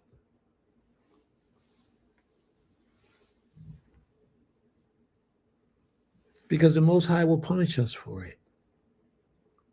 For thus saith the Most High, how much more when I send upon Jerusalem my disastrous acts of judgment, sword, famine, wild beasts, and pestilence to cut them off from man and beast. But behold, some survivors will be left in it, sons and daughters who will be brought out. That means a remnant of a remnant, no matter what destruction he brings, will make it. The Most High said that he will never make a full end of us. As long as the stars are in the sky, the sand is in the sea, and the sea roars, all those things, the Most High will never cut off the children of Israel and allow us to cease from existing. They will console you and set their faces, ways, and their deeds, and you shall know that I have not done without cause all that I have done, declares the Most High. What does that says to me is this. Sometimes you can live your life with an individual. Y'all go to Shabbat service together. Y'all go to Goshen Hebrew Academy together for class, for school. And then y'all go to Shabbat services together. And as y'all grow from childhood, the other party begins to stray off into the streets and live a foul life. But yet they capture your heart. You love that individual. They're dear to you in your heart. And they capture your heart. But yet you remain loyal to the Creator while they're out there practicing all this other stuff under the sun, getting their money, as they say, living their lives the way that they're living their lives. The Most High finally sees that it's enough, and he brings down his calamity upon that individual's head. And that person is now struck in a wheelchair. He can still breathe, he can still talk, he can still think, he can still write. It's just that he doesn't have the use of his legs anymore, because he took his legs and walked in the houses of idolatry after knowing the Most High. But now you feel some kind of way about that. You feel all emotional about that, and you all caught up. And you ask the question, how could the Most High let that be? That guy was a good guy. That guy worshiped the Most High. He kept his honor, his integrity. You think things like that because you're in your emotions. But you don't know the things that guy did outside of your presence and outside of you having the ability to know his lifestyle. You don't know those things. So everything that the Most High did, he did justifiably. All you see is this brother was a vegan all his life. He lived a whole life a vegan, and now he died of skin cancer. You don't see where that brother left being a vegan. He didn't make that be known like he did when he was a vegan. How he eating all those oils, canola oil, vegetable oil, safflower oil, and all them things in his food, and he don't care how he eats. You don't pay attention to none of that stuff. You don't focus on any of those things. And then when he passes away, you want to say, how the Most High let that happen? This guy was a vegan. He lived a good life. Why he let this happen? How the Most High let this happen?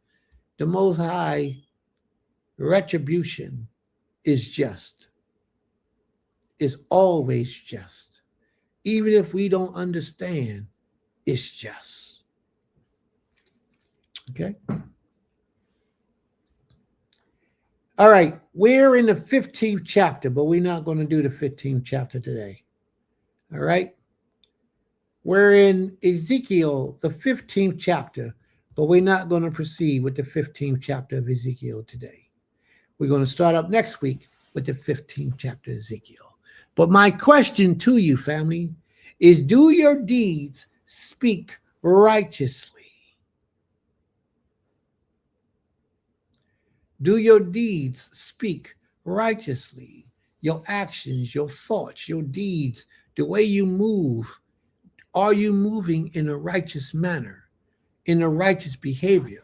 When people see you, whether they like you or not, when people see you, do they say that brother's righteous, man? That brother's all right. Do that happen? You know, they might not like you, but they can't take away from your righteousness. You understand what I'm saying to you? People don't have to like you to admit that you're righteous. I'm sure a lot of people didn't like our father Abraham, didn't like him, but they would never say that he wasn't righteous. Somebody looking for some attention, but that's all right. That's why your name say Graves, because that's where you're headed, to the grave. May the Most High be praised. You keep on in that pace, and that's where you're going to be going. Well, even if you disagree, there's a way that you go about presenting what it is that you have to present to this family. You don't just do that stuff to start arguments and to get some attention. There's a way to do all these things. What's his name? William Graves. There's a way to do it, Mr. Graves. Deeds are seeds, absolutely, sown, planted, harvested into actions of either righteousness or unrighteousness. Absolutely. You are so right. You are so right. Are there any other questions or comments, family? Are there any other questions or comments? I truly love this lesson. Toto for bringing it out and your presentation to live righteously. May the Most High be praised. A rage baiter. Yeah, it's just somebody, probably somebody we know too, sis. And shalom to you, sis. It's probably somebody we know. May the Most High be praised, family. So are there any questions about anything? We just had a whole 4 hours, 5 hours of class. Are there any other questions, any comments? Absolutely, sis. You know all you need to do is come in. Hit that link and come on in. And you can take your time and read and speak on what you understand to be true. May the Most High be praised. This lesson is top tier. May the Most High be praised. Thank you very much, sis.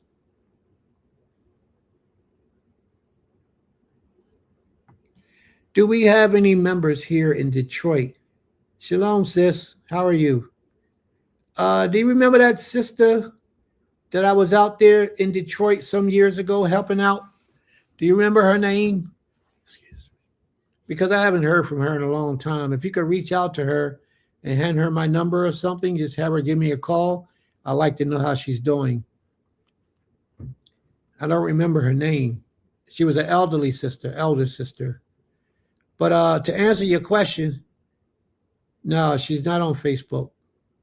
She was the older sister who lived in that house and her children wasn't helping her out, taking care of her. You remember the sister? We go back like maybe 10 years, who lived in Detroit the time I came up there to help her out. I don't remember her name. It's been so long ago. Yeah, I would like to hear from her to see how she's doing, though. Yeah, I would like to know how she's doing. I haven't heard from her in a long time. Okay, you saw her last summer.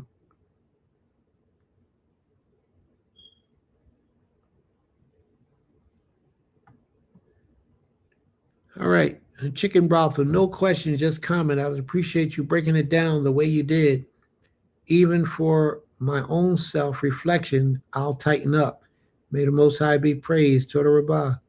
Toda Rabbah, Ima. Thank you very much. Greatly appreciate it. Toda Rabbah.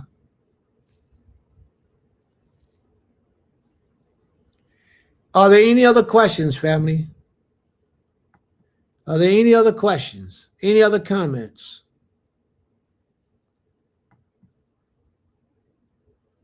So we do have a brother that lives in Detroit. He doesn't walk with us full time, but he's a brother that communes with us on a frequent daily. His name is Brother Antoine Harrell. Now, Antoine Harrell is of a slightly different mindset, but he's a good brother indeed. He's a good brother indeed. And I don't know if Judith, right? I don't know if that's what you mean, but Antoine Harrell is about the closest brother we have up there that's living his life to the best of his ability to be the best he can. He's not perfect, but he's living his life and striving for perfection. And he's a good dude. So if it's something you need up there, then I do have a contact up there that can help you in any situation that you're in. I'm sure we can help out in that area. But your family is so affluent. Your family got it going on. So y'all in good hands. I know you are. So it's pretty much sure not too much that you might need. But if you do, then so be it. Let us know and we'll do what we can to help.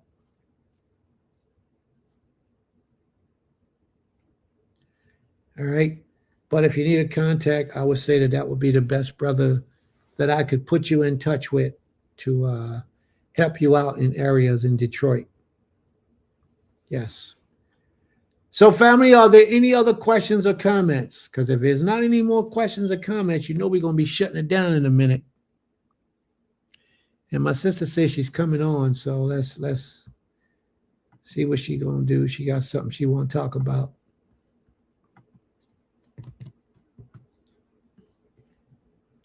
So I sent her the link again. Okay, she's here. All right, let's see what she wants to talk about. May the Most High be praised. Shabbat shalom, sis. Shalom, everyone. I was just going to read, we were studying some scriptures yesterday, and the whole lesson was basically summed up in this chapter that we were reading, and I just wanted to read it for everyone to hear. Maybe they can go back and do the study in Ezekiel and Malachi, because it has a lot to do in relation to what was being read and covered in class. Can you hear me? Yes. Oh, okay.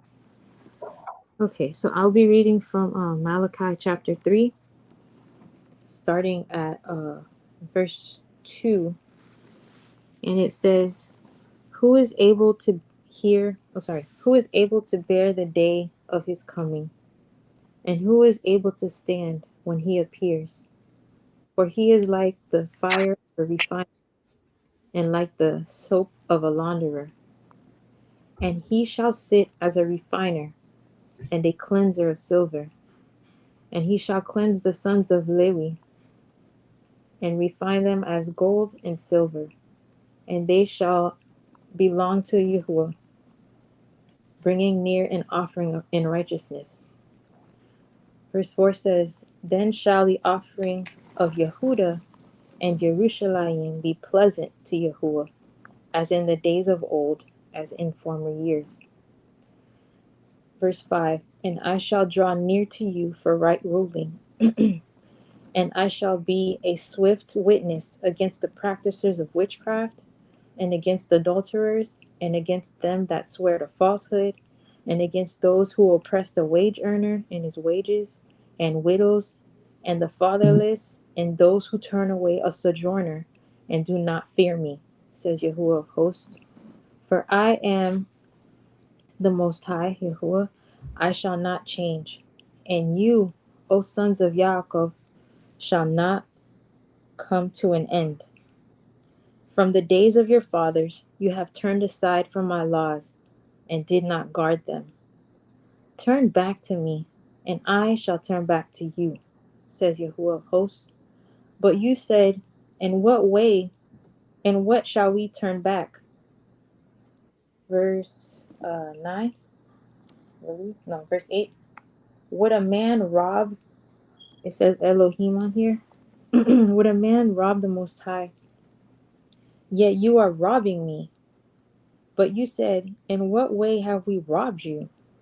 In the tithe and the offering. You are cursed with a curse, for you are robbing me, the nation, all of it. Bring all the tithes into the storehouse, and let there be food in my house. And please prove me in this, says the Most High of hosts, whether I do not open for you the windows of the heavens, and shall pour out for you boundless blessing. And I shall rebuke the devourer for you, so that it does not destroy the fruit of your ground, nor does the vine fail to bear fruit for you in the field, says Yahuwah of hosts. And all nations shall call you blessed, for you shall be a land of delight, says Yahuwah of hosts. Your words have been strong against me, says Yahuwah. But you have said, what have we spoken against you? You have said, it is worthless to serve the Most High. And what did we gain when we guarded his charge? And when we walked as mourners before Yahuwah of hosts? And now we are calling the proud blessed. Not only are the doers of wrongness built up, but they also try Alua and escape.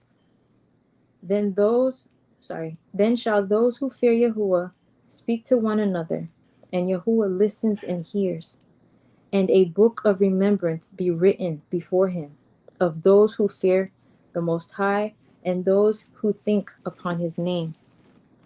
And they shall be mine, says the Most High of hosts, on the day that I prepare a treasured possession, and I shall spare them as a man spares his own son who serves him. And the last verse states, then you shall again see the difference between the righteous and the wrong, between one who serves the Most High and the one who does not serve him. And that's the end of the chapter. May the Most High be praised. Tell us what you got out of that chapter, sis. Like I said, everything that we went over in class today, from the start of what Princess was going over with the things that enter our temple, our body, and how it affects our mind, and from the commandments that we went over, and to even what happens when one nation turns against their creator. Like, he has to put his foot down. And there are a lot of people who, again, we don't know their thoughts, but we see the actions. We see the seeds that have been planted in them. And some of them are good and some of them are bad. Some of it stands for righteousness and everything. Some of the decisions that we've made along the way were unrighteous. But it's like it says, the Most High is like a father who has mercy on his child. He sees his child doing wrong, but he has to put his foot down at some point in their life to get them back on the path that they were intended to be on. And if it wasn't for that type of correction from the Most High and him leaving us his laws to get a life as close as possible to being in order with what he's left here for us to do, there's going to be a lot of havoc coming soon. And while we still have time, like he said, draw near to me, come back to me, do whatever you have to do to get back to where I am. And if we don't, there's going to be consequences. And if we were at a point where, like Manasseh, King Manasseh, he's from a line of royalty, and he had things going for him. He was running a country. He was doing everything in his own eyes that seemed to be right. But there had to be a time where the Most High had to step in and say, listen, if you don't stop this right now, you're going to end up here. And he cried out, and y'all heard him. And that's what he's waiting for from each and every one of us, to stop running away and start turning back to him, to the old paths, before it's too late. Let me share something with you. There's a lot of our people who have turned away from the Most High because they thought they found something more spiritual, something more that they could connect with, something more fulfilling. And you're not running away from the Most High when you do that. You're actually turning your back on him and putting those deities before your face. If you have had the pleasure in your life of learning of the Creator and then you go and you begin to serve Jesus or Buddha or Allah or any deity, you have just cast the Most High behind your back. The Most High doesn't have partners. He don't share. It's either him or no one. You know what I mean? You will be better off serving no one than serving something other than the Almighty. So you got to be careful, family. And that's what a lot of people do. They think they find something more fulfilling because their needs or their desires right now are being fulfilled. And it's not. We got a lot of people right now who pray to their ancestors. Oh, my ancestor did this. Thank my ancestor for that. Your ancestors ain't did nothing. Your ancestors couldn't do anything unless the Most High allowed it to be. Do y'all follow what I'm saying? We have to get away from idolatry. And idolatry run rampant up in our spirits right now. And for the most part, we don't see that we're committing idolatry. What's the problem with me thanking my ancestors? You thank no one but the Most High. Only the Most High is responsible for those things. That's who you think. You know, you give glory, honor, and praise and reverence to the Almighty, not your forefathers, not your ancestors who went before you. You might acknowledge them. You know what I mean? There's nothing wrong with saying, like, I thank the Creator for the knowledge that I've experienced from them. Ain't nothing wrong with that. But we have people who actually reverence the dead as if they're alive, like they're here, like they're present.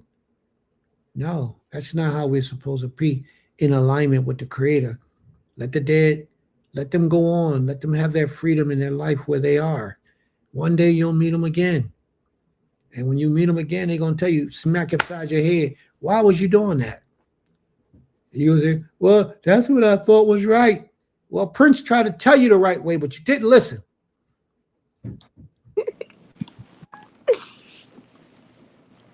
So may the Most High be praised.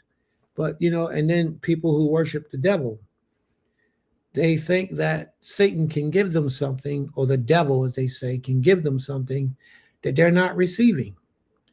That Satan, the devil, or any deity, he can't give you anything unless the Most High gives him permission to do so. You follow what I'm saying?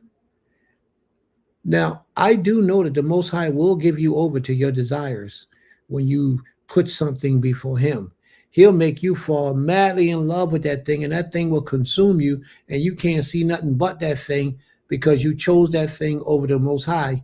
The Most High will give you over to your desires and let you stay there for a long time, and then test you to see if you're ready to come back to him or not. And if you ain't ready, he just make you go deeper into that thing. Like a lot of brothers who used to keep Torah are now practicing Christianity. They put that before the Most High, and the Most High gave them to it. And now they can't see their way out of it.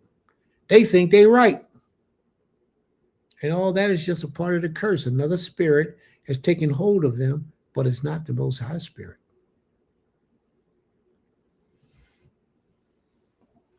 Can I add one more thing before we close? Sure. Yes. The other flip side of that, of the Most High cleansing the house of Levi, we don't have a tribe walking around the earth saying that, you know, we're the Levites and we're doing everything according to Torah. We don't have that because everybody's dispersed. But at the same time, a question did come about saying if, because we're reading in Jeremiah as well, where it said that the Most High was against the shepherds of the day. And we know shepherds lead a flock, and shepherds have gatherings. They have people that are listening to them.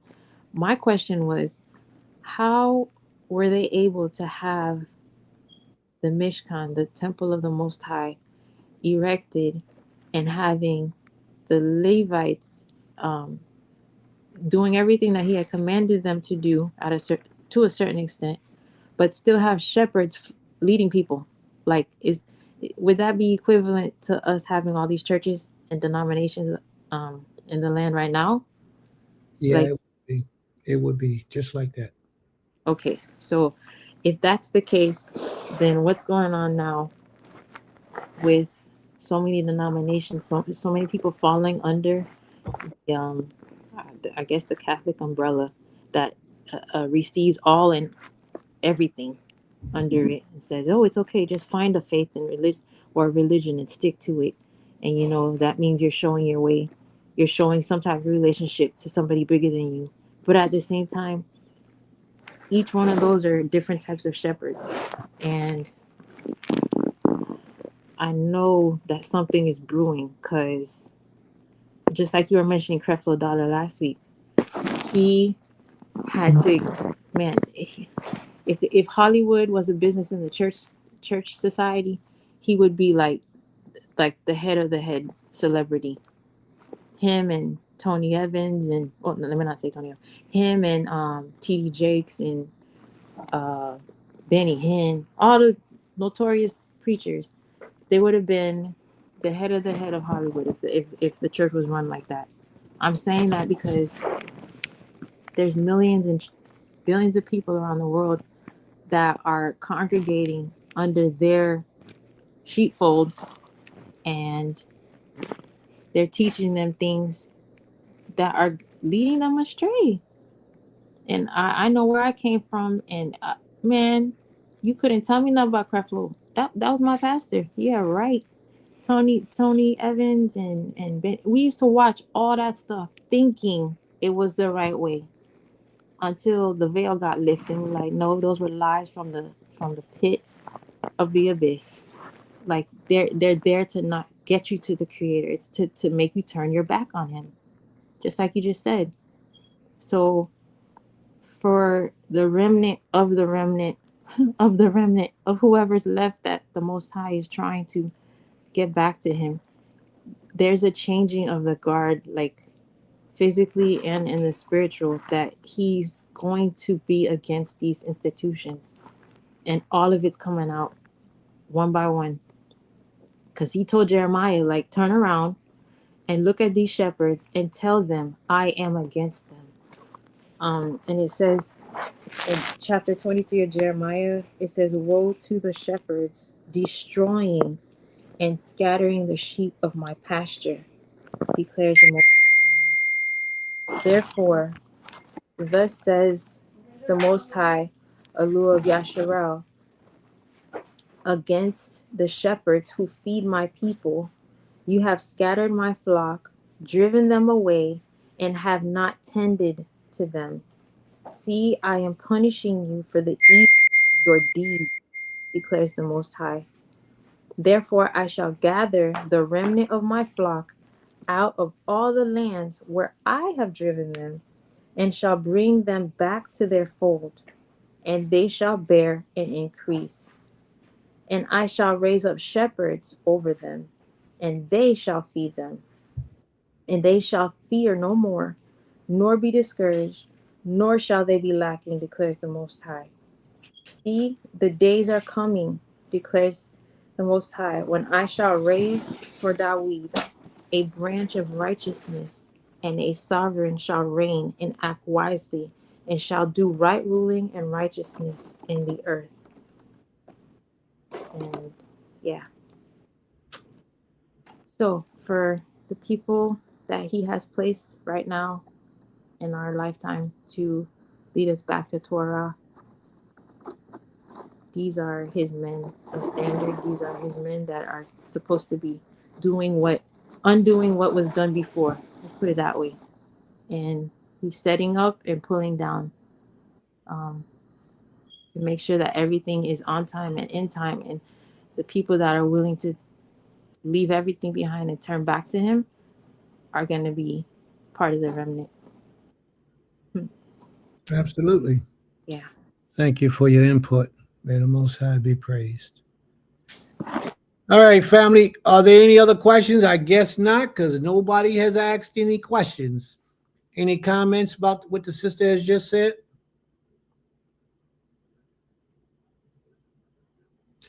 I see a sister. She in there giving it up. She understands fully. Do we have any volunteers to close us out with prayer? Do we have any volunteers to close us out with prayer today? I can if nobody else does.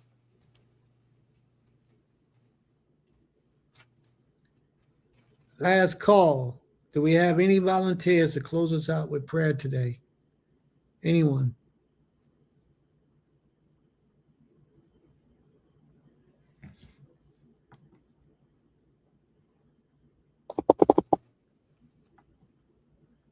You heard me, Albert? Yep. Okay.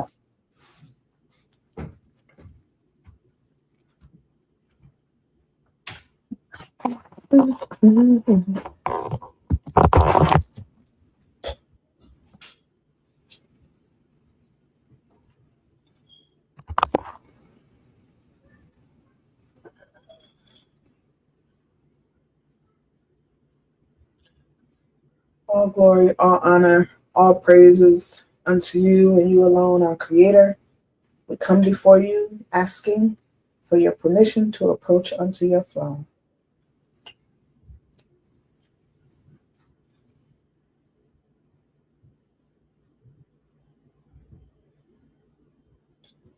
O Creator of heaven and earth, the one who knows, sees, and is all, we thank you, O Most High, for allowing us to come. In any way we have approached you in an unclean manner, unknowingly, O Most High, so please forgive us.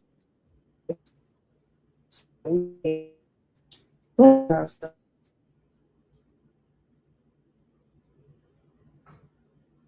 in the unclean manner.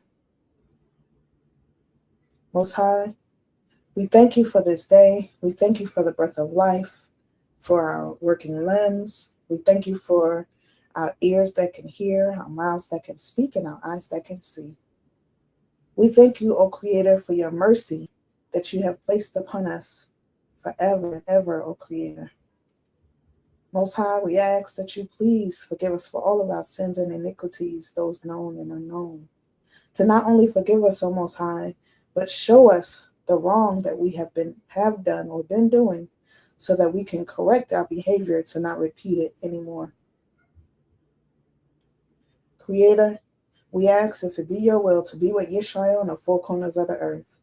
We ask, O Creator, if it be your will to be with the sick and the shut-in, to be with those who are in prison unjustly, O Most High, to be with the fatherless and the widow, to be with the motherless, O Most High, to be with those who are being abused, O Most High, whether it be mentally, physically, spiritually, emotionally, or financially, O Most High. Most High, we ask that you hear the voices of those who are yearning to know you, to understand you, O Most High.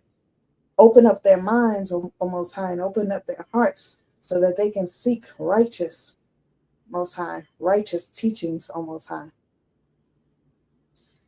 Most High, we ask that you be with all those who are in mourning at this time.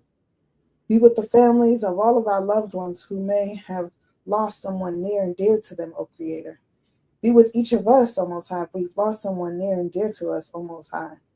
Strengthen us, comfort us, O Creator, that we may know when to release that spirit, O Most High, so we're not harboring what belongs to you, O Creator. Most High, we ask that you be with all of our children, those that live amongst us and those that do not, O Most High. We ask that you be with all the children who are in the wombs, O Most High, who will be coming forth onto this earth, O Most High. We ask that you be with our adult children, O Most High, who have come out and up from under our houses and into this world, O Most High. Protect them, O Creator, and guide them, O Most High. Remind them of the lessons that they have learned all their lives, O Most High. Most High, we thank you for the message that was brought forth today through your servant, your son, O Most High, Prince Kazaridah Yisrael, O Most High. Thank you for allowing him to be a vessel, O Most High. Thank you for giving him the spirit to willingly be a vessel, O Most High. We pray that your message has been heard far beyond our understanding, O Creator, and that those who have listened now and who will listen later have gained something from this lesson, O Creator. We thank you for allowing us to be here as your servants, to do the work that you have set before us, O Creator. And we pray that we continue to do this work in righteousness, that we continue to do this work in humbleness, that we continue to honor those who have gone before us in a way that is respectful. No, ask that you be with each and every one of us as we go through this week, O Creator. Allow us, O Most High, to get the things done that we need to throughout these next 6 days so that we can make it to another 7-day worship day, O Most High, your set apart day, your holy day, O Creator. We thank you for the school that we have, O Creator, that allows our students to come and get a holistic, Hebraic, African-centered education, O Creator, that allows them to be empowered with self-love, self-pride, self-awareness, O Most High, that shows them unity, O Creator. Most High, we thank you for the land that you have bestowed upon us, O Most High, a safe haven, a place for our people to come, O Creator, to build, to dwell, to grow together, O Creator. Most High, we thank you for the seasons that are upon us. In this winter season, O Most High, we ask that you cover the unsheltered, O Most High, if it be your will. Allow these places that they dwell in to allow warming centers for them, O Creator, so they can find shelter, O Most High. Most High, we give thanks to you and you alone, and we ask that everything that we have done before you is pleasing. And we all say, Toda Rabbah, Abi, Toda Rabbah, Selah.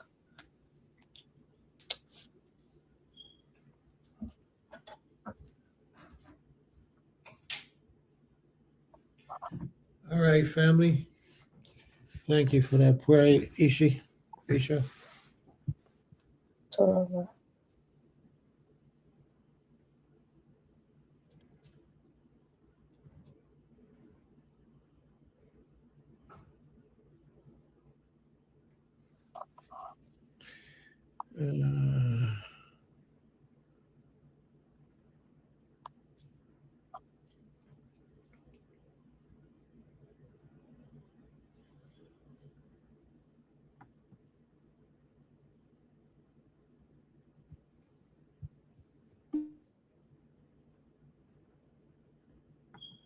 All right, everyone. Thank you for coming out. Thank you for spending your Shabbat day with us. We only ask that you would share this page, share these lessons, like the page, ring the bell, so whenever we go live, you'll get notified again. All right. May the Most High be with you all. May the Most High bless you all and strengthen you all. Salakli, for anyone who is interested in joining us for Pesach, which is coming in April 3rd at evening, all day the 4th, Kakmatso, please reach out to my husband or myself to gain more information, or just let us know that you are interested in coming so we can just discuss what we will be doing. Of course, we do not have a feast fee.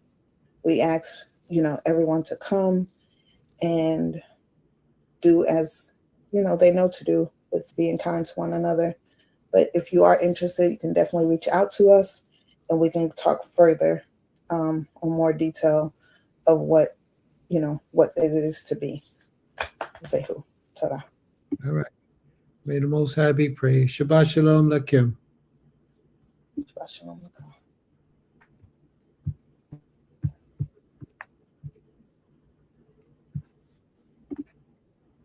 Beulah land at Temple Kefar Yim. This is for the people in the front and the back. You had a lot to do.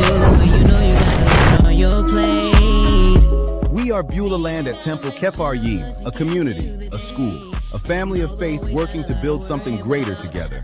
Our mission is simple but powerful: to restore, to teach, and to grow. Here at Beulah land, we bring together the vision of Temple Kefar Yim with hands-on action. Stop it, you got it, yeah, you got Through our Goshen Hebrew Academy, we teach our children the Hebrew language, history, and principles that ground us in our faith. We celebrate Shabbat services and holy days with joy, keeping our culture and traditions alive for generations to come. Our work also reaches beyond the classroom. We focus on community growth, agriculture, training, and safety, building a place where families can learn, worship, and thrive. The name Beulah Land comes from scripture, representing covenant, renewal, and a people restored to their land and purpose. That is exactly what we are doing here, restoring faith, culture, and community life. But we can't do it alone. If our mission speaks to your heart, we invite you to support us. You can give through Cash App or PayPal at Build Yisrael, or learn more at www.GoshenHebrewAcademyTempleKepharYim.org. Feel free to contact us at BeulahLand@TempleKepharYim@gmail.com. You can also subscribe to our YouTube channel and even become a member to stay connected and help spread our message of faith and restoration.